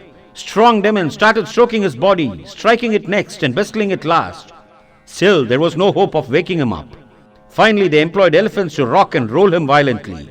This process had some effect. The half-awake Rakshasa demanded refreshments, and they were supplied in heaps and barrels. Sleep, hunger and thirst over, Kumbhakarna demanded the cause for disturbing his sleep. The formidable invasion of Lanka by Rama and Sugriva, the belligerent state in which the country was placed, the losses of lives and property incurred so far, the narrow escape of Ravana from death, all these reverses were recounted to him in detail. Because of this emergency, Ravana had asked for the intrusion into the blissful and protracted slumber of his brother. Shall I go and slay Rama before seeing Ravana? Was the response made by the veteran votary of sleep. The ministers pleaded with Kumbhakarna to see the king first and then to take action based on war counsel. Kumbhakarna met his brother at the council chamber and upbraided him for his rash action actuated by lust. Ravana got angry, but he controlled himself. He said, Now Lanka is in danger. I am in need of your prowess, not your preaching. A true friend and kinsman gives help at the time of danger. Brother, if you have love for me, please come for my rescue. Kumbhakarna was moved by this appeal. I'm your brother. Your enemy is my enemy. Shed all fear. Treat Rama and Lakshmana as slaughtered by me. I shall wipe out the monkey forces. Thus did Kumbhakarna pledge himself to action. Now Ravana picked up courage. He was proud of his brother who chose to sack the enemy forces single-handed. He, however, equipped him with an enormous army and made him sally on the enemy. Seeing this gigantic figure charging against them, the monkeys ran pell-mell on all directions. Angada, the unassailable, however, rallied his confused forces. They took position and jointly attacked Kumbhakarna on all sides. But they were all repulsed by the giant enemy. Angada again gathered them, using forcible words and friendly reproaches. Anjaneya now attacked Kumbhakarna, hurling a huge crag and hurting him severely. The enemy, however, retaliated and hit Hanuman on his mighty chest. That made him stagger and stay behind for a while. Angada then assailed the enemy, who in return made the assailant fall faint on the ground. Sugriva next attacked him, but with no effect. The enemy's counter-attack with an arrow was dangerous, but Hanuman caught that arrow halfway and snapped it on his thigh. Kumbhakarna next struck Sugriva senseless with a boulder and carried him away, hoping to put an end to the war that way. The monkey forces became depressed because of the capture of their king. But Maruti infused spirit into them, saying that Sugriva would somehow escape. Lanka became jubilant over its hero carrying away its enemy king captive. In the streets of Lanka, Sugriva regained consciousness and clawed off the captor Kumbhakarna's nose and ears. Sister Surpanaka's fate was repeated. The demon threw down the biting monkey, intending to trample him to death, but Sugriva sprang away to his camp. Furiously, Kumbhakarna came again to the battlefield, but he was then no more Kumbhakarna, which means the pot-eared. The noseless and the earless bleeding face was funny to look at. He started consuming monkeys on a large scale, but Lakshmana put an end to that greedy act by showering shafts on him. While appreciating the super warfare of the younger brother, Kumbhakarna chose Rama as the target and directed his deadly weapons against him. With a sharp weapon, Rama cut off one arm of Kumbhakarna. The arm and the mace in it went whirling in the air and fell on the ground, crushing several monkeys to death. Another arrow removed the other arm. Two sharp crescent discs cut and carried away the colossal legs. The maimed giant still continued to do havoc. Rama's arrow cut the head from the trunk and threw it into the sea. Half of the trunk fell into the sea and the other half into Lanka, damaging its walls.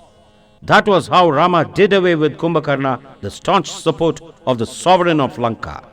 Ravana was shocked and almost swooned, getting the sad and disgraceful news that Kumbhakarna was cut to pieces by the sharp shafts discharged from the bow of Rama. He felt life was meaningless to him after losing this brother. The Rakshasa element in him became patent through this tragedy. He drove away Vibhishana because he was a hindrance to his wicked ways. He sank in sorrow when the other brother, a party to his evil ways, perished fighting for him. A Rakshasa is one who is selfish to the core and who is inordinately indulgent in sense pleasure. The promoters of his sensuality are his best friends. These base traits are in evidence in Ravana. A bully is also a coward. In other words, that a man who threatens and teases the weak is afraid of the strong. He avoids contact and conflict with the valiant, but courts and gains a score over the unwary. While boasting that the Rakshasa metal was superior to the human metal, Ravana scrupulously avoided contact with Rama at Dandaka forest and at the battlefield in Lanka to the extent possible. He staked his kith and kin for selfish ends. That is the way of the coward. On the other side, the manner in which he utilized Maricha for his personal gains was a mark of a bully. That penitent son of Tataka was forced to choose between the arrows of Ravana and of Rama. Ravana had a number of people as kith and kin. They were cousins and nephews. Trisira, Narantaka, Devantaka, Mahodara, Matta, and Atikaya were prominent among them. They approached their king and roused up new spirit in him. They belittled the past defeats as mere chance slips caused by inadvertence. That the superiority of the Rakshasas in warfare should never be ignored nor forgotten was their plea. The royal group then volunteered to fight with the foe and change the defeat into victory. Ravana picked up courage and gave sanction to the new onslaught. The gallant band mobilized the army and charged upon the enemy. Therefore the battle raged again. Many heroic deed was performed on either side. Angada and Anjaneya proved themselves prodigies of valor. The Rakshasas were no whit behind. They harassed the enemy vehemently. But the demon leaders fell one by one, while the monkey chiefs still ranged the field. Furious was the duel between Atikaya and Lakshmana. Long did it rage, each discharging mystic and counter-mystic weapons. Lakshmana was amazed the Rakshasas could resist his attack so long. Finally, he discharged the Brahmastra and did away with the demon. At his fall, the terror-stricken Ravana forces retreated into the Lanka fortress. The literal meaning of the word Ravana is he who makes the world weep and cry. The demon Ravana actually caused the people of the world to cry, but ultimately his karma rebounded upon himself. He sat heartbroken, reviewing the losses he had incurred. His kith and kin had all laid their lives for his sake. The ruin of Lanka gave sight all around him. Sorrow was written large on his face. Indrajit, the conqueror of Indra, appeared before his father and cheered him up. Grieve not, O father. When I am alive, why should you be worried? I shall make up for all the reverses. He mobilized a mighty army and moved on to the war front, striking terror in the enemy forces. He went equipped with all the mystic methods of warfare known to him. To ignite a sacrificial fire, the Homagni, and perform mysterious rituals was the first thing he did, thereby making himself invisible and invincible. Then he waged the war. Terrible it was to behold. All the warriors in Rama's camp fought valiantly, but all of them fell defeated one after another, for they had to charge against the void or an imaginary enemy. Indrajit was nowhere visible while discharging his deadly weapons. On Rama and Lakshmana he let loose the Brahmastra, the inescapable dealer of death. Rama told his brother about the effect of this weapon and also about their willing and seeming submission to it for some time out of regard for Brahma, its originator. Indrajit fought splendidly. Not a single monkey stood erect. All lay prostrate, killed, maimed or made unconscious. Rama and Lakshmana were done to death, so thought Indrajit. He returned triumphant and reported his achievement to his father. Hanuman was the only individual who escaped uninjured. Vibhishana searched for him and found him out. Both of them walked through the carnage and studied the situation. All the warriors, including Sugriva and Angada, lay prostrate. Jambavan gathered up his exhausted energy and called out in subdued voice if it was Anjaneya that was surveying the situation. Getting a positive answer, the old and mutilated bear added, Maruti, you are the only person who can save us all from this plight. Fly quick to Mount Kailash in the Trans-Himalayas. Adjoining it is a peak full of herbs. 4 among them are more luminous than the rest. They are Mrita Sanjeevani, the herb that gives life to the dead; Visalyakarani, the herb that heals wounds; Savarnyakarani, reviver of them only who belong to the same group or party and not the aliens; and Sandhanakarani, the herb that unites and heals the severed limbs. Please procure those herbs and fly back as quick as possible. On you depends the fate of us all. Maruti shot up northward like a meteor. He landed on the peak adjoining Kailash. There was no time to mark out the specific herbs, so he uprooted the peak and flew back with it. In its presence, the entire army woke up, revived and rejuvenated. This miraculous feat done, Maruti put back the peak in its place. Sugriva, Angada, Rama, Lakshmana and the entire army were hale and healthy again. That night, a company of Sugriva's army raided Lanka, thereby springing surprise on Ravana. The annoyed king ordered Kumbha and Nikumba, the sons of Kumbhakarna, to chase away the besiegers. But the assailants gave battle and fought furiously. The 2 princes were slain. The help of Indrajit was again sought. He sallied out determined to annihilate the invaders entirely. Again he offered mystic sacrifice on the battlefield and became invisible. He rained death on the enemy forces. Rama and Lakshmana directed their shafts against the hissing arrows of the imperceptible Indrajit. But he became visible again, produced an illusionary Sita and beheaded her by his magic power. At this sudden and unexpected turn of event, Rama was shocked and he sank in despair. He wailed that virtue had been vanquished by wickedness. At that stage, Vibhishana approached him and cheered him up, stating that the slaughter of Sita, which he saw, was merely a delusive magic played by Indrajit. Ravana's dream was not to kill her, but to win her over. In order to make himself invisible again, Indrajit was obliged to light the sacrificial fire and go through the rituals on the war front. Then Rama bade Lakshmana and Hanuman to obstruct the mystic process. Both of them pierced through the protecting auguries and drew the arch-enemy into conflict. Indrajit had to leave the mystic rites incomplete and face the foes. and because of the incompleteness of the rituals, he could not become invisible. Visibility deprived him of all advantages over the enemy. A fair and gallant fight was the only possibility now. Mounted on a chariot, Indrajit faced Lakshmana in an open warfare. Lakshmana in his turn mounted himself on the shoulders of Hanuman. The fight began. Dreadful was the duel. They fought furiously for a long time. Neither party waned, but Indrajit's chariot was smashed. The second chariot that he mounted met with the same fate. The mystic weapon employed by the one was counteracted by the other. They vied with each other in the knowledge of secret weapons and in the skill of putting them to use. At last, Lakshmana took up the Indrastra and discharged it, uttering, "Let Rama's righteousness and truthfulness have their effect on Indrajit, the son of Ravana." Off went the head of Indrajit, the conqueror of gods, the protector of the mighty Ravana. As his body rolled on the ground headless, signs of auspiciousness became evident on earth.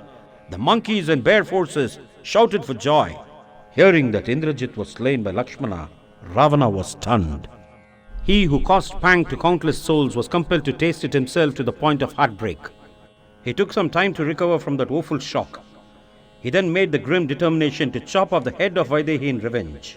Sword in hand, he hurried to Ashoka garden. But Suparswa, a sensible minister, made bold to remind the Rakshasa villain that by slaughtering a defenseless captive woman, he would gain ignominy. Instead, he was to kill Rama and make Sita his own. So Ravana desisted and recoiled with dejection. The bereaved Ravana next ordered his reserve forces to make an all-out attack on Rama. If they failed to kill him, the king would himself destroy that forest dweller. The gallant army sallied out against Rama. What ensued was a marvel. Rama employed the Gandharva Astra, known only to himself and to Shiva. Because of that weapon, his presence was felt everywhere, and at the same time, he was invisible. This is characteristic of Paramatman. The Rakshasa stock was all annihilated. The bereft women and children were all weeping and wailing within the city of Lanka. They wailed that the old prediction that a woman would be the cause of the destruction of the Rakshasas of Lanka had come true in the person of Sita. Hearing the heartrending cries of the Rakshasis, Ravana grew infuriated. He ordered the yoking of the horses to the chariot, the mounting of the weapons on the chariot, and the marshalling of the remnant of his warriors and army. He sallied forth to avenge the slaughter of his relatives and generals. Fire was sparkling out of his eyes, as it were, but nature outside struck an inauspicious note. The sun seemed pale, quarters hazy, and creatures depressed. But the war-infatuated Ravana, heading towards annihilation, paid no heed to portents and pushed against the monkey forces, slaying them in large numbers. Equally ferocious was Sugriva's onslaught on the Rakshasas.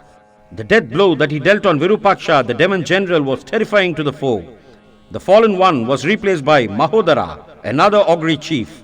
After a gallant fight, he also fell victim to Sugriva. Angada, in his turn, gave a valiant fight with Mahaparswa, another Rakshasa general, and killed him. The loss of the last three generals stirred Ravana to greater wrath.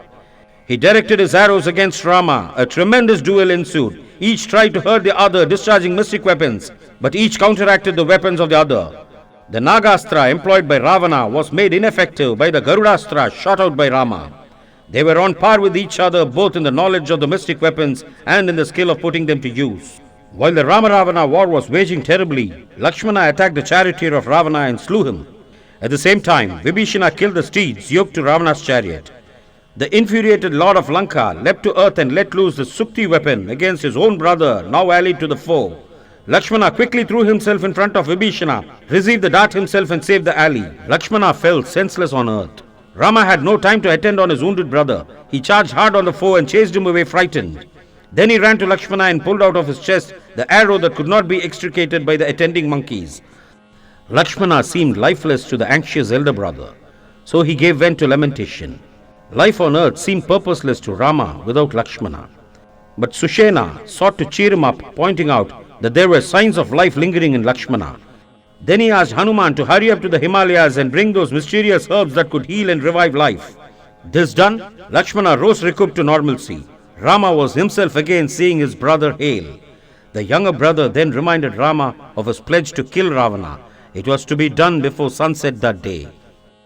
Ravana rearmed himself with another chariot and suitable weapons and appeared gallant on the battlefield. When Raghava stood on earth to assail the villain, Indra, the king of gods, thought it proper to arm him with celestial weapons fitted in the chariot and driven by his charioteer Matali. he descended that fully equipped vehicle on earth before Rama and submitted that it was offered to him by Indra.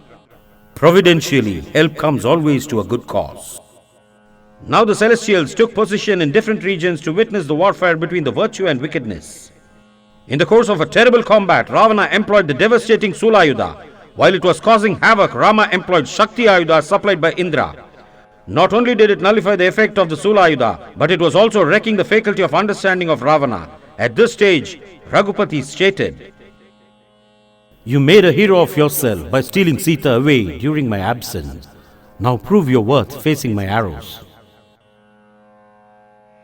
The villain had no word to utter. His weapons were failing. Seeing his plight, the charioteer withdrew his vehicle from the scene of war. The momentary confused state of mind of Ravana gave place to his normal demoniacism. He fled upon the charioteer for disgracing him by driving the chariot away from the enemy front. but the driver pacified him, stating that actually he discerned weariness both in the fighting king and in the tugging steeds, and that was the cause of his pulling away from the enemy. The refreshed Ravana drove again to engage the enemy in war.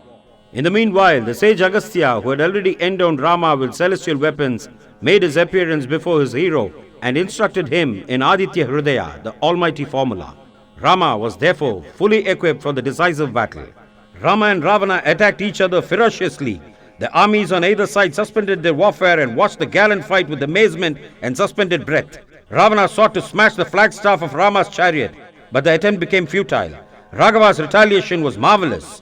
With a single arrow, he snapped off the flagstaff on the enemy's vehicle. Seeing the swiftness of the steeds yoked to the chariot used by Rama, the enemy sought to slay them with his deadly shafts, but Rama's counter arrows made them ineffective. In his turn, Raghupati chose to slay the steeds that drew dexterously the chariot of Ravana, but he also arrested the arrows of his enemy with equal cleverness. The charge of darts and counter darts on either side was gaining speed. The whizzing arrows made a canopy, so to say, above the battlefield. The denizens of heaven and earth gazed with wonder at the amazing performances of the demon and the divine person. Rama-Ravana fight was unparalleled, was their verdict. Finally, Rama chose to chop off the head of the enemy. With that decision, he aimed a shining arrow at him. It had its effect. Off went the head, but in its place, another head sprouted. Head after head was cut off. New head after head was replacing the fallen one. Day and night the war waged, the result being the same, Ravana's head being renewed. Rama then took up the all-powerful Brahmastra, invoked the divine power into it, and discharged it against Ravana, the embodiment of wickedness. It pierced through his heart, touched the earth, and returned to Rama's shaft case. Ravana rolled dead on the ground. Spiritual enlightenment is the only panacea for the endless earthly evils. The mortals and the immortals shouted for joy. Rama's foremost exploit on the earth was achieved. Lanka became the land of Vibhishana. Though born of a demon stock, Vibhishana was imbued with noble elements. In public interest, he saw to it that Ravana, the embodiment of evil force, was eliminated. But his ties of blood as brother now came to the forefront. So he gave vent to spontaneous feeling of sorrow and bereavement. The one that never knew defeat from the immortals had been done to death by a mortal. Vibhishana's warnings had not been heeded. Utter destruction was the result. Thus he lamented. After a while, Rama intervened, consoled him, and instructed him to perform the obsequies befitting a Vedic scholar, a person who performed rare penance for the acquisition of mighty powers, a gifted king and an invincible warrior. All of them the fallen Ravana was. He fell fighting like a hero.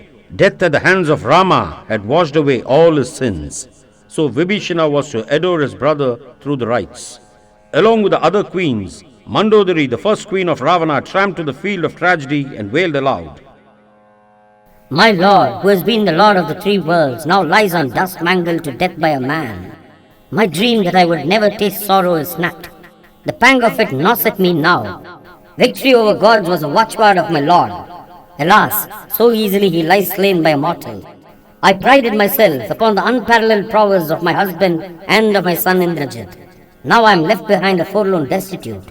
My husband separated Sita from her husband. I did not then understand her sorrow. Now that I am separated from my husband, I realize her sorrow. She will be reunited with her husband. I am widowed once for all. Fate is all-powerful. Rama asked Matali to take back Indra's chariot to his heavenly region. He then approached Sugriva, embraced him warmly, and thanked him heartily for the unimaginable service that he rendered in the defeat of Ravana. A help of that kind was a rare phenomenon. Instructed by Rama, his counterpart Lakshmana gave a ceremonious bath to Vibhishana and crowned him the king of Lanka. Rama next directed Hanuman to convey the happenings to Sita in the Ashoka grove. Hanuman delightfully wended his way to the presence of Sita, prostrated before her, and conveyed the glad news. Mother, the villain Ravana is killed by Rama. You are no more a captive. This place belongs to Vibhishana, our ally and devotee of Rama. So, you are in your own place. Rama, Lakshmana, Sugriva and Vibhishana send to you their message of welfare. They are anxious to hear about your welfare. Sita remains mute and motionless. Mother, why do you not speak? With tears rolling down her cheeks, Sita said, Emotion chokes my heart, it ties my tongue. How shall I repay you? I am not able to pitch upon the prize that I should bestow upon you. Rama's victory is the prize I have obtained. Mother, there is no other reward equal to it. Great hero, your wisdom is superb, your prowess matchless, your character sterling, your humility unsurpassed. You are the embodiment of perfection. Mother, here stands the demoness who teased and tormented you. Permit me, I shall dispatch them to the nethermost region. A hit, a blow, a knock, a kick and a slap. These are enough to wipe them out.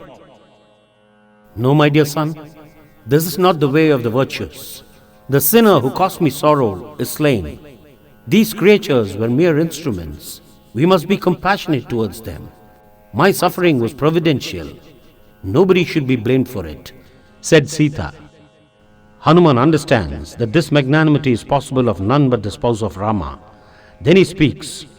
Mother, what message shall I carry from you to Rama? Sita said, I long for reunion with my Lord. Hanuman prostrates and departs. In response to Anjaneya's report, Rama asked Vibhishana to have Vaidehi dressed up and escorted to his presence. Vibhishana entrusted this pleasant duty to the womenfolk in the palace. Maithili had thought of presenting herself haggard to the Lord, but Rama's wish was carried out. Sita was given a thoroughgoing bath and was donned befittingly. In a palanquin she was solemnly conveyed before Rama. The Rakshasas and the Vanaras thronged shoulder to shoulder to have a view of the woman because of whom Ravana and many others died and the history of Lanka changed. Raghurama's bearing had now become visibly changed. The normal fascinating attitude had given place to a frightful one. The meeting of the husband and wife after a long separation was anything but joyous. In grave accent, Rama spoke to the weeping Sita.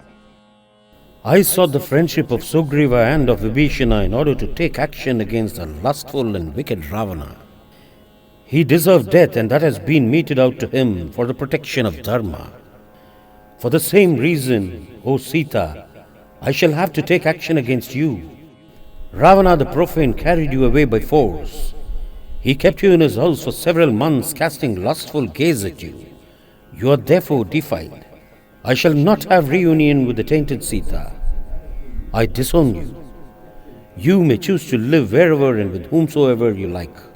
The weeping Sita now turned into a hero-souled Sita. She responded, Rama, O Aryaputra, why do you speak like a commoner?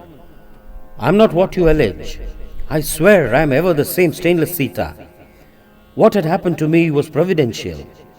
Against painful odds, I held on to life believing that it belonged to Rama and not to me. But the contrary is pronounced just now. If this message had been sent to me through Hanuman, untold trouble to many assembled here would have been averted. Lingering pain to me also would have been terminated by my dropping off the body. A person's physical frame is vulnerable to pollution, however much it may be kept protected, and that has been my fate. But in mind and spirit, I am whole and chaste. I know I am pure as purity itself.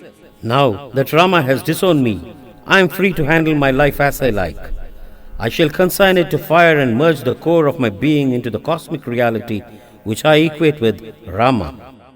Lakshmana, you have been magnanimous to me more than I deserve. This last kindly act do for me.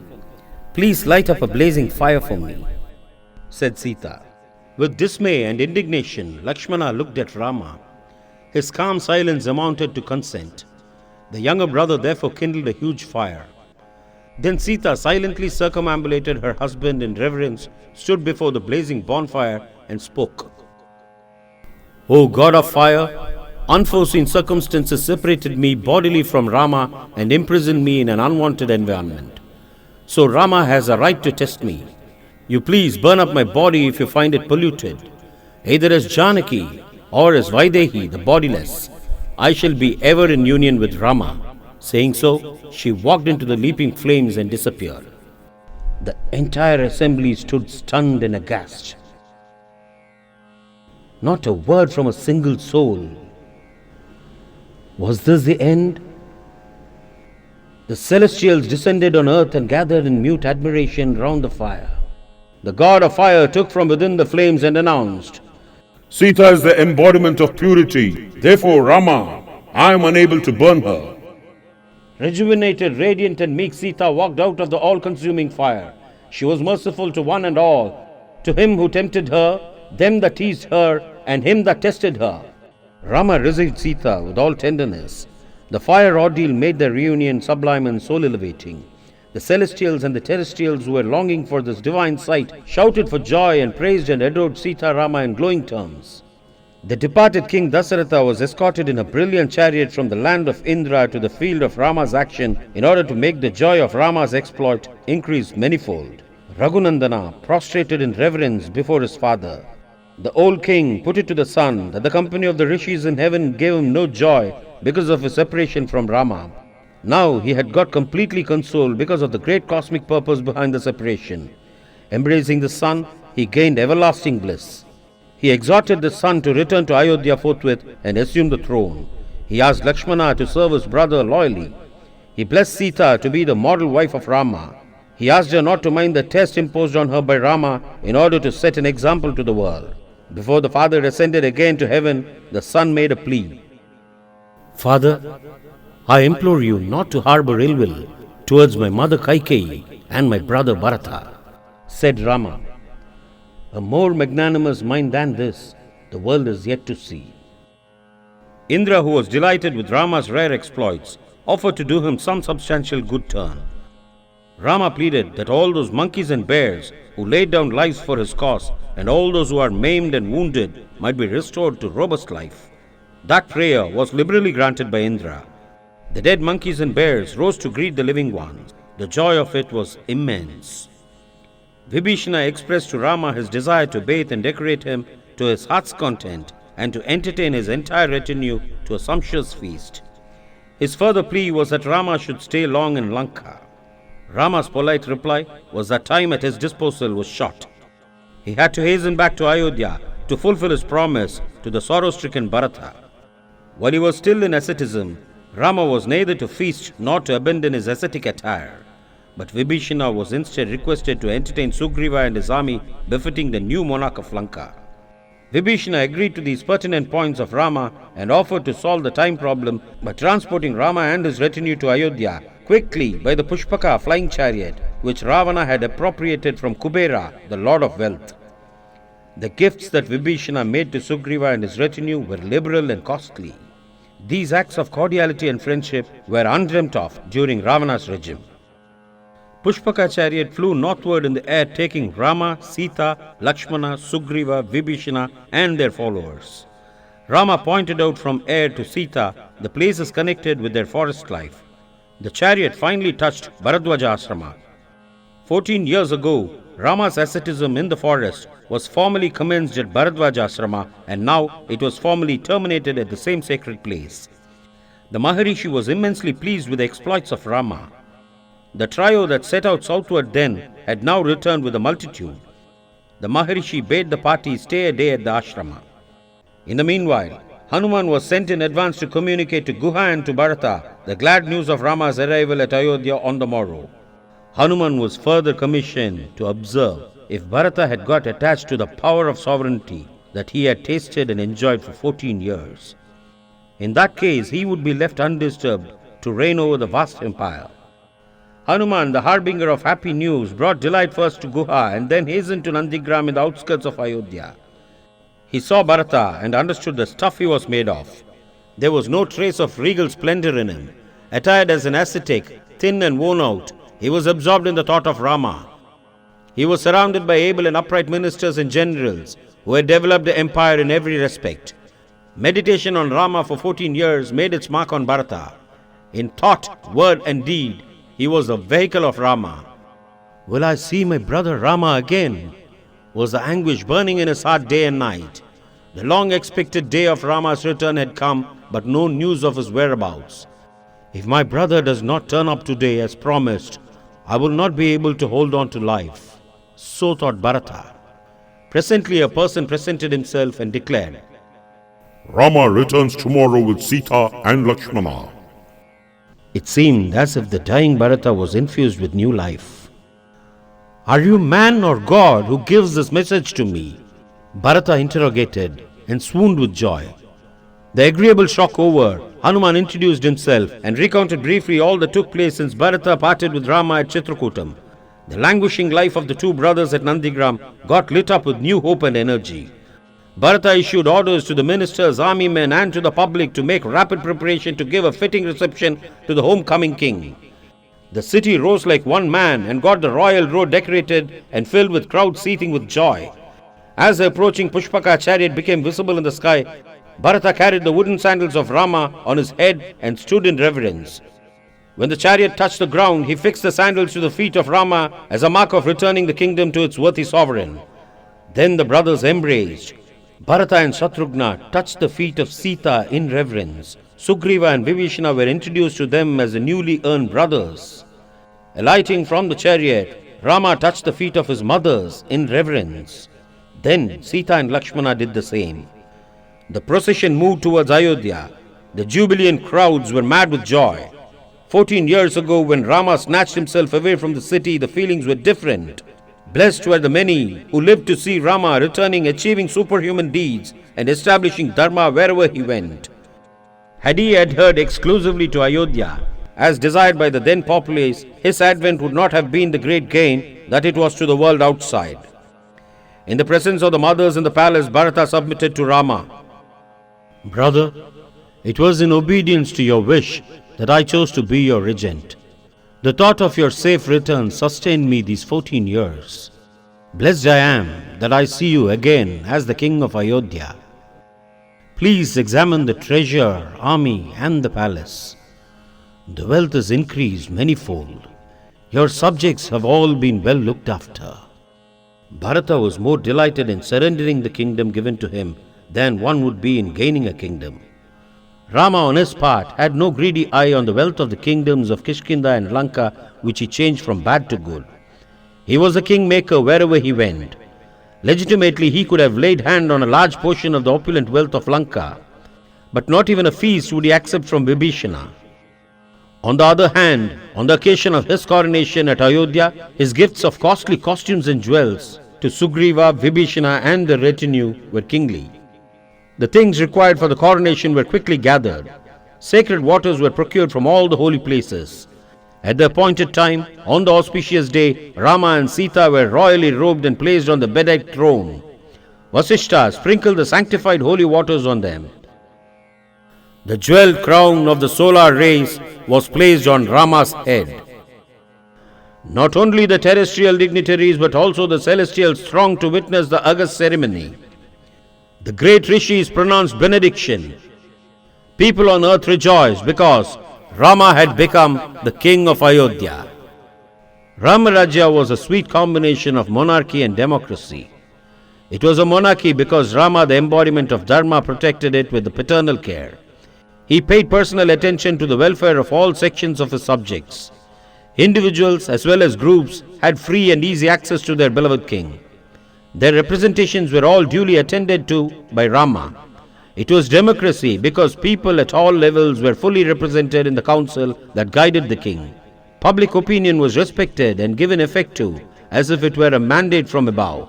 Because of its smooth and harmonious working, people were hardly ever conscious of a government governing them.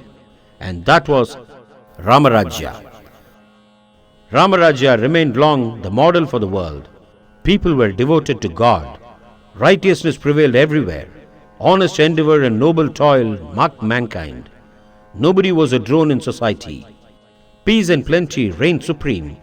People were all happy and contented. People were all healthy. Famine, drought and pestilence were unheard of. Theft and murder never took place. Fear was not, nor anxiety. Rain and sunshine were balanced. Lands and cows yielded in plenty. Earth became as heaven because Lakshmi as Sita sat by the side of Rama. The scheme of Ramayana did not start with Rama and end with him. It is an eternal variety working subjectively in the minds of all souls struggling for self-emulation. The glory of Ramayana consists in projecting objective personalities embodying the various forces at work in man. As Akasha or the space is the common background of all that exists, Paramatman or the cosmic reality herein called Rama is the innermost core and the basis of man. Sita is the Jivatman or the individual self. What she is to Rama, the Jivatman is to Paramatman. She is eternally wedded to Rama. Even so, the individual self has its being in Paramatman. It is Vishnu who incarnated as Rama, Bharata, Lakshmana and Shatrughna. Though four in form, they were one in spirit. Vali and Sugriva are the representatives of earthly brothers. Sometimes misunderstanding separates them, but it is only a passing phase in their career. There are three dispositions in man termed as Sattva, Rajas and Tamas. Sattva promotes pure life. Rajas rouses up passion and lust, and Tamas is given to sleep and inertia. Among the three brothers in Lanka, Vibhishana is constituted of Sattva. He therefore opposes the evil ways of his brother Ravana. Kumbhakarna is made of Tamas. Therefore he is given to inordinate sleep and rapacious eating. Ravana is the embodiment of Rajas. He represents the licentious mind owning 5 organs of perception and 5 organs of action. These 10 organs are allegorically called his 10 heads. Ravana, the wicked mind, alienates Sita, the Jivatman, from Rama, the Paramatman, and tries to impose the impossible relationship with it. Whereas Sita, the Jivatman, ignores the evil mind of Ravana and pangs for reunion with Rama, the Paramatman. Guru or the spiritual master is a person who brings about reunion between the Jivatman and the Paramatman. He is necessarily a person of sterling character, irrespective of his origin. Hanuman is the personified Guru. He searches and finds out the pinning Sita or the competent Jivatman and assures her reunion with her Lord. The Rama-Ravana warfare is the conflict between virtue and wickedness. The latter is very tenacious, still the former prevails in the end. The Jivatman gains yoga with the Paramatman. In this manner, Ramayana is enacted by all the Jivatmans wending towards perfection. Jai Shri Ram.